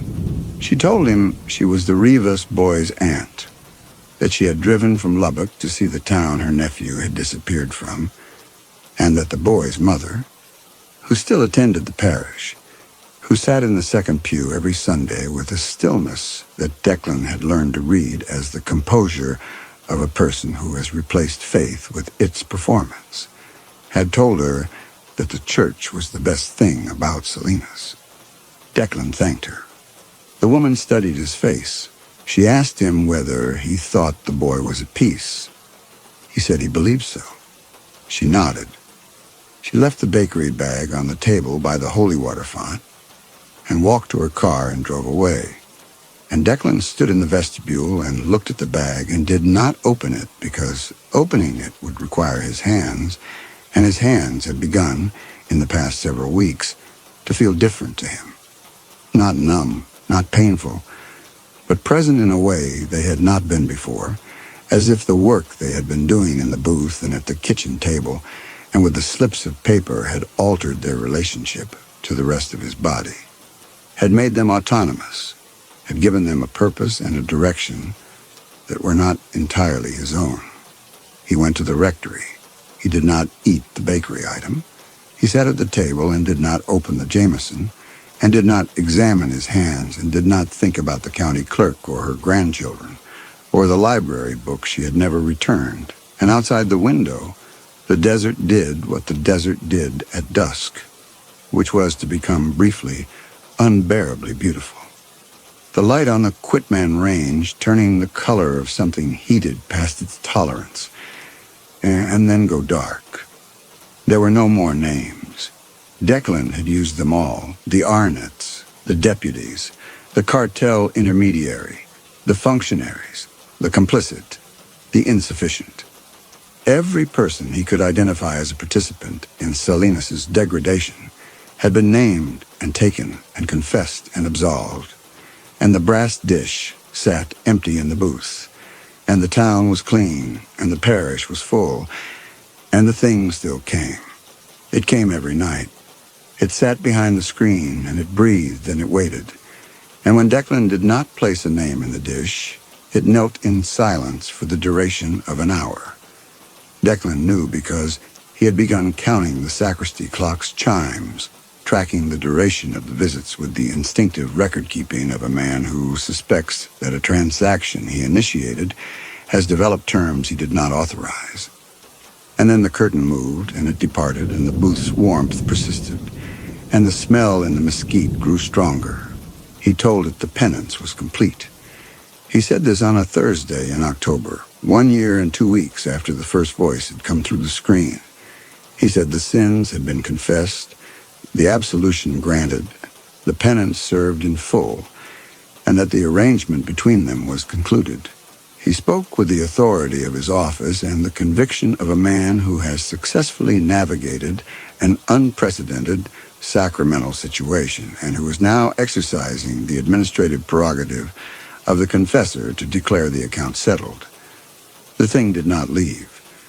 It sat behind the screen for 3 hours. Declan sat on his side for 3 hours. Neither moved.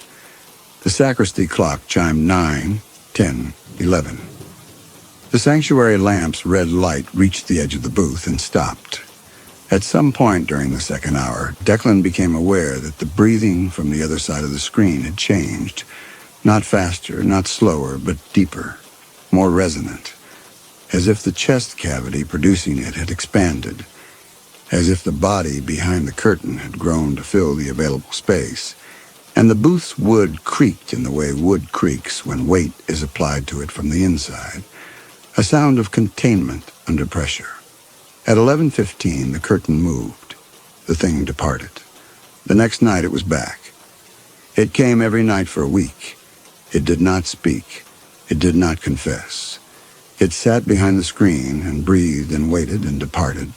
And each night the breathing was deeper, and the wood creaked louder, and the smell, sage, copper, the thing beneath both, was stronger.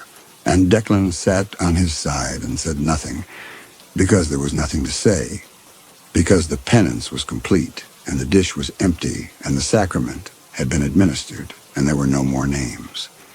Except there was one name he had not written. He knew this. He had known it for weeks.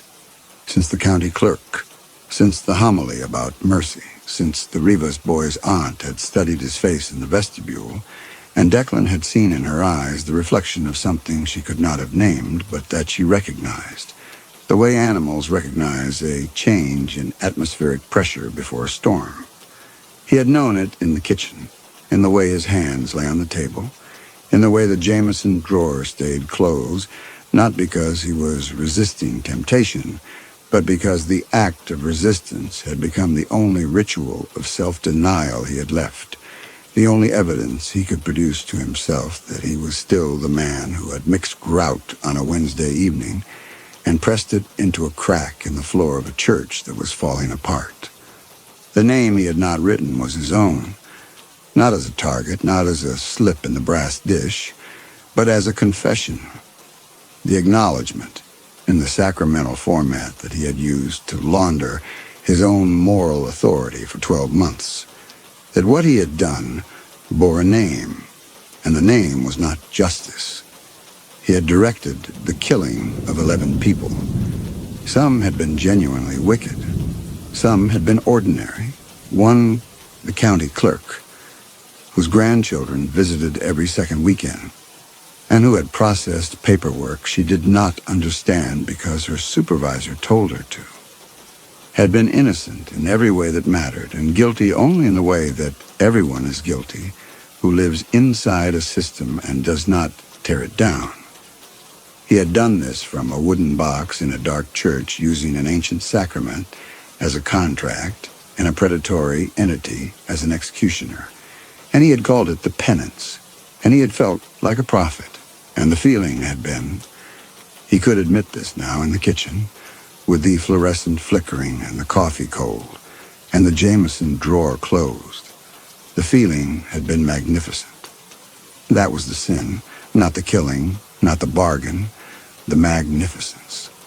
The specific, luminous Old Testament exhilaration of being the man with his hand on the lever of divine judgment. The man who decided who lived and who died. The man whose authority extended beyond the sacramental into the actual, beyond the spiritual into the physical, beyond the booth into the desert. He had loved it. He had loved every name, every slip of paper, every confession that proved the slip had been received, every absolution that proved the system worked, every Sunday when the pews were fuller than the week before, and the congregation looked at him with gratitude, and he received their gratitude and gave them mercy and believed, genuinely, without reservation, with the full force of his 23 years of ordination and his 7 years of desert exile and his lifetime of faith, that he had earned it. Pride. The word found him in the kitchen at 2 a.m, and it came not as an abstraction, but as a physical sensation, a settling, a subsidence, the slow surrender of a foundation that had been asking to be allowed to collapse. And Declan sat at the table and felt it happen and did not resist, because resistance required the same muscles that pride had used, and those muscles were exhausted, and the thing they had been holding up was heavier than he had known. He went to the church. He did not turn on the lights. The sanctuary lamp painted its red geometry across the nave, and he walked through it to the booth and entered the priest's side and sat down and waited. The curtain did not move. He sat for an hour. The booth was silent. The wood was warm. The brass screen gleamed faintly in the red light, and beyond the screen, the penitent's side was empty. He was certain of this, could feel the emptiness, the way you feel the absence of a person who has been standing behind you and has stepped away. And the emptiness was, in its way, worse than any presence, because it meant the thing had not come. And if the thing had not come, then Declan was alone with what he had done, and there was no screen between himself and his own accounting. He left the booth. He walked to the sacristy. He washed his face in the sink and dried it with the towel that had once been white. He walked back to the nave. The curtain was closed. He stopped in the aisle.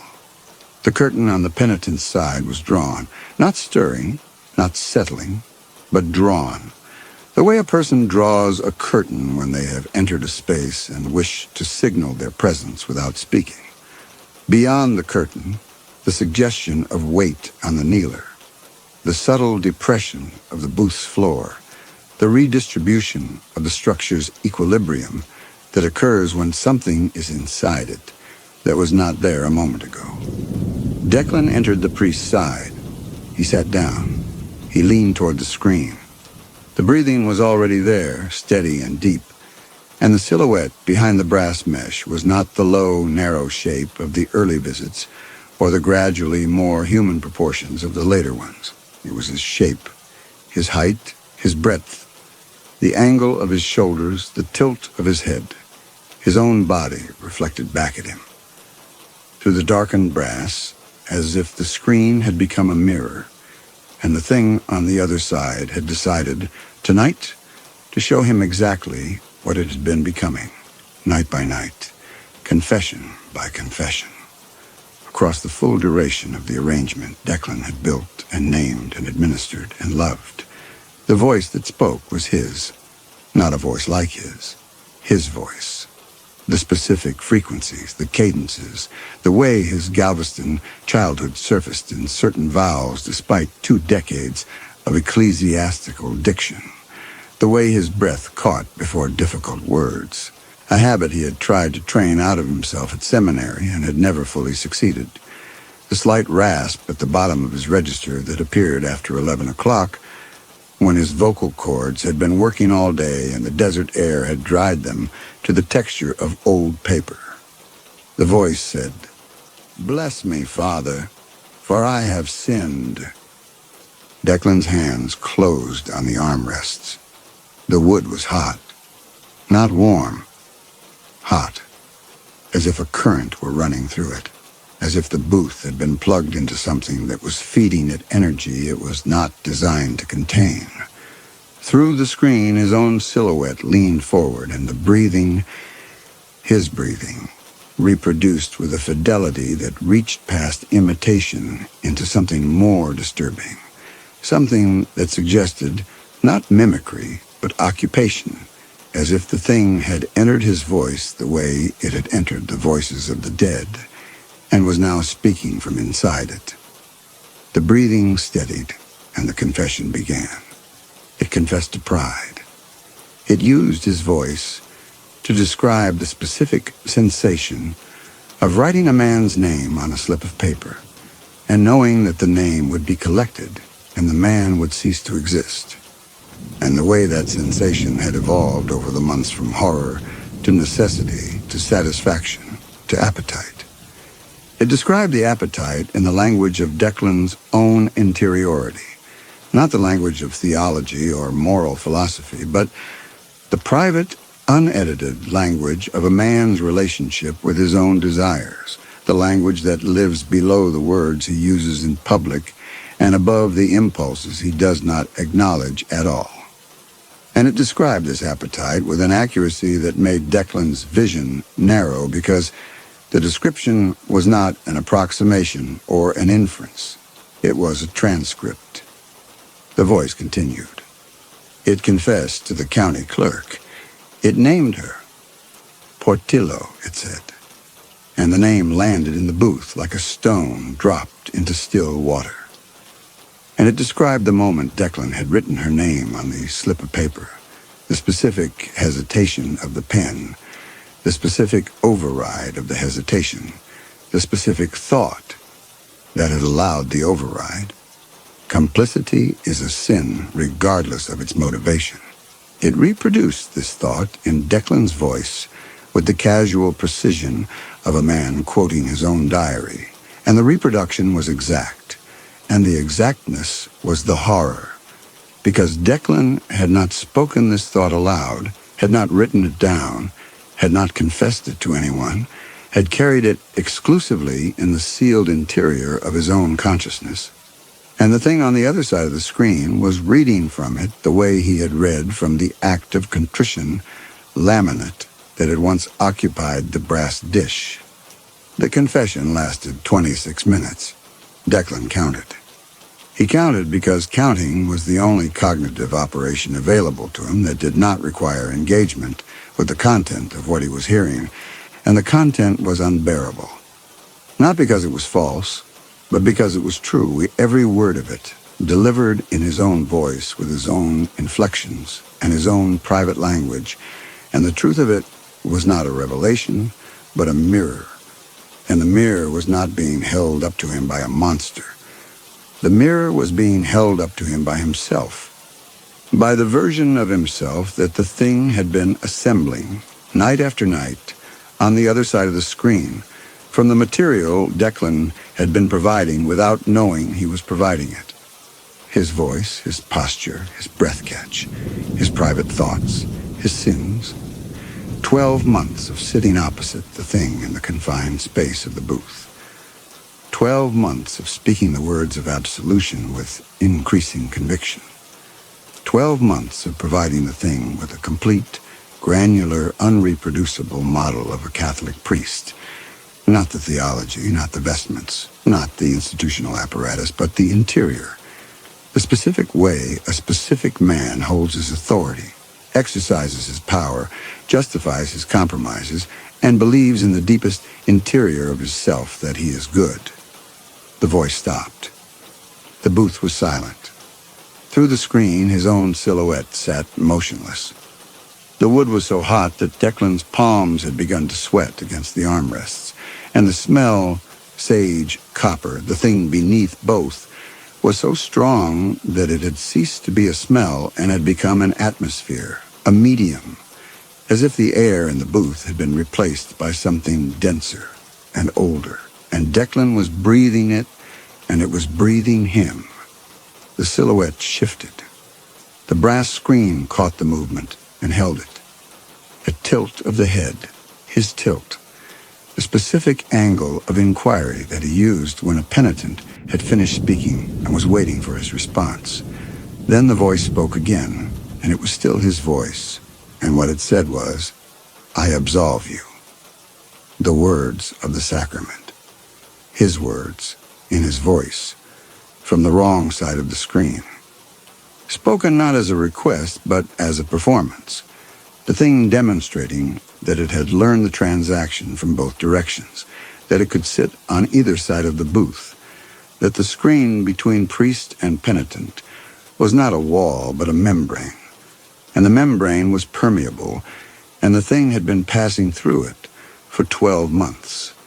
And what had passed through was not forgiveness or guilt or penance, but something simpler and more devastating.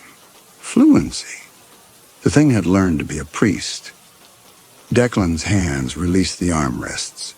He looked at them in the red-tinged dark of the booth. His hand, the hands that had repaired the tile and written the names, and gripped the wood for 12 months of confessions. And they were cold. Not the cold of the desert night, which was a dry cold, a surface cold, a cold that came and went with the sun.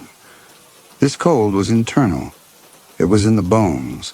It was in the joints that had absorbed the booth's unnatural heat, night after night. And the heat was gone from them now, transferred somewhere, given to something, and the cold that replaced it was the cold of a thing that has been emptied of a resource it did not know it was spending. The fingertips withdrew. The screen flexed back. The silhouette stood. It had been kneeling, as a penitent kneels, but now it stood, and standing its height filled the penitent's compartment in the way that Declan's height filled the priest's side, and the two shapes faced each other through the brass mesh with the symmetry of a reflection, and the reflection adjusted its shoulders and turned and moved the curtain and stepped out of the booth. Declan heard it walk, not the retreating absence of the earlier departures, the barometric normalization, the sense of a room being vacated. This was footsteps, footfalls on terracotta tile, spaced at the interval of a man's stride, carrying the weight of a man's body, producing the specific acoustics of a man's shoes on a church floor, and the footsteps moved not toward the locked front door or the locked side door or the painted shut windows, but toward the sacristy, toward the sink where Declan washed his hands, toward the towel that had once been white, toward the door that led from the sacristy to the rectory, toward the kitchen where the coffee was cold and the fluorescent flickered and the Jameson waited in its drawer and the table bore the marks of a man's palms pressed flat against its surface night after night while the desert outside did what the desert did. The sacristy door opened. The sacristy door closed. The rectory door opened. The rectory door closed. The footsteps stopped. Declan sat in the booth. He tried to stand. His legs did not respond, not the way legs fail to respond when they have fallen asleep. That failure is preceded by pins and needles, by the fizzing awareness of circulation returning, by the body's insistence on announcing its own dysfunction. This was different. This was the absence of the announcement. He told his legs to move, and the instruction traveled from his brain to his thighs, and arrived at a border it had never encountered before, and stopped, the way a current stops when the wire has been cut. And beyond the cut, there was nothing. Not numbness, not pain, not the tingling of compromised circulation, but a cold so deep and so structural that the muscles it occupied no longer registered as his. They were still there. He could feel their weight against the seat of the booth, could feel the pressure of his own body on the wood. But the weight and the pressure belonged to him the way furniture belongs to a room, present, accounted for, incapable of independent action. He tried his hands. The right hand responded, barely with a delay that felt like moving through something thicker than air, a sluggishness that was not muscular but proprioceptive, as if the hand were receiving his commands through a relay that was losing signal strength. He managed to lift it from the armrest. The effort produced a fine tremor in the wrist that traveled up his forearm and stopped at the elbow, where the cold had established itself with the permanence of a thing that intends to stay. The left hand did not move at all. It lay on the armrest with the fingers slightly curled in the exact posture it had held when the thing on the other side of the screen had pressed its fingertips against the brass, and the posture was fixed, was no longer a posture but a position, the position of a hand that has been set down by someone who has finished using it. The sacristy clock chimed midnight.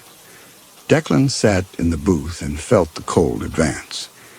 It moved the way the thing in the booth had moved over the course of 12 months.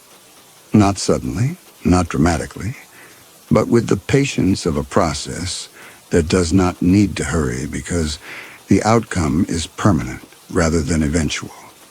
It moved from his hands into his wrists, from his thighs into his hips. It reached the lower vertebrae of his spine and paused there.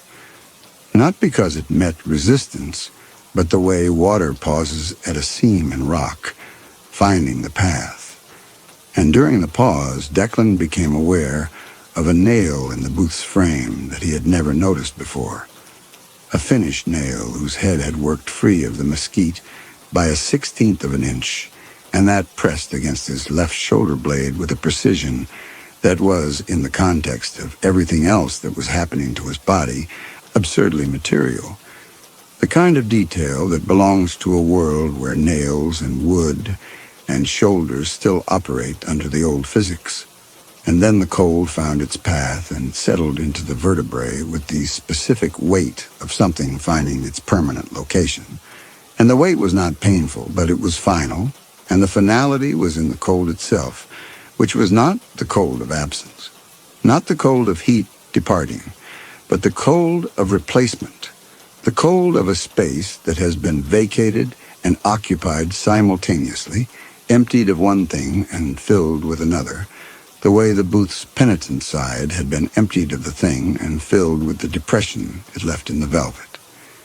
He was in the booth. The booth's door was 18 inches from his right hand. The handle was brass, the same brass as the screen, and it operated with a simple latch mechanism that required the pressure of a thumb and the rotation of a wrist. And Declan's right thumb was still marginally his own, and his right wrist was still marginally capable of rotation, and the door was 18 inches away. And beyond the door was the nave, and beyond the nave was the side entrance to the sacristy, and beyond the sacristy was the rectory, and beyond the rectory was the parking lot, where his 11-year-old Corolla sat with the keys in the ignition, because no one in Salinas locked their cars. And beyond the parking lot was the highway, and beyond the highway was the world, 18 inches. His right hand could reach the latch. Probably. If he committed what the hand had left to a single motion, a single extension, a single grip. But the hand that could reach the latch was the same hand that had written the names on the slips of paper, and the muscles it would use to grip the brass handle were the same muscles it had used to grip the pen, and those muscles were cooling, degree by degree, as if the thing in the rectory were drawing on them through the same invisible circuit that had connected them through 12 months of the booth's shared atmosphere, pulling the last of what it needed to complete the model, to finish learning the exact way Declan Cahill's hands operated in the world. The grip strength, the fine motor control, the distribution of force between thumb and forefinger that made his hands and not anyone else's. The right hand shook harder. The fingers extended toward the latch. The distance closed from 18 inches to 12 to 9, and at 9 inches the cold arrived in the right wrist with the conclusiveness of a lock engaging, and the hand stopped, and the fingers remained extended in the dark, reaching for a handle they would not reach, and Declan looked at them, his fingers, in the red-tinged dark that the sanctuary lamp's light did not quite penetrate, and they did not look like his fingers anymore.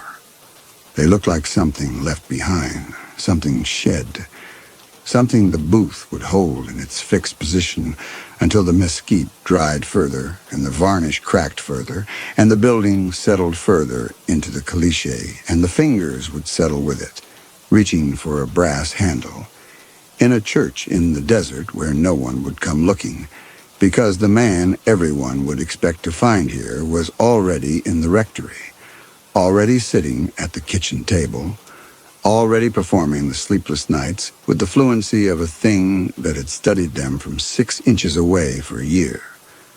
The sanctuary lamp's red light reached the edge of the booth and stopped.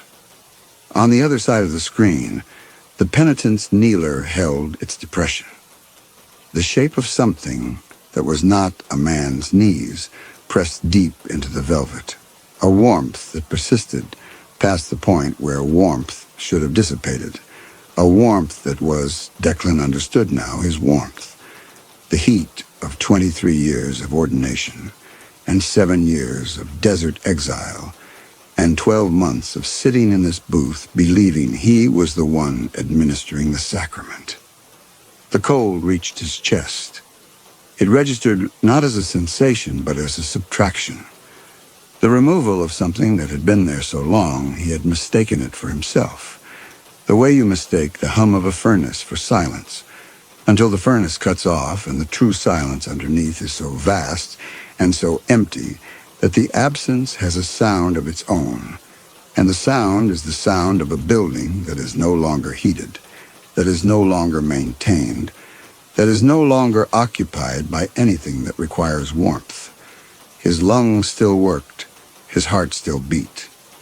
These were autonomic, beneath the threshold of the cold's current reach, operating on the body's oldest and most stubborn infrastructure, the infrastructure that does not require permission or intention or will, the infrastructure that would keep him breathing in the dark booth while the thing in the rectory breathed in the lit kitchen, 2 sets of lungs operating the same air at the same rhythm, one of them original and failing, the other copied and ascendant. And the booth held them both in its mesquite frame the way the church held the booth, the way the desert held the church, the way the night held everything. And the cracked tile he had repaired a year ago was still cracked. The grout had failed as he had known it would fail, the wrong color and the wrong bond. And through the crack, the caliche was visible, the color of bone. And it had been there longer than the building, and would be there after the building was gone, and after the thing in the rectory had finished learning what it needed to learn, and had walked out the front door on Sunday morning wearing a priest's voice, and a priest's authority, and a priest's power to absolve. And the congregation would see him and know him and call him Father, and he would raise his hands, warm hands, steady hands, hands that did not tremble, and he would speak the words of consecration over the bread and the wine with the perfect cadence of a man who had practiced them for 23 years, and the congregation would receive communion from his fingers, and the fingers would be the right temperature, and the voice would catch before the difficult words in exactly the right places. And no one would know because there would be nothing to know, because the copy would be complete, and the original would be here in the booth, in the dark, with his cold hands reaching for a handle 18 inches away. And outside the desert lay flat and dark and silent, under a sky that held more stars than the church had saints. And the stars did not blink, and the church did not move, and Declan Cahill did not move, and the red light did not reach him, and his mouth was open, and no sound came out of it.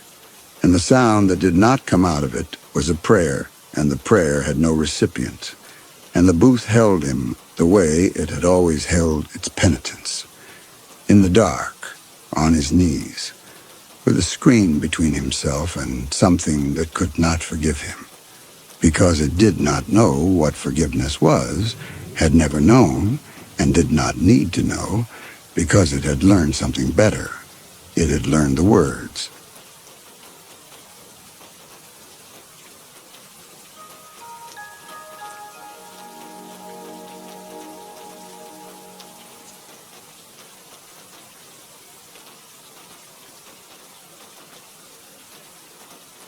"42 degrees below zero. The surgeon had recorded the figure that morning, the same reading he had entered for 37 consecutive days. And Francis Godfrey had watched the mercury refuse to climb with the particular dread of a man who understood that such temperatures did not merely threaten comfort. They threatened the integrity of matter itself. Wood became brittle as glass. Rope stiffened to wire. Iron contracted. And where iron met copper in the Perseverance's hull fastenings, the galvanic corrosion accelerated beyond any rate the shipwrights had calculated. Flesh exposed for 60 seconds turned black, and now, 5 days into this unrelenting cold, something beneath the hull was scratching.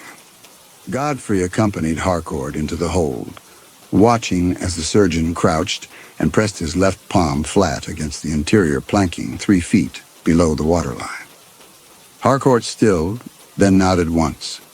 That rhythmic disturbance rising through oak and copper, sheathing from the darkness beneath the ice, faint as a pulse but undeniable. Scratch, scratch, tap, scratch, scratch, tap. A silence of perhaps 8 seconds, then the pattern resumed. Harcourt shifted his weight, knees protesting, and moved his hand 6 inches to starboard. The vibration followed. Not a localized phenomenon, he confirmed quietly. Something continuous, something deliberate, something that followed the curve of the hull along the keel. The hold smelled of tar and damp oakum, and the particular staleness that afflicted enclosed spaces after 3 weeks locked in ice. His lantern sat on the deck planks behind him, flame shivering each time the ship groaned beneath the pack's slow pressure. The Perseverance had been motionless since the 16th of December, caught fast in the Northwest Passage, some 40 miles southwest of King William Island. And for the first 2 weeks, the ice had been merely an inconvenience. A delay, certainly, but nothing that should concern a vessel built to Antarctic standards. Her hull reinforced with diagonal oak strakes and sheathed in copper to resist the teredo worm. Captain Whitfield had ordered double watches and instituted the coal rationing protocols. The men grumbled but obeyed.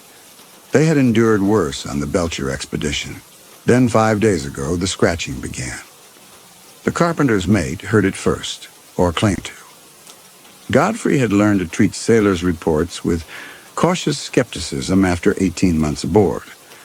But by the third night, 6 men had reported the sound independently, all describing it with remarkable consistency, rhythmic, metallic, emanating from below the waterline on the starboard quarter.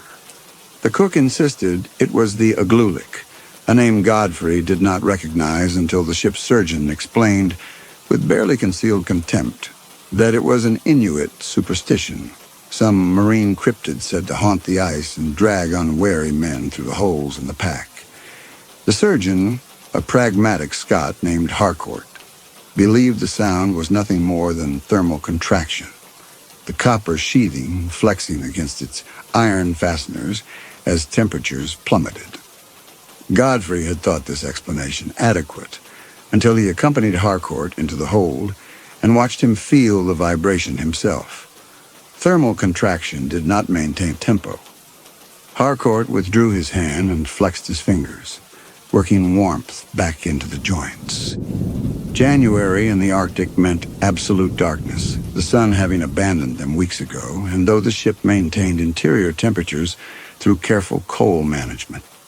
The coal below decks possessed a persistence that woolen layers could not defeat. A patient, seeping cold that found the spaces between fabric and flesh and settled there like water filling a cavity. Godfrey had lost sensation in his left foot entirely during a winter spent in Greenland years ago. A surgeon in Edinburgh had saved the foot, but 2 toes had gone black and been removed without ceremony.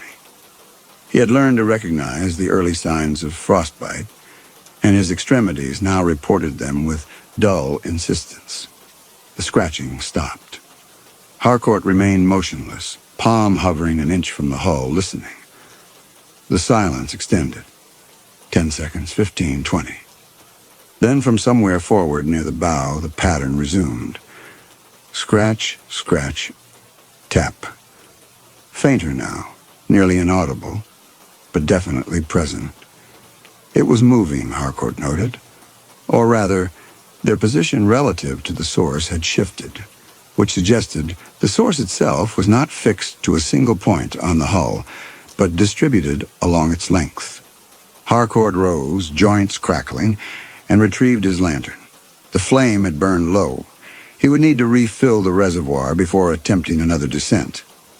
Godfrey followed him aft toward the ladder, navigating between the stacked crates and barrels that constituted the expedition's remaining stores. Above them, transmitted through the deck planking, footsteps, the watch changing most likely, or the cook preparing the evening meal. The chronometer in the captain's cabin would read 3:30, though the term afternoon held little meaning when darkness was absolute and unvarying. The men divided time by watch rotations and meal intervals. Some had taken to sleeping 16 hours out of every 24, their bodies surrendering to the polar night's demands. They had been provisioned for 18 months, but the ice had added an unwelcome variable to the Admiralty's calculations. If the thaw did not come by March, Captain Whitfield would be forced to consider options that no commander discussed in official correspondence. Short rations, scurvy prevention, through unconventional means, the possibility that rescue ships might not reach them before the next winter arrived. Godfrey's cabin occupied a space barely 6 feet square on the orlop deck, situated between the surgeon's dispensary and the rope locker. He had claimed it on embarkation, accepting its disadvantages. Poor ventilation, proximity to the bilge, the perpetual dampness that afflicted all below waterline quarters, because it offered something the gunroom berths did not: solitude. As an Admiralty observer assigned to document the expedition's progress, he had no official duties beyond his quarterly reports to the board, and the isolation suited him. He had converted one wall into shelving for the few reference volumes he had brought from Edinburgh, and a small writing desk occupied the space beneath the single gimbaled lamp. His journal lay open to the previous day's entry, ink frozen in the bottle. He set the lantern on the desk and began the process of thawing the ink over the flame, a delicate operation that required patience and a steady hand.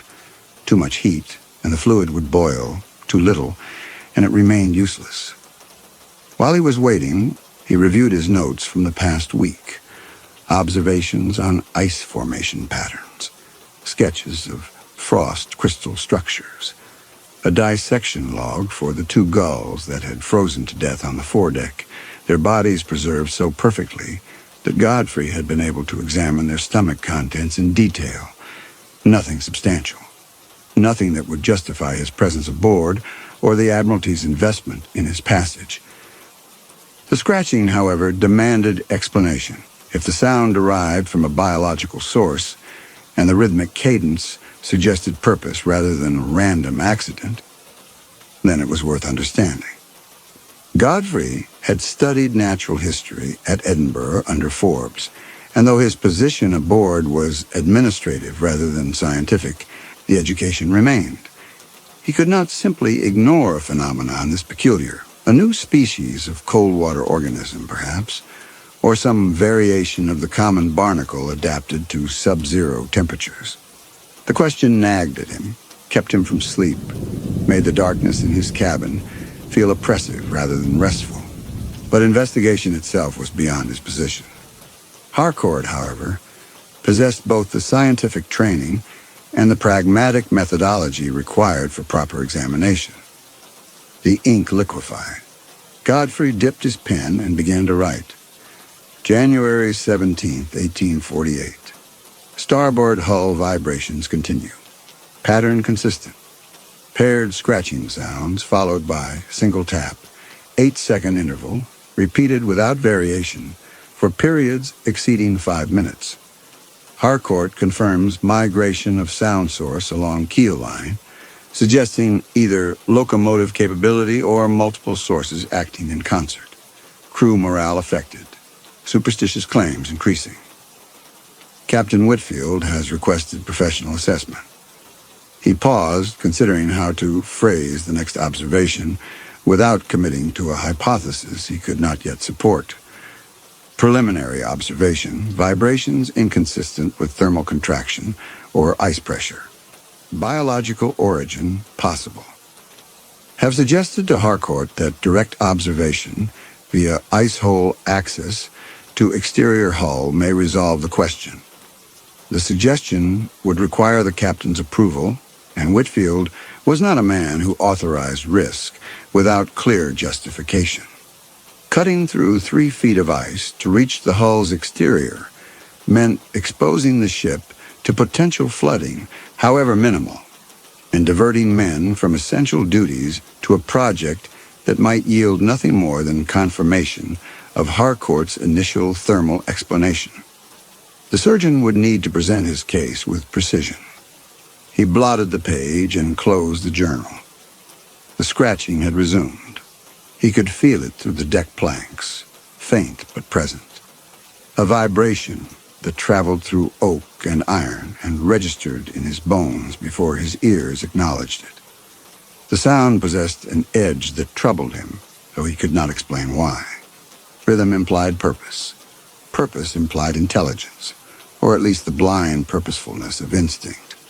Something down there, separated from the ship by 3 inches of oak and a copper sheath, was working. Godfrey extinguished the lamp and made his way topside. The main deck presented a landscape of absolute blackness, broken only by the watch lanterns fore and aft. The cold struck him with a physical force, a wall of air so frigid that his first breath seared his throat and triggered an immediate coughing fit. He had learned to breathe through a woolen scarf during his Greenland winter, but the knowledge did not make the initial shock less brutal. The surgeon's morning reading still held. 42 degrees below zero, a temperature that had remained constant for 37 days. The rigging had become solid sculptures of ice.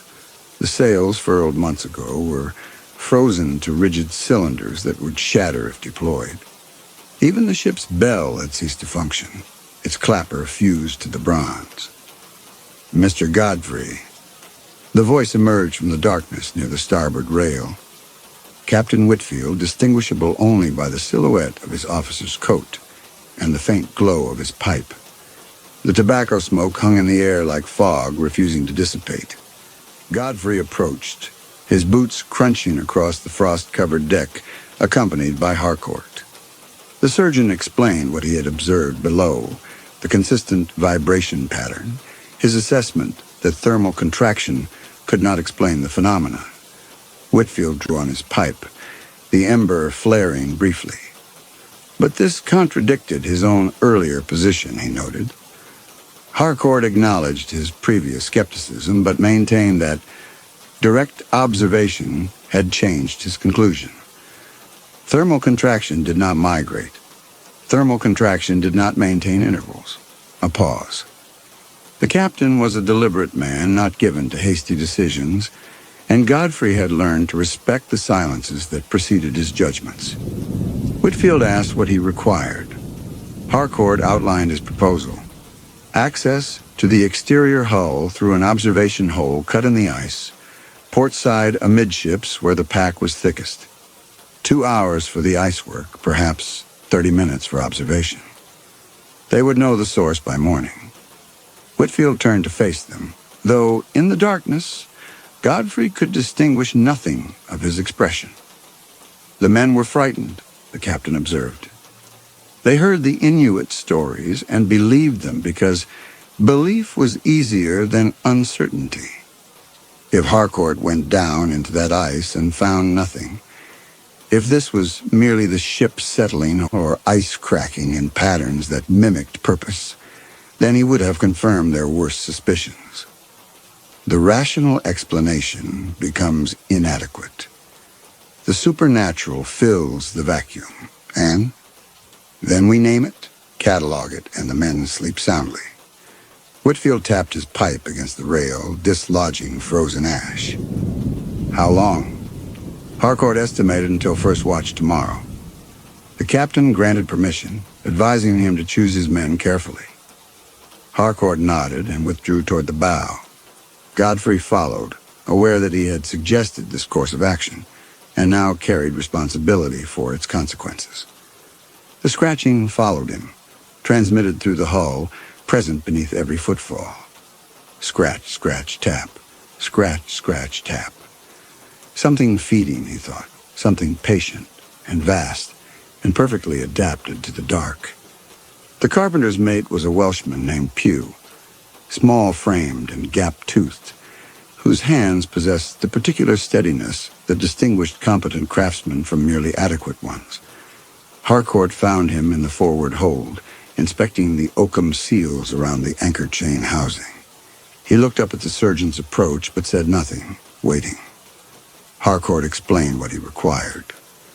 Pugh listened without interrupting, then nodded once and gestured for Harcourt to follow. They made their way through the darkness to the deck locker where the ice saws were stored. 3-foot blades with aggressive teeth, designed for cutting through pack ice during navigation emergencies. Pugh withdrew 2 saws and a set of iron chisels, testing each blade's edge with his thumb, before nodding his satisfaction. He would need 2 other men, he indicated with hand gestures, one to manage the rope work, another to clear ice fragments. He would select them himself. They would begin at first watch. The efficiency of the exchange pleased Godfrey, who had observed the entire interaction in silence. Pugh asked no questions about the purpose of the work, made no reference to the Aglulik stories circulating below decks. He was being paid to cut a hole through ice, and the surgeon's reasons were immaterial to the technical requirements of that task. This was the pragmatism that kept ships functional. Men who understood their roles and executed them without the burden of interpretation. Harcourt returned to the dispensary to assemble his equipment. Godfrey withdrew to his own cabin, aware that he had nothing to contribute to the investigation itself. His specimen jars remained on his shelf.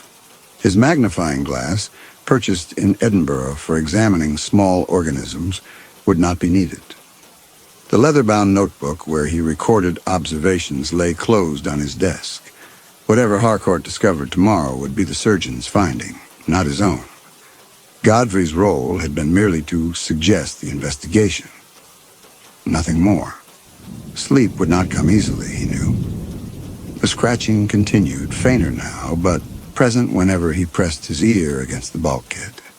He lay in his hammock, and tried to catalog the sound's characteristics with the systematic precision his training demanded.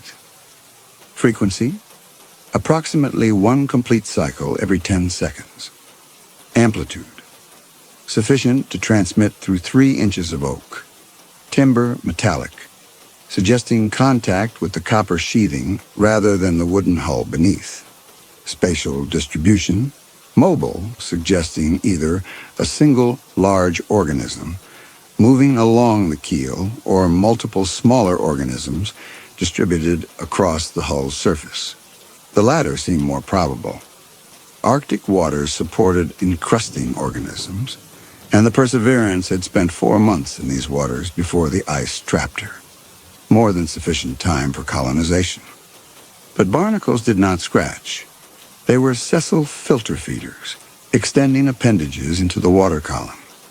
They possessed no capacity for purposeful sound production, unless the sound was merely byproduct.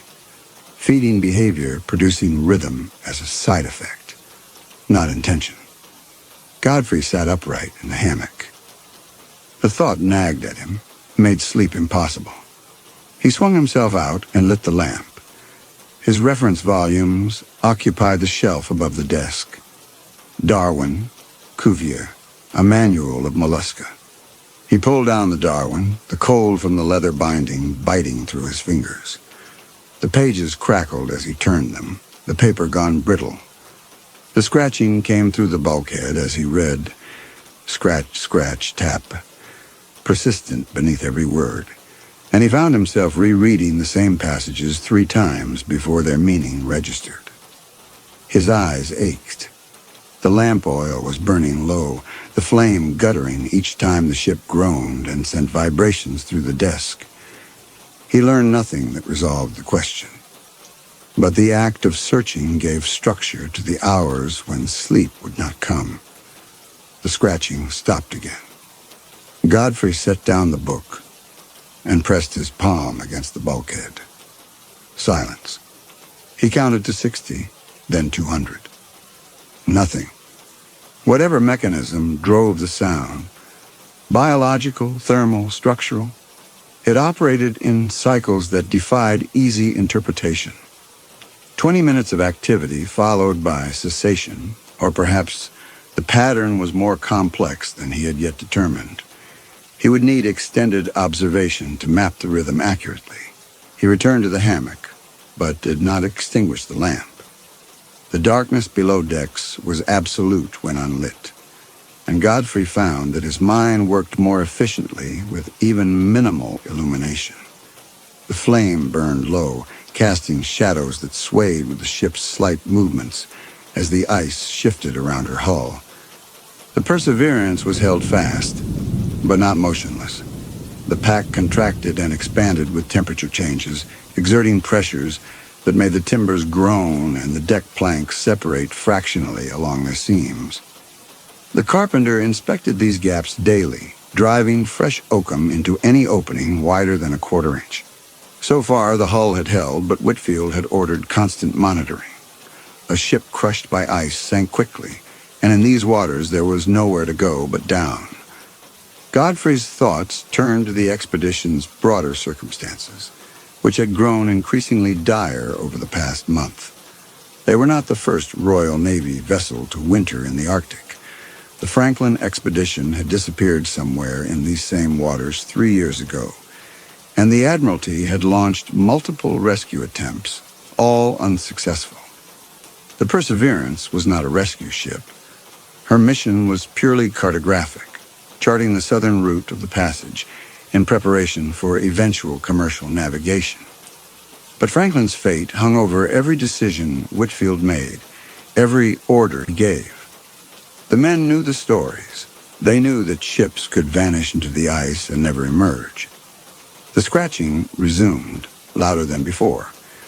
Godfrey rose and pressed his ear directly against the bulkhead. Scratch, scratch, tap. The sound had a texture he had not noticed previously, a layered quality that suggested not a single source but multiple sources operating in synchrony. Like an orchestra, he thought, or a choir. individual voices blending into a unified pattern. The image was fanciful, scientifically useless, but it helped him conceptualize what he was hearing. Multiple organisms, colonial behavior, coordinated activity. This narrowed the possibilities. Few marine species exhibited that degree of coordination without some form of communication. And communication required either chemical signaling, impossible to detect without water samples, or physical contact between individuals. The latter suggested proximity, dense colonization, perhaps a mat of organisms covering the hull's surface from keel to waterline. He would know tomorrow. Pew would cut through the ice, someone would descend to examine the hull directly, and whatever mystery lay beneath would resolve itself into observable fact. The anticipation was familiar, excitement tempered by the knowledge that nature frequently disappointed, that the dramatic explanation was almost always wrong, that the truth was usually mundane. Godfrey extinguished the lamp and settled into the hammock. Around him, the ship creaked and groaned, the ice pressed, and beneath it all, patient and methodical and vast, the scratching continued. Godfrey found Pew and his two assistants at work on the ice at 4 bells during the first watch, 10 o'clock by the ship's chronometer, though the distinction between morning and evening had become a matter of convention rather than observation. Harcourt stood nearby, already dressed in his descent gear, watching the ice work with professional assessment. The men were well into their labor, their progress marked by the rhythmic sound of saw teeth biting through compacted snow and frozen seawater. They had selected a location amidships on the port side, where the Perseverance sat highest in the pack, and the ice had consolidated into a solid mass 12 feet thick. The sawing continued for nearly 3 hours. At 1:30, Pew's saw broke through. The blade dropped suddenly, the resistance vanishing, and dark water welled up into the hole with a sound like inhalation. The men stepped back, allowing Harcourt to approach and assess their work. The hole measured 3 feet in diameter and penetrated to reach liquid water perhaps 2 feet below the Perseverance's keel. Pew secured the rope to Harcourt's harness, testing each knot with patient attention. The rope itself was 3/4-inch manila hemp, rated for loads exceeding 1,000 pounds, inspected monthly for rot or fraying. Godfrey had watched a man fall from the rigging during his first voyage and understood viscerally the importance of proper knotwork. Harcourt checked the harness himself, then nodded his readiness. The descent was awkward but brief. Pew and his assistants lowered Harcourt through the hole feet first, the ice walls scraping against his shoulders as he descended into darkness. Godfrey remained above, watching the surgeon disappear into the ice. The temperature difference was visible even from the surface. Harcourt's breath stopped condensing the moment he dropped below the insulating layer. At the bottom of the hole, his boots dangled 2 feet above the black water. Godfrey could hear it moving, responding to currents generated by the ship's warmth, or perhaps by something else.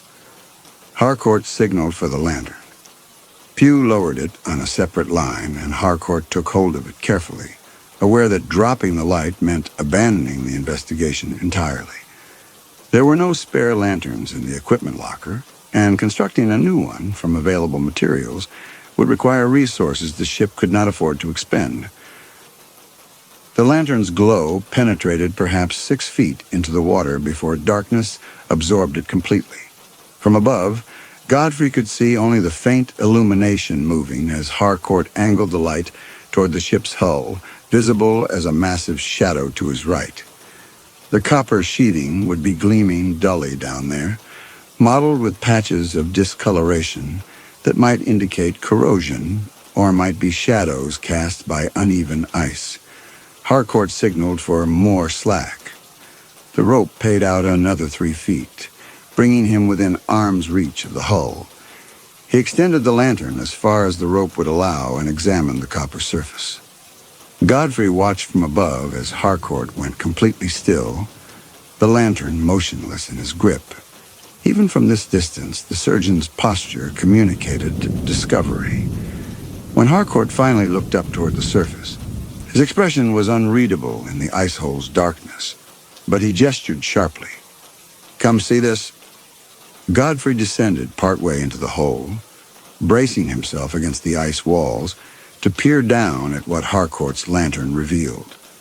There, clustered along the waterline, extending downward in irregular patches that disappeared into the depths. Barnacles. Thousands of them, perhaps tens of thousands, their conical shells packed so densely that in places the copper was completely obscured.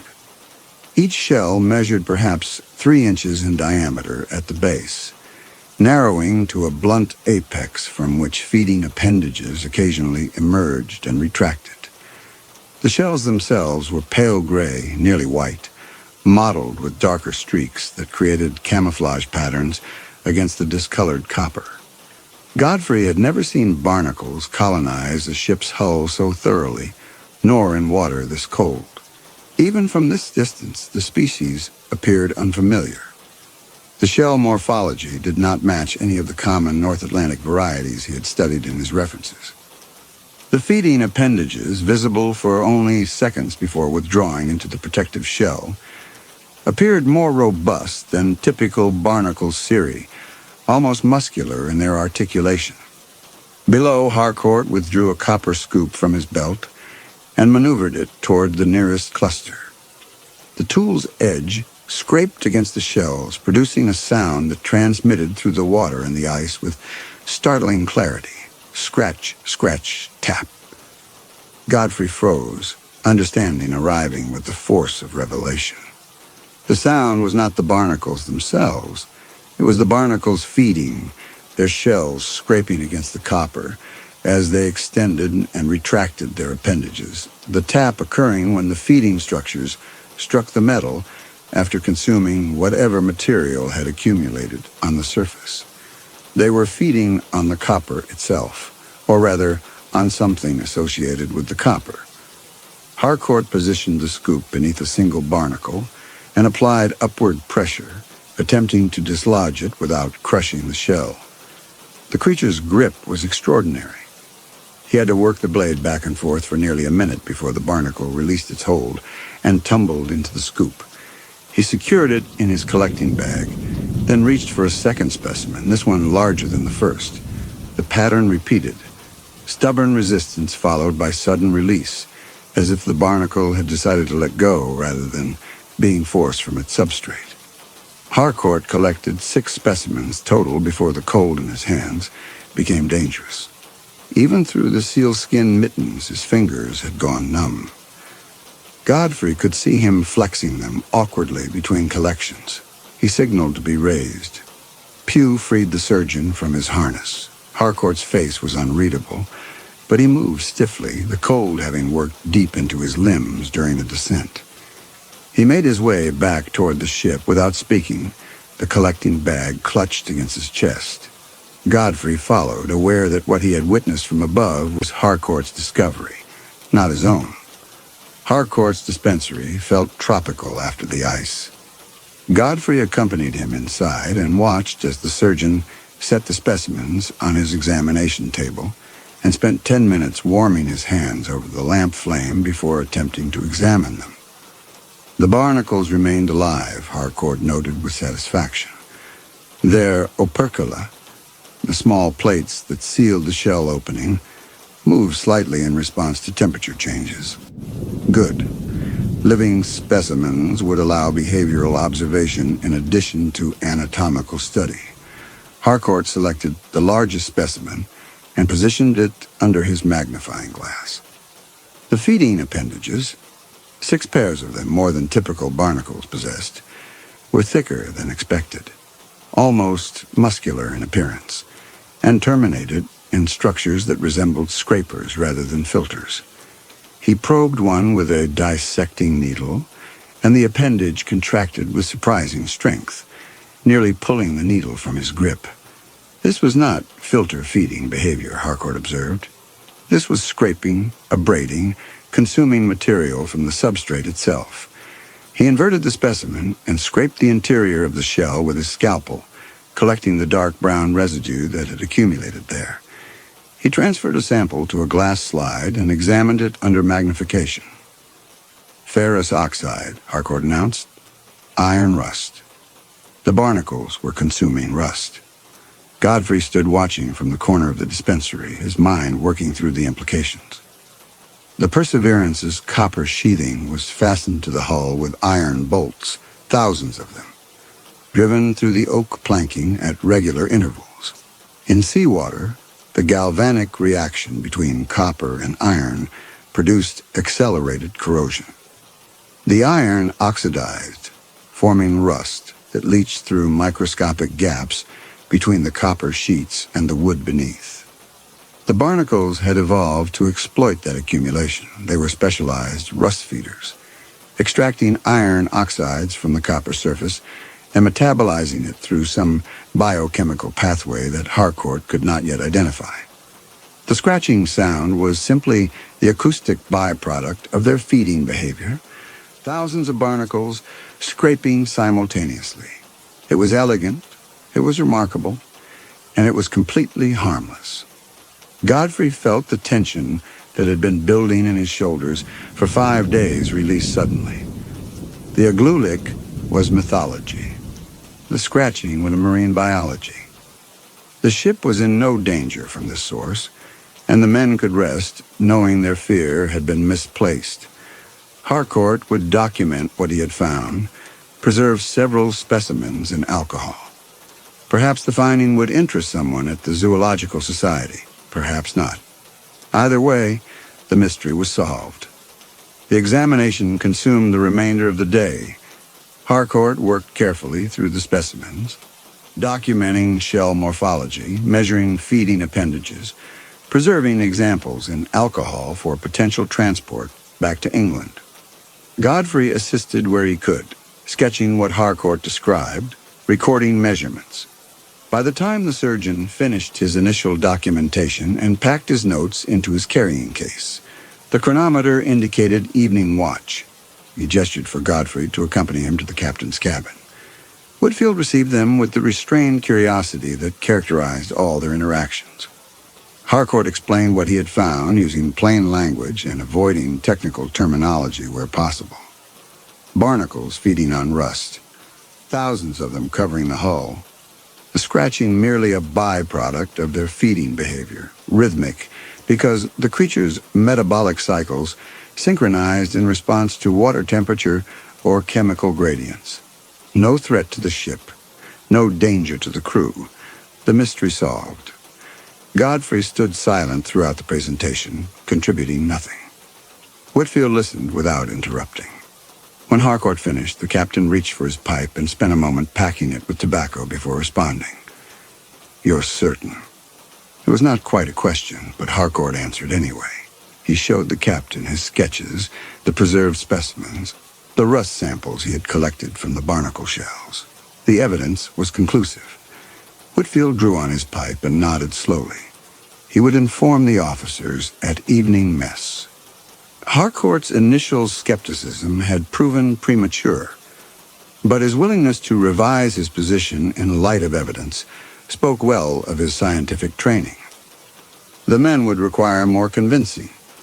Superstition, once established, resisted displacement even in the face of empirical evidence. But knowledge of the barnacle's true nature would eventually permeate the crew. Fear thrived in ignorance. Understanding, however incomplete, provided defense. Godfrey returned to his cabin with a sense of relief he had not experienced in months. The mystery that had kept him awake for 5 nights was solved. The fear that had infected the crew could be dispelled. Harcourt had done the work, the descent, the collection, the examination, the identification. But Godfrey had asked the right question. He had suggested the investigation. That contribution, however modest, felt sufficient. He lay in his hammock and listened to the scratching, hearing it now with different ears. Not threat, but industry. Not malevolence, but the blind purposefulness of organisms adapted to fill an ecological niche. The barnacles would feed until the rust was exhausted, or the ship escaped the ice, whichever came first. Then they would detach and drift into the depths, seeking new substrates, their life cycle continuing according to patterns established over millennia of evolution. The sound had become almost soothing. Scratch, scratch, tap. The rhythm of Arctic life, strange but comprehensible, frightening only until understood. On the morning of the 23rd, 4 days after Harcourt had presented his findings to Captain Whitfield, he woke to silence. The absence struck him before full consciousness returned. His mind, accustomed to the rhythmic scratching that had become as constant as the creak of timbers, registered the disruption immediately. He lay in his hammock, listening, waiting for the sound to resume. 60 seconds passed. 120. 300. Nothing. He rose and dressed quickly. The silence felt oppressive, as if the ship had been wrapped in wool. He pressed his palm against the bulkhead where the vibrations had been strongest. The wood was cold and inert. No scratching, no tapping, no indication that anything lived or moved against the hull's exterior surface. The galley was empty, unusual for this hour. Godfrey found the cook on deck instead, standing at the starboard rail with 3 other men. They had noticed the silence. The cessation of the scratching was as conspicuous as its presence had been, and the men's earlier relief had transformed into something more complex. A watchfulness that suggested the supernatural explanations had not been fully abandoned, merely set aside. Godfrey found Harcourt in the dispensary. The surgeon had already gathered his equipment. They made their way topside together and found Pugh. The ice hole had begun to freeze over. Pugh broke through the new ice with a chisel, and Harcourt descended for the second time. The light revealed bare copper. Where barnacles had covered every surface 4 days ago, now the sheathing gleamed with only the dull patina of corroded metal. Godfrey watched from above as Harcourt maneuvered the lantern closer, searching. The surgeon found only scars. Shallow abrasions where the shells had scraped away microscopic layers of metal. The barnacles themselves were gone, not visible in the water column below, not accumulated in drifts against the keel. They had detached and dropped beyond the lantern's reach, into darkness the light could not penetrate.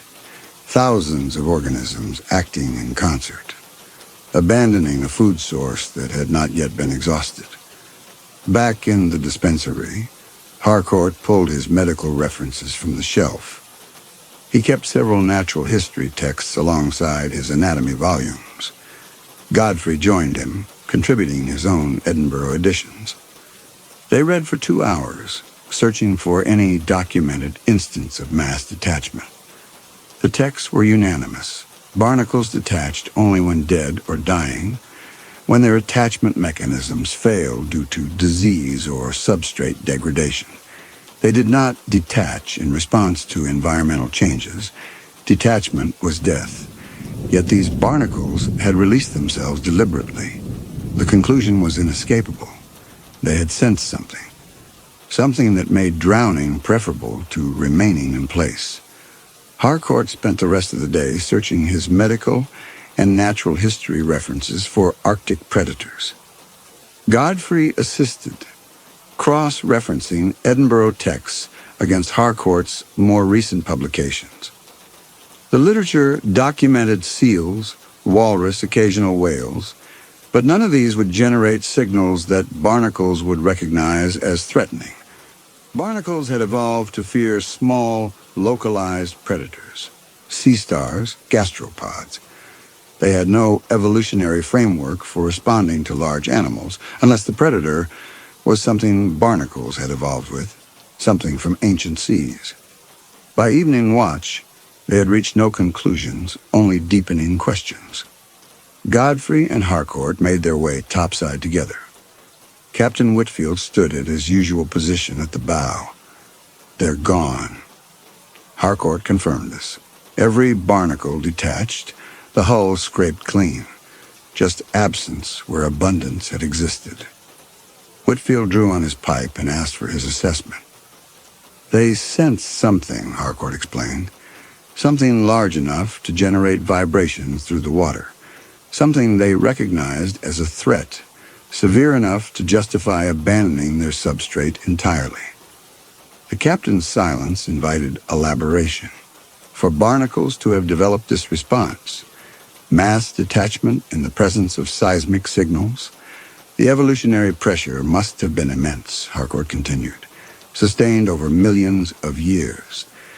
The stimulus must have been common enough that individuals possessing the detachment response survived more frequently than those that remained in place. Whitfield observed that this suggested these waters contained something that specifically threatened creatures on ship hulls.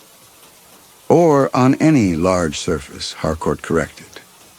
Barnacles don't distinguish between ships and whales. They respond to substrate and to threat. Whatever triggered their flight must be something they've encountered before, something their ancestors encountered often enough to code the response into instinct. The captain asked what could be large enough to make barnacles prefer drowning to remaining in place. Harcourt had no answer. Godfrey remained silent. The question was beyond both of them. It hung between them in the darkness until Whitfield turned back toward the bow, dismissing them both. The first night of silence, Godfrey did not sleep. He lay in his hammock, trying to calculate thermal dispersal rates, trying to determine if the ship's heat signature could be detected at distance. The mathematics kept leading to the same conclusion. Warmth in these waters was anomalous enough to be detectable miles away. And if something hunted by heat, the Perseverance would appear as a beacon. But that required accepting that the investigation 4 days ago, cutting through the ice, lowering a lantern into the water, had done more than observe. It had signaled. The light and warmth, concentrated at a single point, would have marked their exact position to anything that had learned to associate those signatures with prey.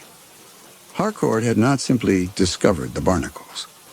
The investigation had invited something to them. The thought returned throughout the night, each time with greater weight. Godfrey tried to dismiss it as speculation, but the logic was sound. The barnacles had been scraping for months, producing acoustic signals that propagated through water and ice. And then a hole had been cut and a light lowered, creating a point source of warmth and illumination that would have been visible or detectable from depths no instrument could measure. But it had been Godfrey's suggestion. He had asked for the investigation. He had recommended cutting through the ice. Harcourt had performed the work, but Godfrey had set it in motion. Every principle of his training insisted on caution, on avoiding conclusions unsupported by evidence. But the barnacles had known. They had fled. And if they had fled in response to seismic vibrations indicating an approaching predator, then that predator was approaching because it had detected something worth approaching. By morning of the second day, Godfrey had made a decision. He needed to present this to Captain Whitfield, needed to explain that reducing the ship's thermal signature might make them less detectable. But when he tried to phrase the hypothesis, the words felt absurd. Extinguish the galley fires based on speculation about unknown predators and thermal detection. Freeze the crew on the possibility that something in the depths had learned to hunt ships. He did not go to the captain. He remained in his cabin reviewing his note, searching for alternative explanations that did not require accepting that curiosity itself had been the fatal act. The crew's behavior began to shift. The carpenter's mate descended into the hole multiple times, checking for hull damage that might explain the silence.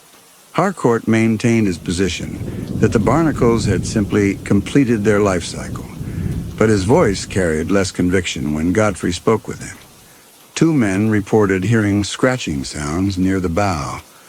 Harcourt investigated and found nothing, but the phantom sounds continued, the crew's minds filling the void with familiar patterns because the alternative was unbearable. On the third day, the cook refused to work below decks.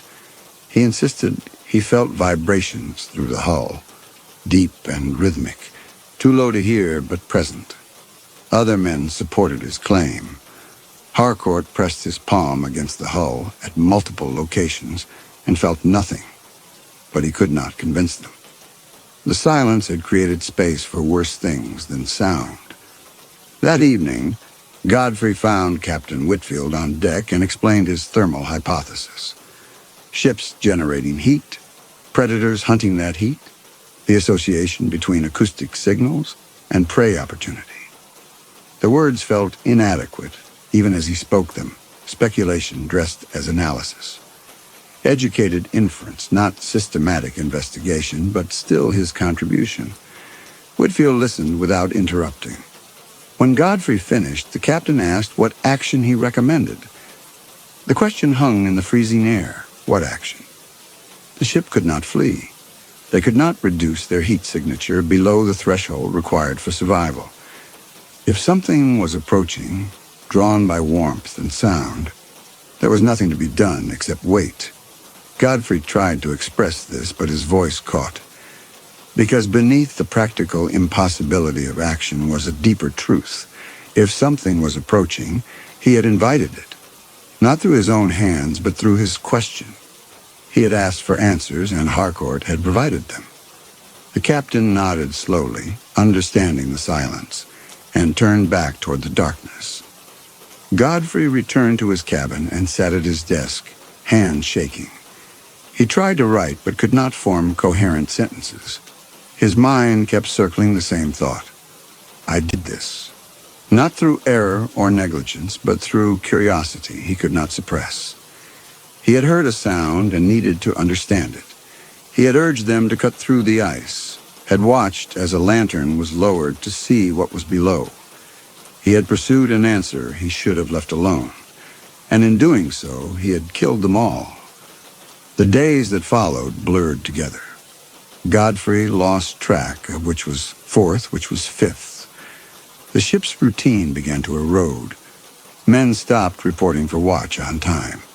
The galley fires burned irregularly as the cook's schedule deteriorated. Harcourt ceased his daily inspection rounds. Everyone was waiting, though no one could name what they were waiting for. Godfrey spent the time in his cabin, surrounded by his notes. He had no specimens of his own. Those belonged to Harcourt, preserved in the dispensary. But he had his journal, his observations, his suggestion that had set everything in motion. If the ship ever reached England, or if wreckage was recovered, someone would understand what had been learned here. The rust-feeding adaptation that Harcourt had identified. The mass detachment behavior they had witnessed together. The thermal hypothesis Godfrey had constructed from educated inference. They would understand, and they would know that the understanding had come too late to matter. He tried to calculate how long it had been since the barnacles detached. 6 days. 7? Time had become unmeasurable. He knew only that the silence continued, that each day without sound made the eventual breaking of that silence more inevitable, and that when it came he would know, with the clarity that comes from complete understanding, that his question had been the mechanism of their destruction.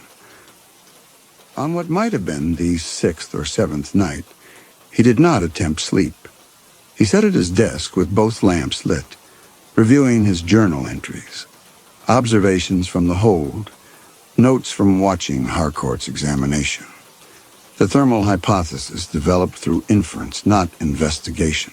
He had wanted answers. He had wanted to understand what was making the sound, to solve the mystery that kept him from sleep. He had suggested the investigation to Harcourt. The curiosity seemed monstrous now. What did it matter whether understanding was achieved? What did any of it matter when asking the question itself had become the instrument of doom? The ship creaked around him. The ice pressed. And somewhere beneath the hull, in darkness and cold beyond measurement, something waited. Something that had learned what the scratching of barnacles meant. Something that had received the signal. Harcourt's lantern in the ice, warmth concentrated at a single point, and understood it as invitation. Godfrey extinguished one lamp to conserve oil and sat in the dimness, listening to silence, waiting for the moment when that silence would break, and he would finally understand, with absolute clarity, the cost of asking for answers. He did not have to wait long. The first impact came without warning during the midnight watch. Godfrey was sitting at his desk, his remaining lamp burning low, when the ship lurched upward with force that sent his journal sliding to the deck. Not a gentle rise, but a violent shove from below, as if something had struck the keel with enough power to lift the Perseverance fractionally against the ice's grip before the pack's weight forced her down again. The timbers groaned, a sound deeper than any Godfrey had heard before. He grabbed the edge of his desk as the chips settled, and in that moment of steadying himself, the thought arrived with crystalline clarity. I asked for this. His hands began shaking. Not with cold, but with the understanding that every impact, every blow against the hull, was a consequence of his question. He had suggested cutting through the ice. He had recommended direct observation. Harcourt had descended with the lantern, but Godfrey had asked for answers. He had marked their position as clearly as if he had lit a signal fire. Above him, running footsteps, shouting, the watch responding to the impact. He should go topside, should present himself to Captain Whitfield. But how could he face the captain knowing what he had done? How could he speak when every word would be confession? The second impact came 60 seconds later. This time the ship rolled, the deck tilting starboard with force that sent Godfrey stumbling into the bulkhead. His journal slid across the sloping floor. The lamp's flame guttered, nearly extinguishing. And in the momentary darkness, Godfrey felt his carefully maintained rationality fracture completely. The ship righted herself slowly, growing. Godfrey found himself pressed against the bulkhead, breathing in ragged gasps. He grabbed for the ladder rail to steady himself and found he could not make himself move toward the hatch. His hand stayed there, grip locked. A third impact struck the bow. Godfrey heard it through the deck, a massive blow that made the forward timbers scream. Someone above was screaming as well, the high animal sound of complete psychological collapse. Godfrey forced himself to move. He made his way toward the ladder, his legs barely supporting his weight. The guilt was a physical thing now, pressing against his chest, making each breath an effort. The main deck was chaos. Men ran without direction, their lanterns swinging wildly. Some were trying to free the frozen lifeboats. Others had simply stopped moving, standing at the rails in postures of defeat. A fourth impact struck amidships, directly beneath where Godfrey stood. The deck planking buckled upward with a crack like rifle fire. Godfrey lost his footing entirely and fell hard against the frozen deck. The ice was breaking. Sharp cracks radiated outward from the ship's position, the sound of the pack fracturing under repeated strikes. The creature was testing the ice systematically, finding weak points, deliberate and patient in its work.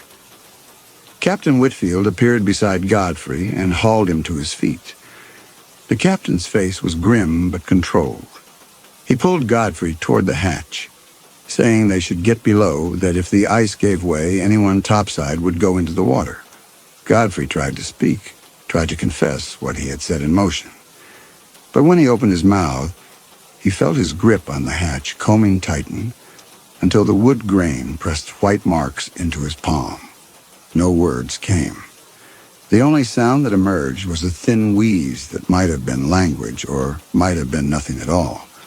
Whitfield pushed him toward the hatch and turned back to the deck, shouting orders that no one was following. A fifth impact came, and this time, Godfrey heard something new beneath the groan of timbers. The sound of water, not rushing yet, but welling up, finding gaps, beginning to flow. He descended into the hold, his movements automatic. His cabin felt impossibly small. He tried to light his spare lamp, but his hands were shaking too badly. He gave up and sat on the deck in darkness, his back against the bulkhead, feeling each successive impact and understanding with perfect clarity that this was the consequence of knowledge pursued without wisdom. 6, 7, 8. Between the 9th and 10th impacts, he heard water moving below him. The Perseverance was taking water, and mixed with the sound of water was something else, a deep vibration, almost subsonic, that resonated through the hull and into his bones. The 10th impact came with the sound of the world ending, not just the ship lurching, but the ice itself giving way, a massive crack running for hundreds of yards. The deck tilted sharply to port, and suddenly water was not just present, but rising, flooding up through gaps in the planking with enormous pressure. But it was not just water. In the faint illumination from the watch lanterns above, Godfrey saw what was coming through the gaps, a thick slurry of shells, thousands of barnacle shells, not rising from the depths, but released from the ice itself where they had been trapped since the moment of their detachment. The creatures had dropped beyond Harcourt's lantern range, settling into the slush layer beneath the keel where warmer water met frozen interface. There they had remained, suspended in semi-frozen brine just beyond visibility. Now, as warm water from below fractured the ice and surged upward, it carried them in a dense suspension. 7 days of accumulated death released all at once, and the water was warm, not tepid, but genuinely warm. Water that should have been barely above freezing, but registered against his skin as nearly body temperature, as if something below was generating heat, rising from depths where geothermal activity kept the water survivable. The warm water met the 40 below air of the hold and instantly produced steam, thick, choking fog that rose from every gap in the deck, from every crack where water welled up. Within seconds, visibility dropped from yards to inches. The watch lanterns above became diffuse glows in a gray void. Godfrey stood, water already to his ankles in the hold, shells crunching beneath his boots with sounds like breaking glass. He pushed through the rising flood toward the ladder, fog so thick he could barely see his own hands. The steam had a smell, not unpleasant but wrong, carrying iron and a faint sulfurous note, like water that had risen from volcanic vents. He emerged onto the main deck. The steam had spread across the entire ship, reducing the world to a gray void where shapes moved without definition. Men were screaming but invisible, their voices disembodied in the murk. The deck was still clear when he stepped onto it, but he could hear water surging below. Within seconds, water began welling up through deck seams, first in puddles at his feet, then spreading rapidly. Every step produced that sickening crunch of shells breaking underfoot, thousands of hollow structures collapsing, the acoustic signature mixing with the groaning of timbers and the screaming of men and the deep subsonic vibration that came from below. The shells were everywhere now, not just in the water, but piled in drifts against the rails, crushed into paste where men had run in panic, floating in dense mats that moved with each surge.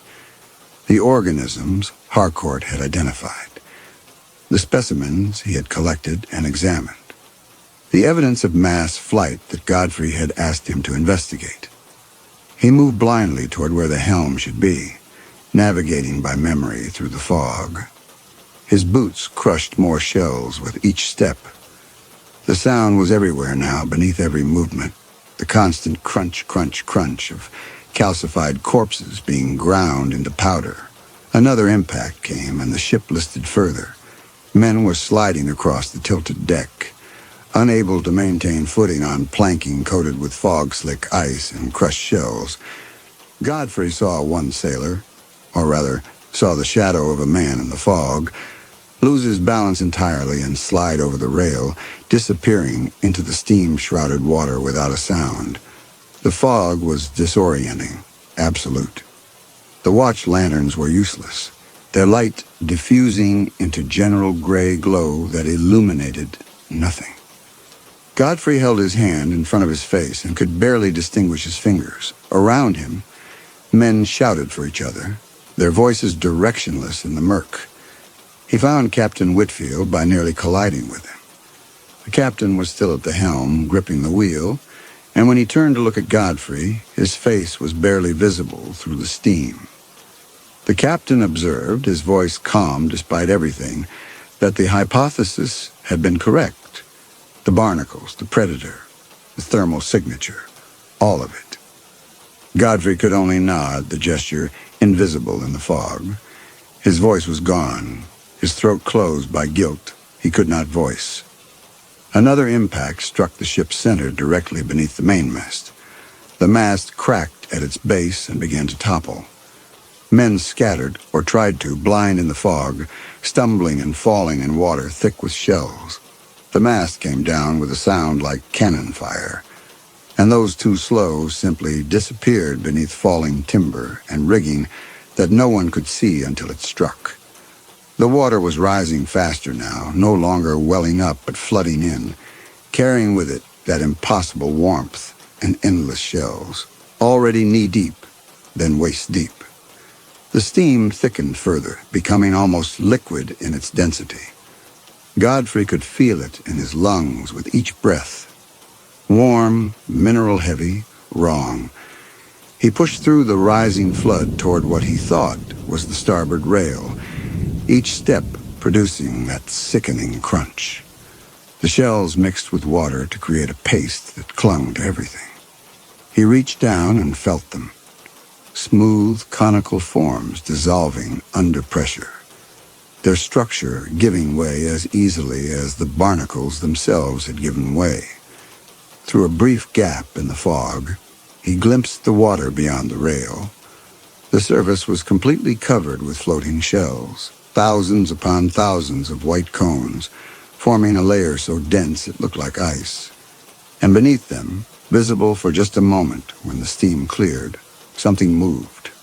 Not a shape he could process, but an impression of mass so vast it made the ship seem small as a toy. Then the fog closed in again, and he was blind once more. The Perseverance listed further, the deck now tilting at an angle that made standing nearly impossible. Godfrey sat down hard, his back against what he thought was the rail, and felt water rise around him. It was thick with shells now, so densely packed, the individual fragments were indistinguishable. Just a slurry of calcified death, warm and viscous, rising steadily. He reached out and felt the shell fragments in the water surrounding him. Through the fog, by touch more than sight, he could distinguish the delicate ribbing where the soft tissues had been, the evidence of flight. The proof that something below had recognized opportunity and warmth and light, concentrated at a single point. The water rose to his chest. The fog pressed in from all sides, warm and suffocating. Somewhere in the gray void, men were still screaming. Somewhere beneath the hull, the creature that had learned to hunt ships continued its patient work. And with each impact, more water welled up. More shells rose from the depths. More steam filled the air until breathing itself became an act of drowning. Godfrey's last coherent thought, before the water reached his face and the fog became absolute, was not about the creature or the mechanism or the elegant horror of barnacles, that had evolved to flee threats their species had encountered millions of years before. It was simpler than that. I asked for this. I suggested we investigate. Harcourt descended with the light, but I asked for answers. I marked us. And understanding changes nothing. The water closed over his head, thick with shells and impossibly warm, and Francis Godfrey, late of Edinburgh, understood finally and completely what it meant to ask questions at the cost of everything. In the gray fog above the sinking ship, in air so thick with steam that breath was drowning, the last sound was not screaming, but the endless crunch of shells being crushed underfoot, as men in their final panic ground the evidence of mass flight into powder.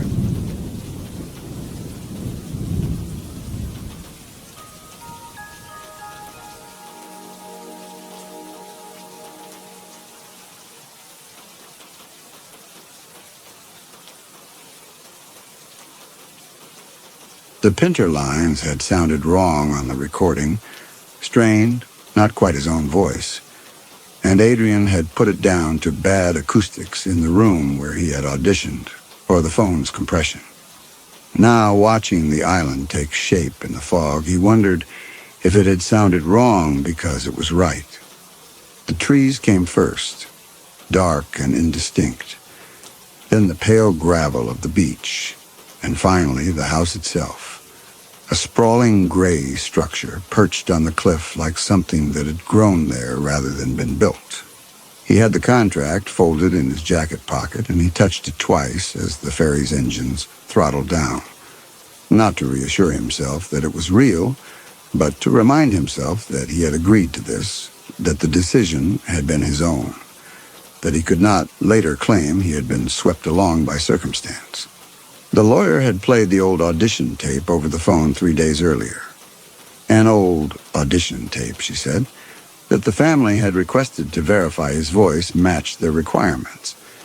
Adrian had listened to himself deliver those lines and thought the performance sounded strained, over-rehearsed, not quite his own.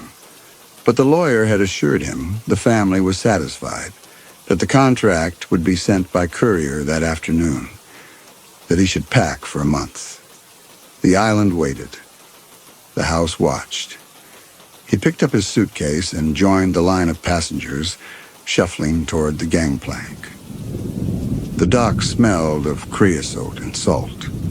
A black car idled at the end of the pier, its engine ticking in the cold. The driver stood beside it, a man in his 40s with the kind of posture that suggested military service or private security. He did not introduce himself.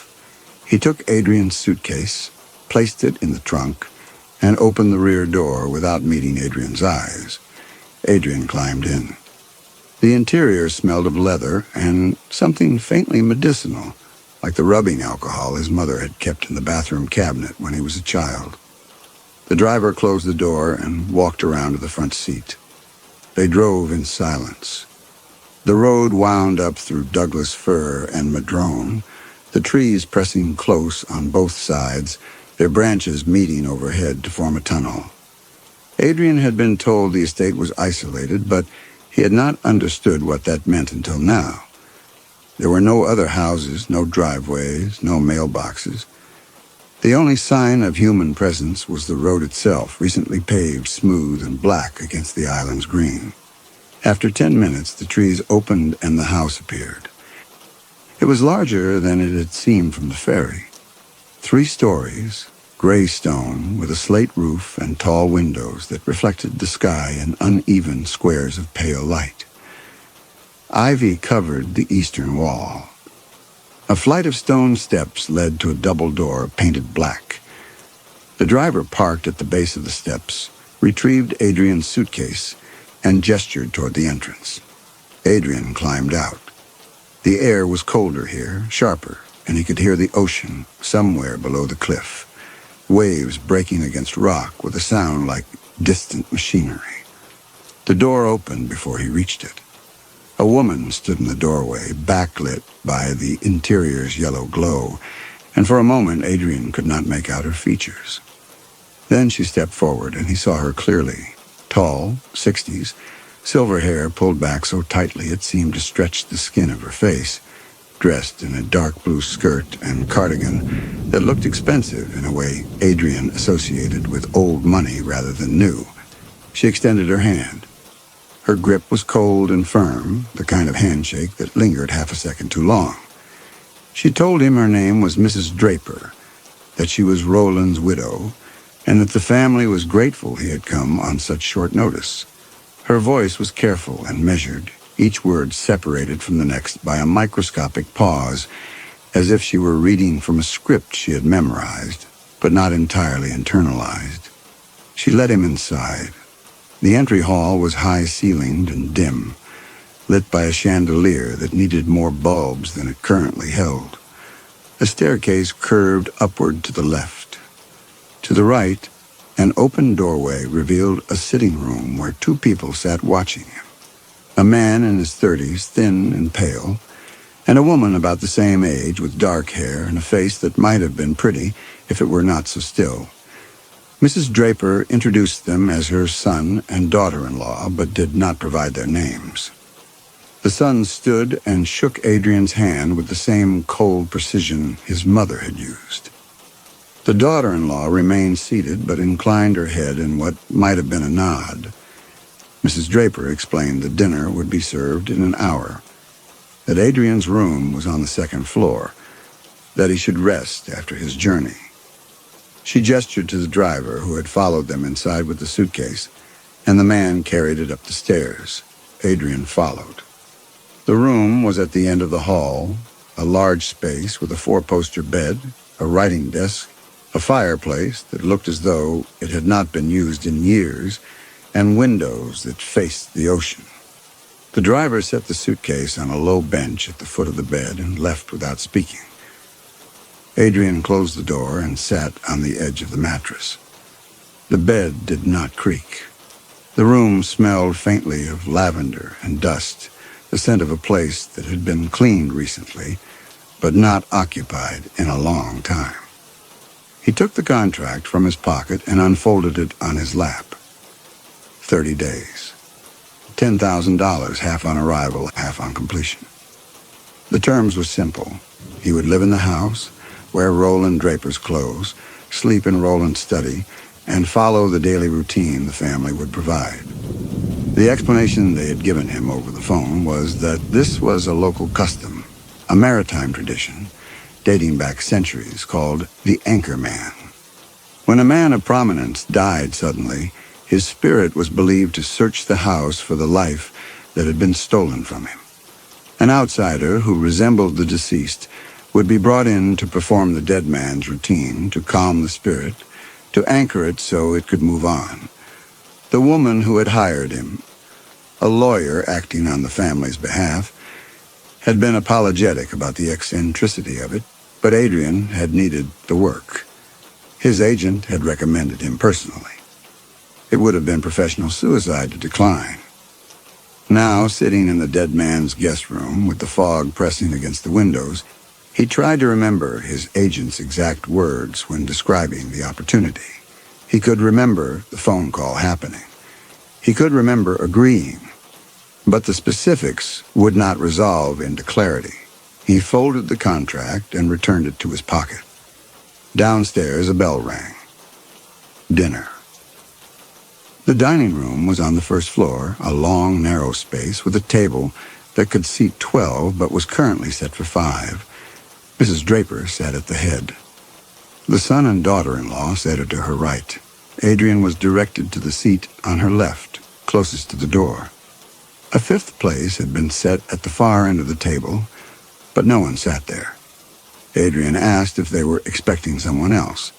Mrs. Draper told him the seat was Roland's, that it would remain set for the duration of the 30 days, that this was part of the custom. Adrian nodded and said nothing. The meal was served by a housekeeper, a woman in her 50s who moved through the room without making eye contact with anyone. The food was plain: roast chicken, boiled potatoes, green beans that tasted as though they had been cooked too long. Mrs. Draper asked Adrian about his journey, about his training as an actor. about whether he had worked in regional theater or only in New York. Adrian answered carefully, aware that the son and daughter-in-law were watching him with the same unblinking stillness they had shown in the sitting room. When he asked about Roland, about what the man had been like, Mrs. Draper set down her fork and folded her hands in her lap. She told him that Roland had been a man of routine, that he had woken each morning at 6, that he had taken his coffee in the study, that he had conducted his business from the desk by the window, that he had walked the grounds each afternoon at 3, that he had read in the evening before bed. She recited these details without inflection, without grief, without the small hesitations or memory-triggered pauses that usually accompanied descriptions of the dead. It sounded like a performance review. Adrian thanked her for the information.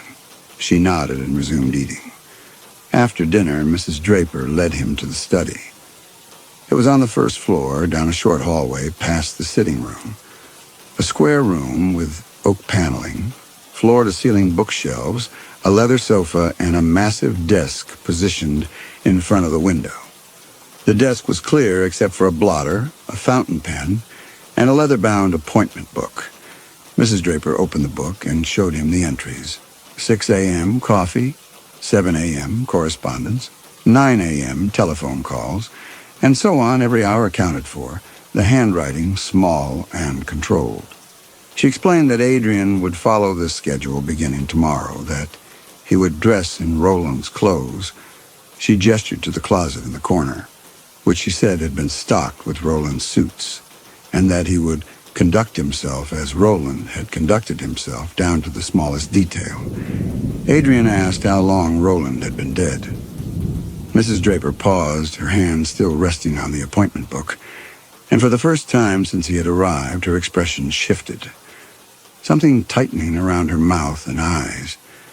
She told him Roland had died 11 days ago, that the funeral had been private, that the family had waited until after the burial to begin the anchorman ritual, because the custom required the house to be empty of mourning before the proxy could arrive. Adrian wanted to ask how Roland had died, but the way Mrs. Draper closed the appointment book and stepped back from the desk made it clear the conversation was over. She told him he should sleep in the study tonight, that there was a cot behind the sofa, that Roland had sometimes slept there when he worked late. She wished him good night and left, closing the door behind her. Adrian stood in the center of the room and listened to her footsteps recede down the hallway. The house settled around him with small creaks and shifts, the sounds of old wood adjusting to the evening cold. He walked to the window and looked out at the grounds. The fog had thickened.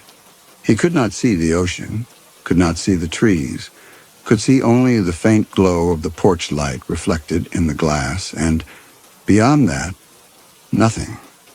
He found the cot behind the sofa, unfolded it, and lay down without undressing. The leather cushions of the sofa blocked his view of the door. The room smelled of old paper and tobacco, though he had not seen an ashtray anywhere. He closed his eyes and tried to sleep, but the house would not let him. Every few minutes there was a sound, a door closing somewhere upstairs, footsteps in the hallway, the creak of floorboards overhead, and each time he opened his eyes and stared at the ceiling, waiting for the sound to resolve into something he could identify. It never did. The sounds came and went without pattern, without explanation, and eventually he stopped opening his eyes and simply lay there in the dark, listening until exhaustion pulled him under. He woke to a knock on the study door. Gray light filtered through the window. He sat up, disoriented, his neck stiff from the cot's thin pillow, and called out that he was awake. The door opened, and a housekeeper entered, carrying a silver tray with a coffee service and a folded newspaper. She set the tray on the desk without looking at him, turned and left. The door clicked shut. Adrian checked his watch. 6 a.m. exactly. He poured the coffee and drank it standing at the window, watching the fog lift slowly from the trees. The grounds were extensive, he could see now. Manicured lawns, gravel paths, a stone wall at the property's edge, and beyond that, the cliff dropping away to the invisible ocean. At 6:30, Mrs. Draper entered without knocking.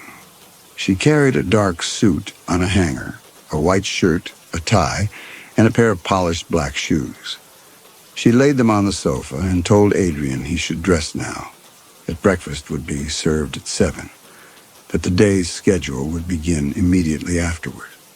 She remained in the room while he changed, standing by the desk with her hands folded, watching him with the same evaluative stillness he had seen in her son and daughter-in-law the night before.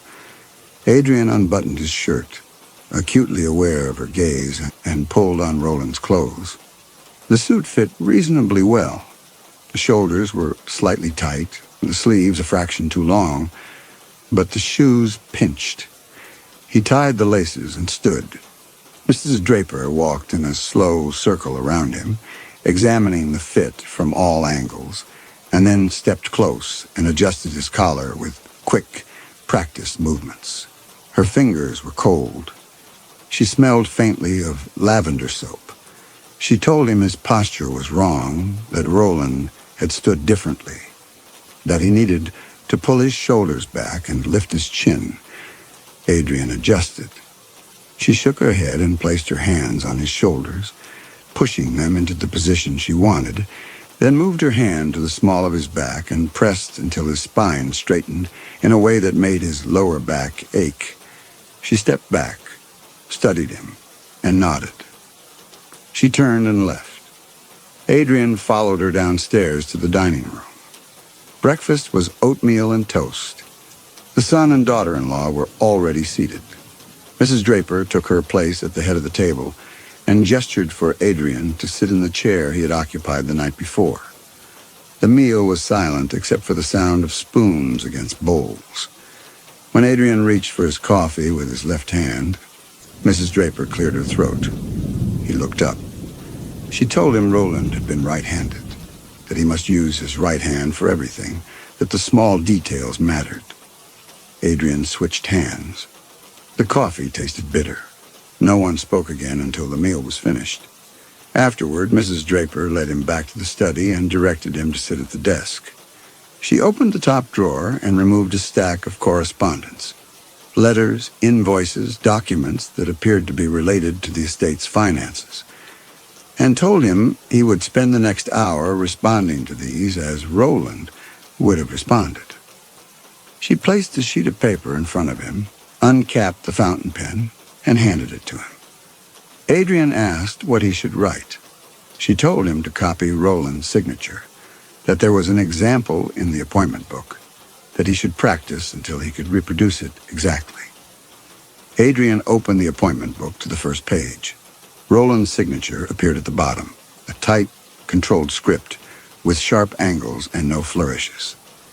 Adrian copied it onto the practice sheet. Mrs. Draper leaned over his shoulder and watched. When he finished, she pointed to the capital R and told him the loop was too wide, that Roland's R was narrower, more compressed. Adrian tried again. She pointed to the final R and said the tail was too long. He tried a third time. She said nothing, which he took as provisional approval, and he filled the page with signatures, each one a refinement of the last, until his hand cramped, and the letters began to look less like letters and more like abstract marks whose meaning he had forgotten. Mrs. Draper took the sheet and examined it in the light from the window. She selected one signature near the center of the page, circled it with her own pen, and told him this was acceptable, that he should use this as his model going forward. She returned the sheet to him and left the room. Adrian sat at the desk and stared at the circled signature. It looked nothing like his own handwriting. It looked like something he had forged. The morning passed in a series of small, relentless corrections. At 9, the son entered and told Adrian it was time for the telephone calls. He handed Adrian a leather-bound address book and a list of names and numbers written in what Adrian now recognized as Roland's handwriting.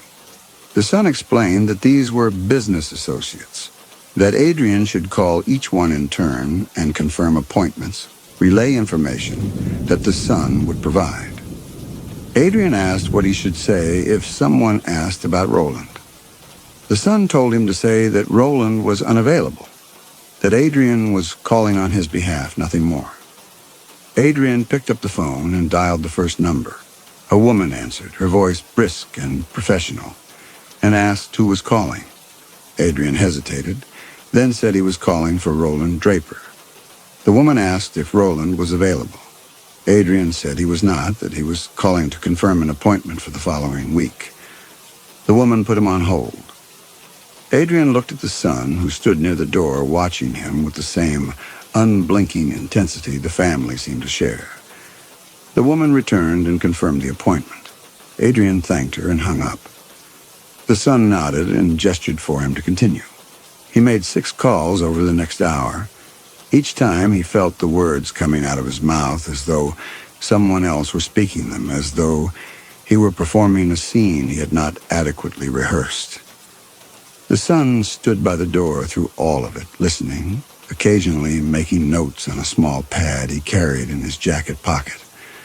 When the last call was finished, the son told Adrian he had done well, but that his voice was too hesitant, that Roland had spoken with more authority, and that he should practice until the hesitation disappeared. Adrian asked how he was supposed to practice sounding like a dead man. The son looked at him for a long moment and then left without answering. At noon, the daughter-in-law brought him lunch on a tray, a sandwich, an apple, a glass of water. She set it on the desk and remained standing near the window, her arms crossed, watching him eat. Adrian asked if she had known Roland well. She told him she had been married to the son for 8 years, that she had lived in this house for most of that time, that, of course, she had known Roland. Adrian asked what he had been like. She said Roland had been exact. Adrian waited for her to elaborate, but she did not. She took the tray when he was finished and left. The afternoon was devoted to penmanship. Mrs. Draper returned at 1 and presented him with a stack of letters that required responses. She told him to compose replies in Roland's voice, to sign them with the signature he had practiced that morning. Adrian read through the letters. Condolences from colleagues, inquiries from business partners, a request from a charity for donation, and began drafting responses on the stationery Mrs. Draper had provided. She sat in the chair by the fireplace and watched. Every 10 minutes, she would rise, cross to the desk, and examine what he had written. Twice she tore up the letter and told him to start again. The tone was wrong. The phrasing was not something Roland would have used. By 3, his hand ached, and his back was stiff from holding the posture she had imposed on him that morning. Mrs. Draper stood and told him it was time for the afternoon walk. She led him outside through the side door and down a gravel path that wound through the grounds. The air was cold and damp. She walked half a step ahead of him, setting the pace, and did not speak until they had reached the stone wall at the edge of the property. She told him Roland had walked this route every day at precisely 3 o'clock, that he had stood here for 5 minutes, looking out at the ocean before returning to the house. She checked her watch, and they stood in silence. Adrian looked down at the water, gray and restless far below, and tried to imagine performing this routine for 30 days. It seemed less like a job and more like an incarceration. When they returned to the house, Mrs. Draper brought him back to the study and told him he would have 2 hours to himself before dinner. She suggested he use the time to familiarize himself with Roland's books, with the objects in the room, with the way Roland had organized his desk. She said understanding Roland's environment was essential to inhabiting Roland's life. Then she left, and Adrian was alone. He sat at the desk and opened the top drawer.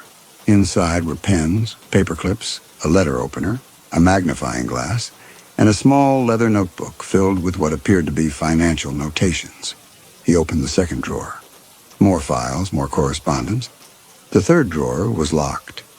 He tried the letter opener in the keyhole, but it would not turn. He closed the drawer and looked around the room. The bookshelves were filled with legal texts, histories of maritime commerce, bound volumes of financial records. Nothing personal. No photographs, no mementos, nothing that suggested Roland had existed outside the narrow parameters of his work. Adrian stood and walked to the closet Mrs. Draper had mentioned the night before. Inside were a dozen suits, all dark, all identical in cut, hanging in an evenly spaced row. Below them, 6 pairs of shoes, polished and aligned. He ran his hand along the sleeve of one jacket and felt the weight of the fabric. Expensive wool, probably custom-made. He closed the closet and returned to the desk. It was then that he noticed the small red light on the telephone's base unit, tucked beneath the keypad where it would not be immediately visible. He leaned closer. The light was steady and not blinking, and next to it was a label in small print. Rec. Recording. He stared at it for several seconds, his mind assembling the implications slowly, like a puzzle whose final shape he did not want to see. The telephone calls that morning. The son, standing by the door, listening, taking notes, had been recorded. Every word Adrian had spoken, every confirmation he had given, every time he had said he was calling on Roland Draper's behalf had been captured. He sat back in the chair and looked at the closed door. The house was silent. Outside, the fog had returned, pressing against the window like something trying to get in. The contract was still in his jacket pocket upstairs. The money already accepted. The 10 days Roland had been dead. The 11 days Mrs. Draper had said they had waited. The numbers would not align. The family watched him, not with grief, but with assessment, as though he were a piece of equipment whose function they were still evaluating. The red light continued to glow. Adrian did not touch the telephone again. Dinner that evening was the same as the night before. Roast chicken, boiled vegetables, silence. Mrs. Draper asked him how he had spent his afternoon, whether he had made progress in understanding Roland's habits. Adrian said he had reviewed the correspondence, that he had examined the books on the shelves. He did not mention the recording light. Mrs. Draper nodded and told him tomorrow would be more demanding, that he would be making additional telephone calls. Adrian asked what kind of calls. She told him he would be given instructions in the morning and said nothing more. After dinner, he returned to the study and unfolded the cot. He lay in the dark and listened to the house. The sounds were the same as the night before. Footsteps overhead, doors closing, the creak of settling wood. But now they seemed less random, more purposeful, as though the family were moving through some coordinated routine he could not see. The red light on the telephone. The son standing by the door taking notes. Mrs. Draper's cold fingers adjusting his posture. He could leave. Walk down the gravel drive to the ferry dock and wait for the morning boat. But he had signed a contract. There were penalty clauses for early termination. He had read them twice before signing. And his agent had vouched for him. Walking away would mean burning that bridge permanently, and in his business, bridges were everything. He closed his eyes and tried to sleep. The knock came at 6 a.m., coffee and newspaper. He dressed in the suit Mrs. Draper had left on the sofa the night before, a charcoal gray that fit better than the first, and went downstairs for breakfast. The meal passed without incident. At 8, Mrs. Draper led him back to the study and told him to sit at the desk. She placed a sheet of paper in front of him with a list of telephone numbers, all of them preceded by country codes that looked like the Cayman Islands. She explained that these were banks, that Adrian would be calling to verify account information, and confirm that certain transactions had been processed correctly. She said the bank representatives would ask security questions, that Adrian should answer using the information she would provide. Adrian looked at the list. The first number had a country code he thought might be the Cayman Islands. The second was Switzerland. He asked what kind of transactions he would be confirming. Mrs. Draper told him the specifics were not his concern, that his role was simply to provide verbal confirmation when the bank requested it. She handed him a second sheet of paper with account numbers and security answers. He asked why the banks needed confirmation if Roland was dead. Mrs. Draper's expression did not change. She told him the banks did not yet know Roland was dead, that the family had not filed the death certificate with the financial institutions. She said this was a temporary measure, that once the 30 days were complete, the estate would be properly settled, but that for now, Adrian's cooperation was essential.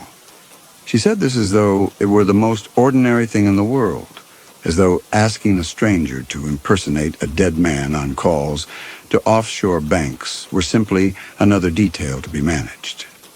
Adrian set the paper down and looked at her. He asked if what she was asking him to do was legal. Mrs. Draper told him the family's attorneys had reviewed the arrangement, that everything was in order, that he should not concern himself with matters beyond his role. She told him to make the first call. He picked up the phone and dialed. The line rang 3 times before a man answered.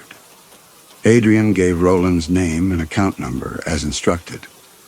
The man asked him to hold. Music played. Adrian looked at Mrs. Draper, who had taken the chair by the fireplace and was watching him. The music stopped. The man returned and asked for the date of birth associated with the account. Adrian read it from the sheet. The man asked for the city of birth. Adrian answered.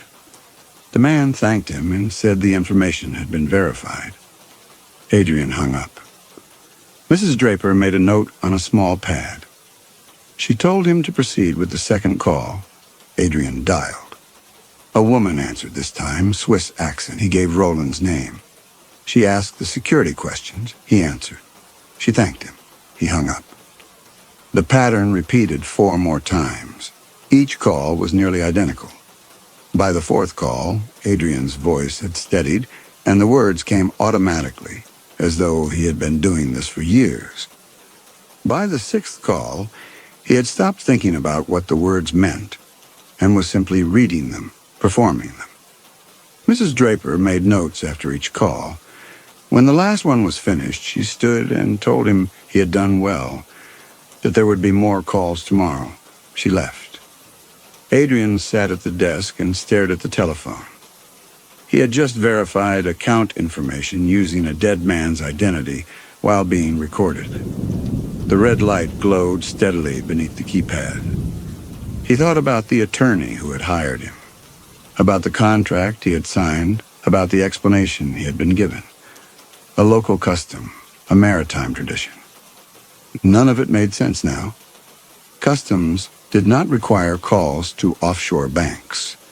The days that followed developed a rhythm. Coffee at 6 when the housekeeper unlocked the door. Breakfast at 7. Telephone calls at 8, sometimes 6, sometimes 10. Mrs. Draper's corrections grew less frequent.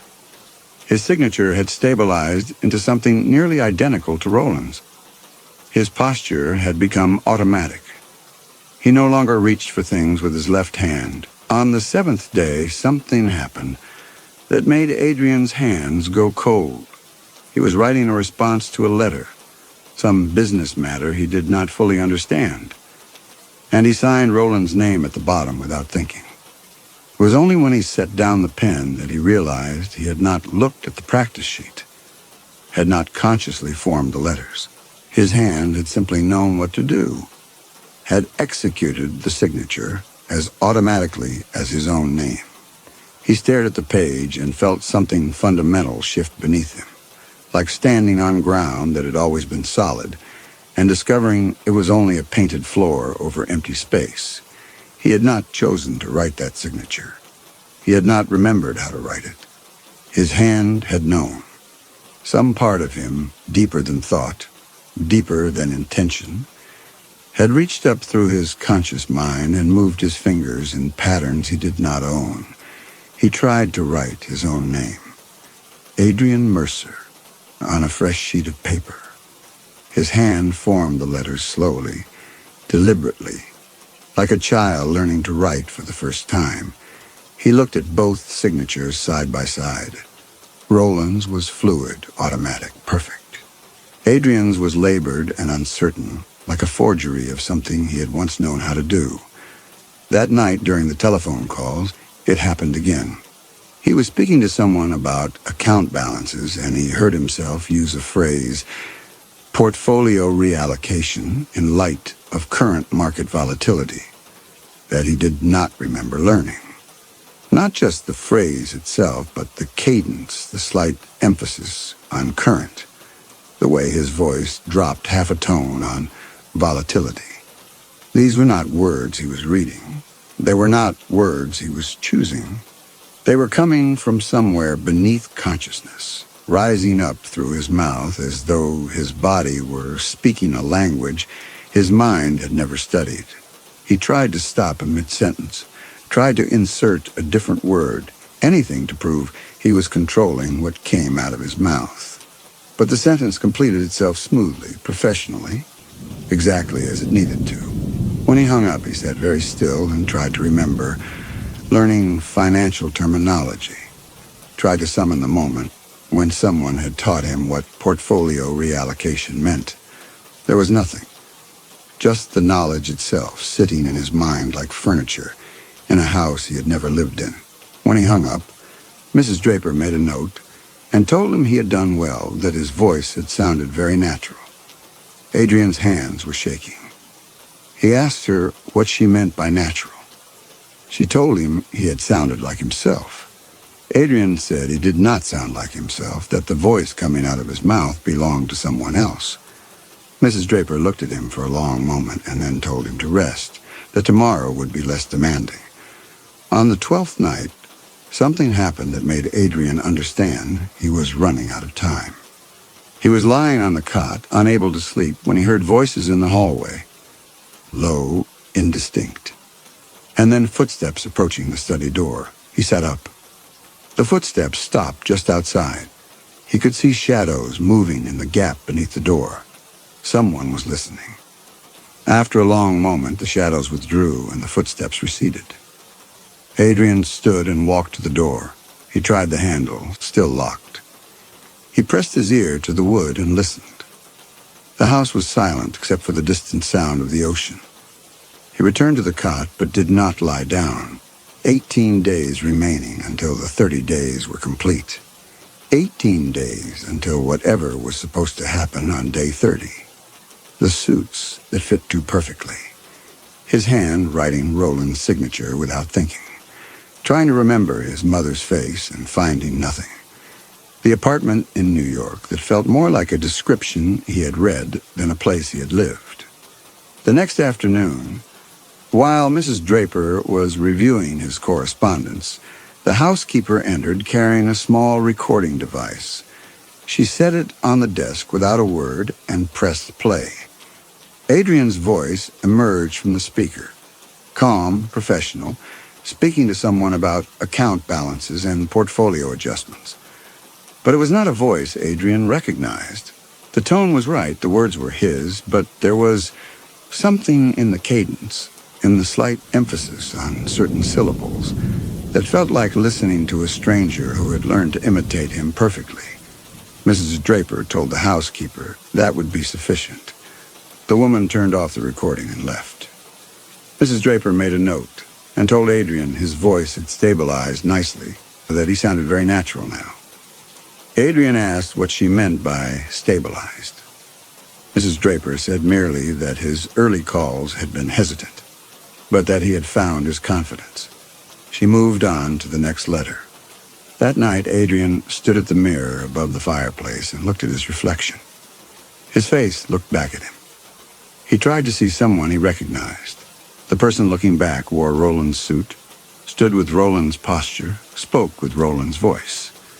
Adrian pressed his hands against the mirror, leaving prints on the glass, and tried to remember a single moment from his life in New York that felt completely real.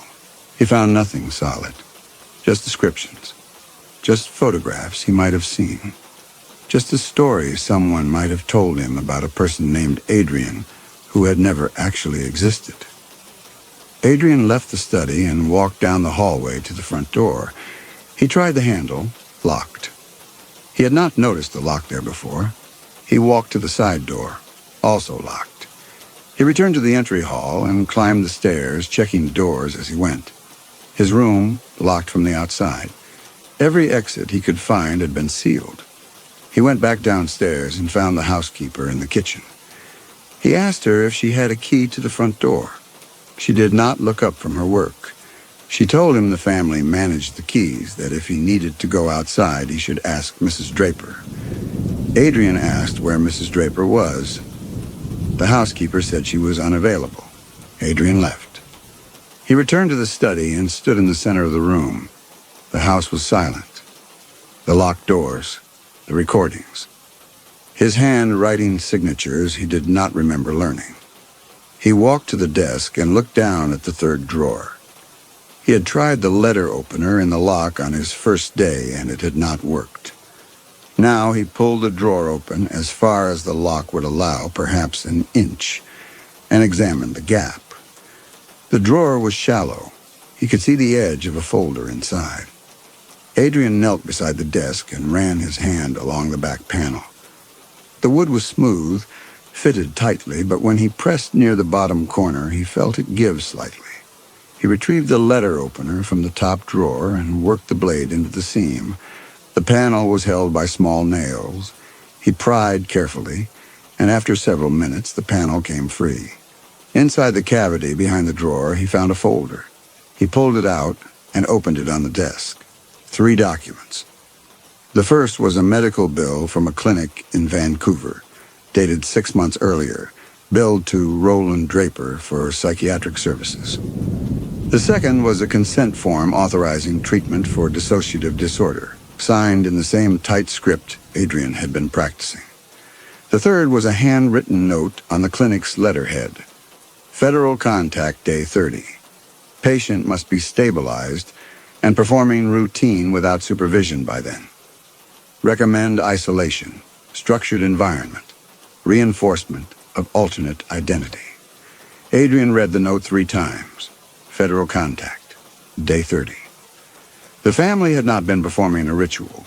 They had been preparing him for inspection. Someone was coming. Someone from the federal investigation.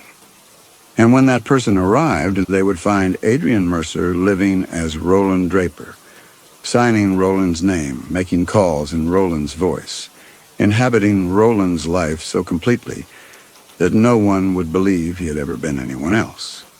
He returned the documents to the folder and slid it back into the cavity. He fitted the panel into place as well as he could. Then he picked up the telephone. No dial tone. He examined the cord and found it had been cut cleanly, the severed end tucked behind the desk where it would not be immediately visible. Adrian sat on the cot and put his head in his hands. 17 days remaining. 17 days until federal contact, until someone arrived. If he stayed here until day 30, whoever came would find him performing Roland's life, surrounded by recordings of his voice authorizing transactions using Roland's identity. The only option was to leave before day 30, to escape and reach the authorities first, to tell them what had happened before the family could control the narrative. That night, locked in the study, Adrian lay on the cot and made his decision. Tomorrow, during the afternoon walk, he would not return to the house. He would keep walking, down the gravel drive, through the trees, all the way to the ferry dock. He would find a way to the mainland. He would go to the authorities and tell them what had happened. The documents were still in the desk. The medical bill, the consent form, the note about day 30. Once he reached the mainland, once he told his story, someone would come to the island and find the proof. The waves broke against the cliff. The fog pressed close. And Adrian closed his eyes and waited for morning. At 3 o'clock the next afternoon, Adrian stood at the stone wall with Mrs. Draper and watched the fog roll across the invisible ocean. She checked her watch. 5 minutes passed. She turned to walk back. Adrian did not follow. Mrs. Draper stopped and looked back. She asked if something was wrong. Adrian told her. He wanted to stay a few more minutes. Mrs. Draper told him that was not part of the routine. Adrian said he needed to be alone. He said it with enough firmness that Mrs. Draper's expression shifted slightly. She told him not to be long, that dinner would be at 6. Then she walked back toward the house. Adrian waited until she disappeared into the fog. Then he turned and walked in the opposite direction, following the stone wall away from the house, moving quickly through the wet grass. The wall curved along the cliff edge before ending at a gate set into a line of trees. Adrian pushed it open and stepped through. Beyond the gate, a trail led downward through dense forest. He followed it, half running, his shoes slipping on the muddy path. Branches caught at his suit jacket. After 5 minutes, the trail leveled out and emerged onto a narrow gravel beach. The ferry dock extended into the water 50 yards to his left. At the far end of the beach, pulled up above the high tide line, was a small aluminum boat with an outboard motor. Adrian crossed to it and examined the motor, old but functional. He grabbed the bow and pulled. The boat was heavy. He dug his heels into the gravel and dragged it toward the water, the hull scraping. Halfway to the waterline, he heard voices from the direction of the house, faint, distorted by fog, but unmistakably calling his name. Adrian pulled harder. The boat reached the water's edge. He shoved it into the shallows and climbed in. He looked back. 2 figures stood on the beach, the son and the daughter-in-law. The son was already running into the water. Adrian grabbed the oars and rowed 3 hard strokes. The boat lurched forward. He shipped the oars and turned to the motor. He pulled the starter cord. Nothing. The sun was waist-deep now, closing the distance. Adrian pulled the cord again. The motor coughed. He adjusted the choke and tried a 3rd time. It roared to life. He twisted the throttle and the boat surged forward. The sun lunged for the stern, his fingers brushing the gunwale. But Adrian accelerated and the boat pulled away. The island fell away into the fog. He had no compass, no map. He kept the island's dark mass to his left and motored in what he hoped was a straight line. The fog was complete. The water was choppy and the boat slammed against the waves. The motor's pitch rose and fell as the propeller came partially out of the water. After 45 minutes, the motor began to sputter. Adrian checked the fuel tank. Nearly empty. The motor coughed twice more and died. Silence descended.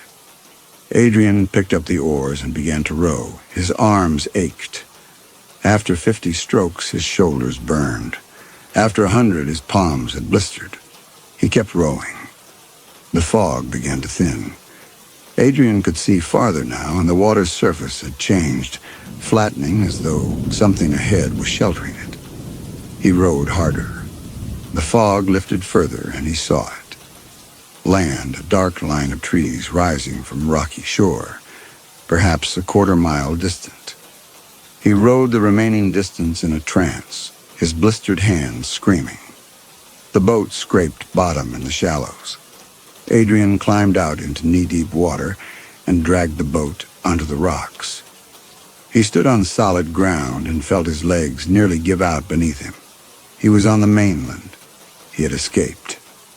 He turned and looked back toward the island, but the fog had closed in again. He needed to move.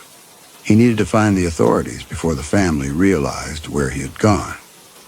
He climbed up from the beach and found himself in a parking area. Beyond it, a 2-lane highway ran parallel to the coast. Adrian walked to the highway and looked both directions. He chose north and began walking. After a mile, a police cruiser approached, slowing as it neared him. The officer rolled down the window and asked if he was all right. Adrian said he needed help, that he needed to get to Seattle, that it was urgent. The officer looked at his soaked suit, at his blistered hands, and asked if he had been in an accident. Adrian said no, that he needed to speak to federal authorities. The officer asked why. Adrian said there had been fraud, that he had information. The officer's expression changed. He told Adrian to get in the car. Adrian climbed into the back seat. The officer radioed his position and said he was transporting someone to meet with federal agents. Adrian said he needed to contact the FBI. The officer asked his name. Adrian hesitated. The question hung in the air. The officer watched him in the rearview mirror. Adrian opened his mouth to say Adrian Mercer, but the words caught. He thought about the recording the housekeeper had played, and about the voice coming out of the speaker that had not sounded like his own, about his hand signing Roland's name without thinking. He told the officer his name was Adrian Mercer. The officer wrote it down and asked for identification. Adrian said he had none, that everything had been taken. The officer asked what island he had come from. Adrian described the location as best he could. Northwest of Seattle, a large house visible from the water. The officer said there were several islands matching that description. He said they would contact the FBI office in Seattle, that someone would meet them there. The drive took 90 minutes. The officer brought Adrian to a building in downtown Seattle, led him inside and into a conference room. A small space with a table, 4 chairs, no windows. The officer told him federal agents were on their way, that he should wait. Adrian sat alone. After 20 minutes, the door opened and 2 men in dark suits entered. One was in his 40s, trim, with the close-cropped hair. The other was older, softer around the middle, with tired eyes. They introduced themselves as FBI agents and sat across from Adrian. The younger one placed a digital recorder on the table and pressed record. He asked Adrian to state his name. Adrian opened his mouth to say Adrian Mercer, but hesitated. The words felt thin in his mouth, unconvincing even to himself. He said the name anyway. The younger agent asked for his Social Security number.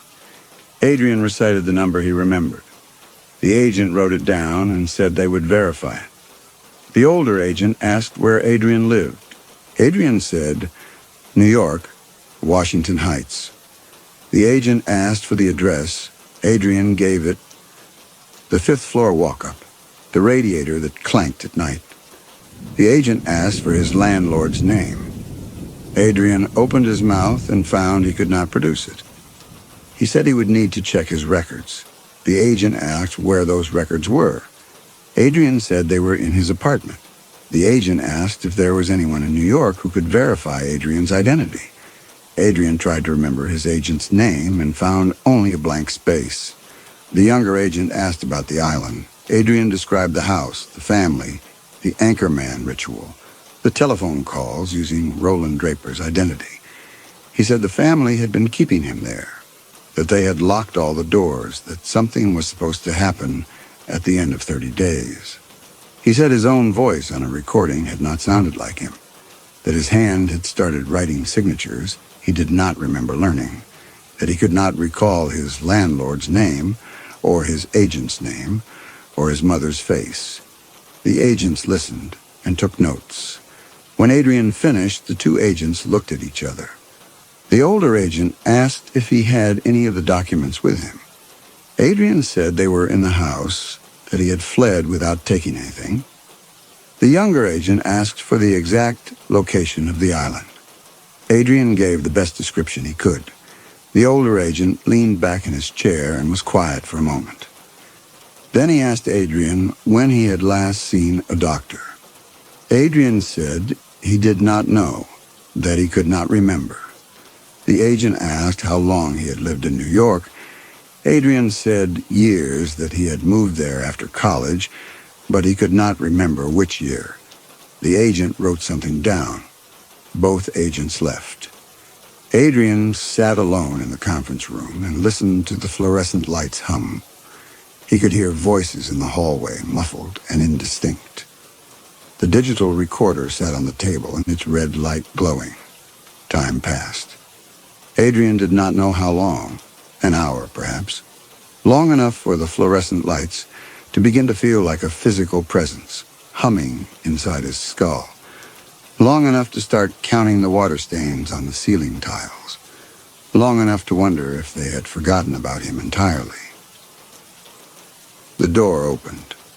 Only the older agent returned. He sat down and folded his hands on the table. He told Adrian they had run the Social Security number. There was no record of anyone named Adrian Mercer associated with that number. The number itself belonged to someone else, someone who had died in 1987. He said they had checked the address in Washington Heights. The building existed, but the super had no record of anyone named Adrian Mercer ever living there. And the fifth-floor unit had been occupied by the same tenant for 6 years. Adrian said that was impossible. The agent said he understood this was difficult. He opened a folder and removed a document. He slid it across the table. It was a driver's license. The photograph showed a man in his 50s who looked somewhat like Adrian. Same build, similar features, but older, with different eyes. The name on the license read Roland Draper. The agent asked if Adrian recognized the man in the photograph. Adrian looked at it and said no. The agent said the photograph was taken 8 months ago. He said they had pulled Roland Draper's file. The physical description matched. Height, weight, blood type, a small scar near the base of the left thumb. Adrian looked down at his own left hand. The scar was there. He could see it, but he could not remember how he had gotten it. The agent said they had spoken to the family on the island. The family had confirmed that the person in this room was Roland Draper, that he had been staying with them, that they had been trying to help him. He said Roland Draper was under federal investigation. He said the family had contacted authorities months ago because they were concerned about Roland's mental state. Adrian said the family were lying, that they had kept him locked in the study, that they had made him make calls to banks using Roland's identity. The agent asked if Adrian had anyone who could verify his identity as Adrian Mercer. Adrian said his agent could. The agent asked for the agent's name. Adrian opened his mouth and found he could not produce it. The agent waited. Adrian said he would need to check his phone. The agent asked where his phone was. Adrian said it was on the island. The agent asked if there was anyone else. Adrian thought about his landlord, about his friends, about anyone in New York who knew him, and realized he could not produce a single name that felt solid.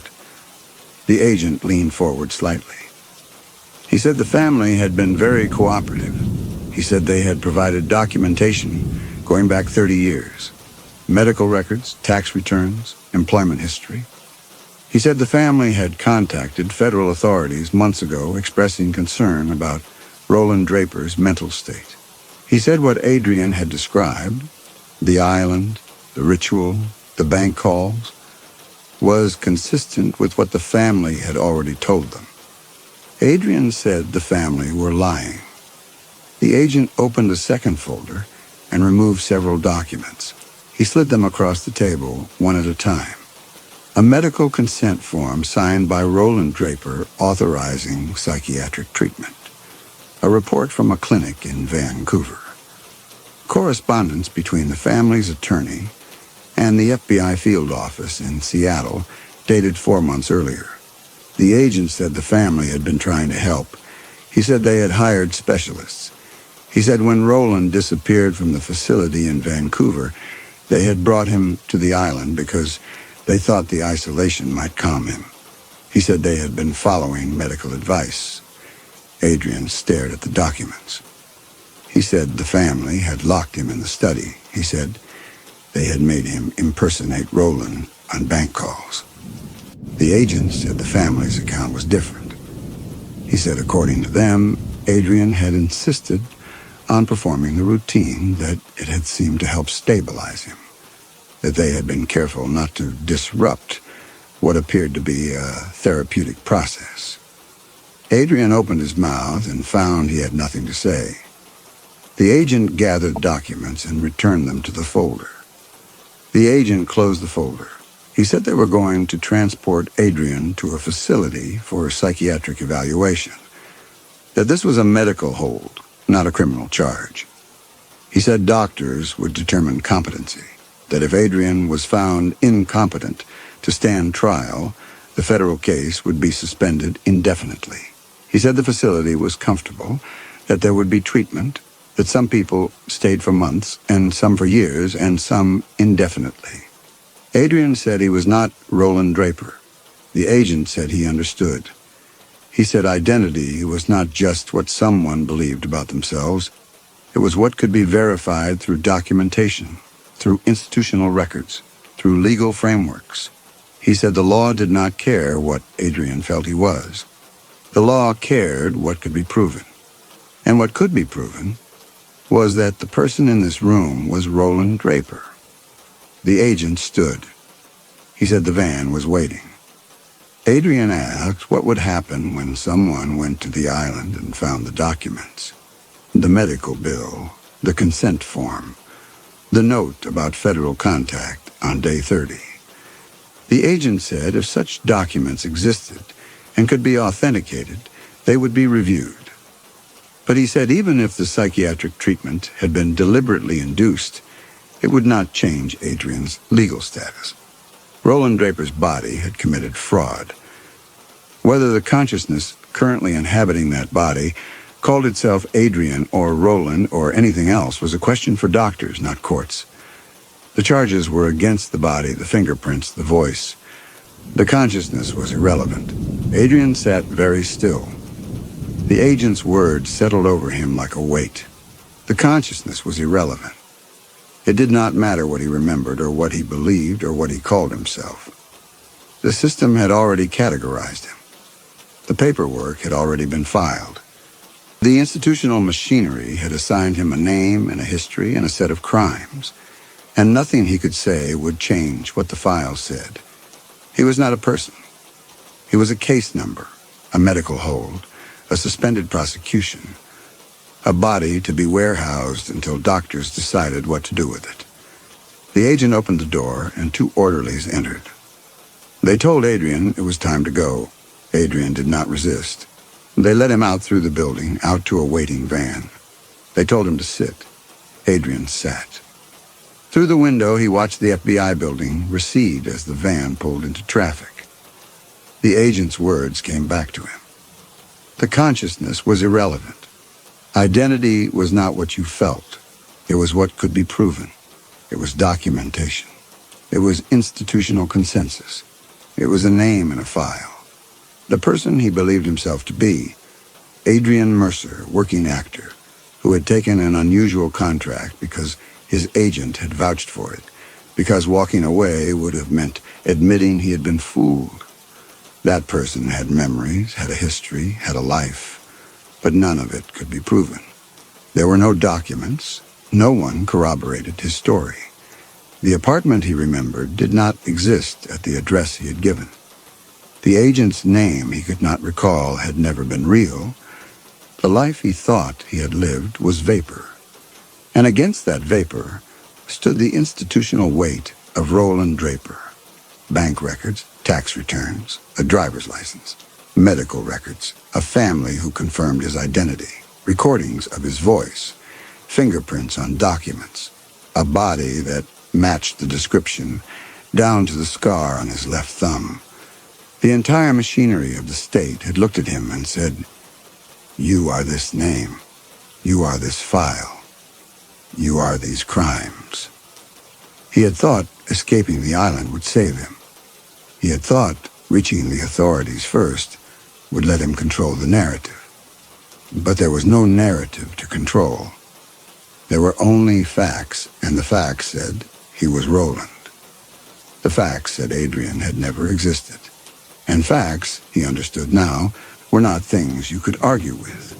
They were things that simply were, immovable and final, and the consciousness experiencing them had no weight, no leverage, no ability to push back.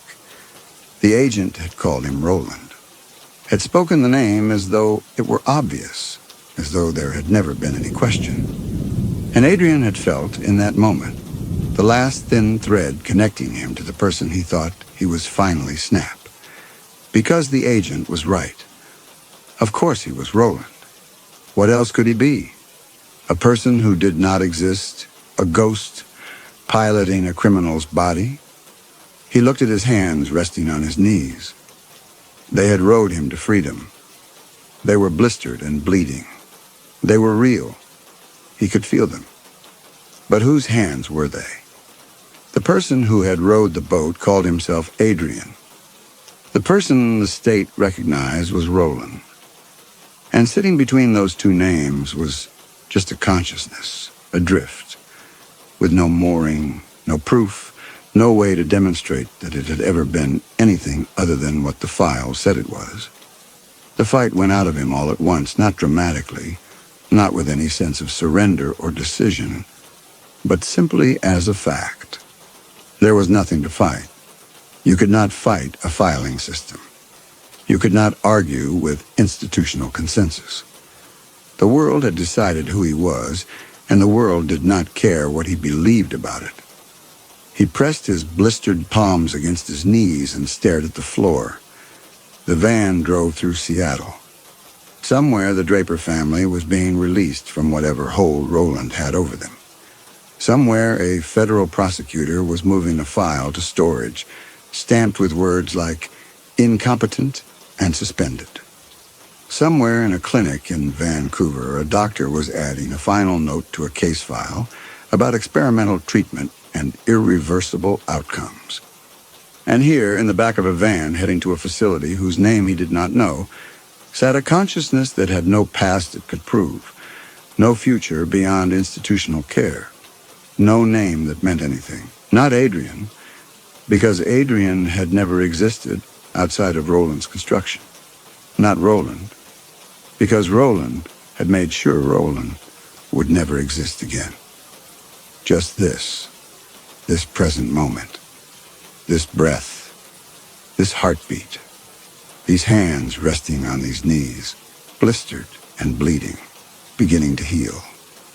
The van turned a corner. Through the window, he could see the sky, gray and heavy. He closed his eyes. In a few days, the blisters would heal completely, would leave scars he would not remember acquiring, marks on a body whose history belonged to someone else.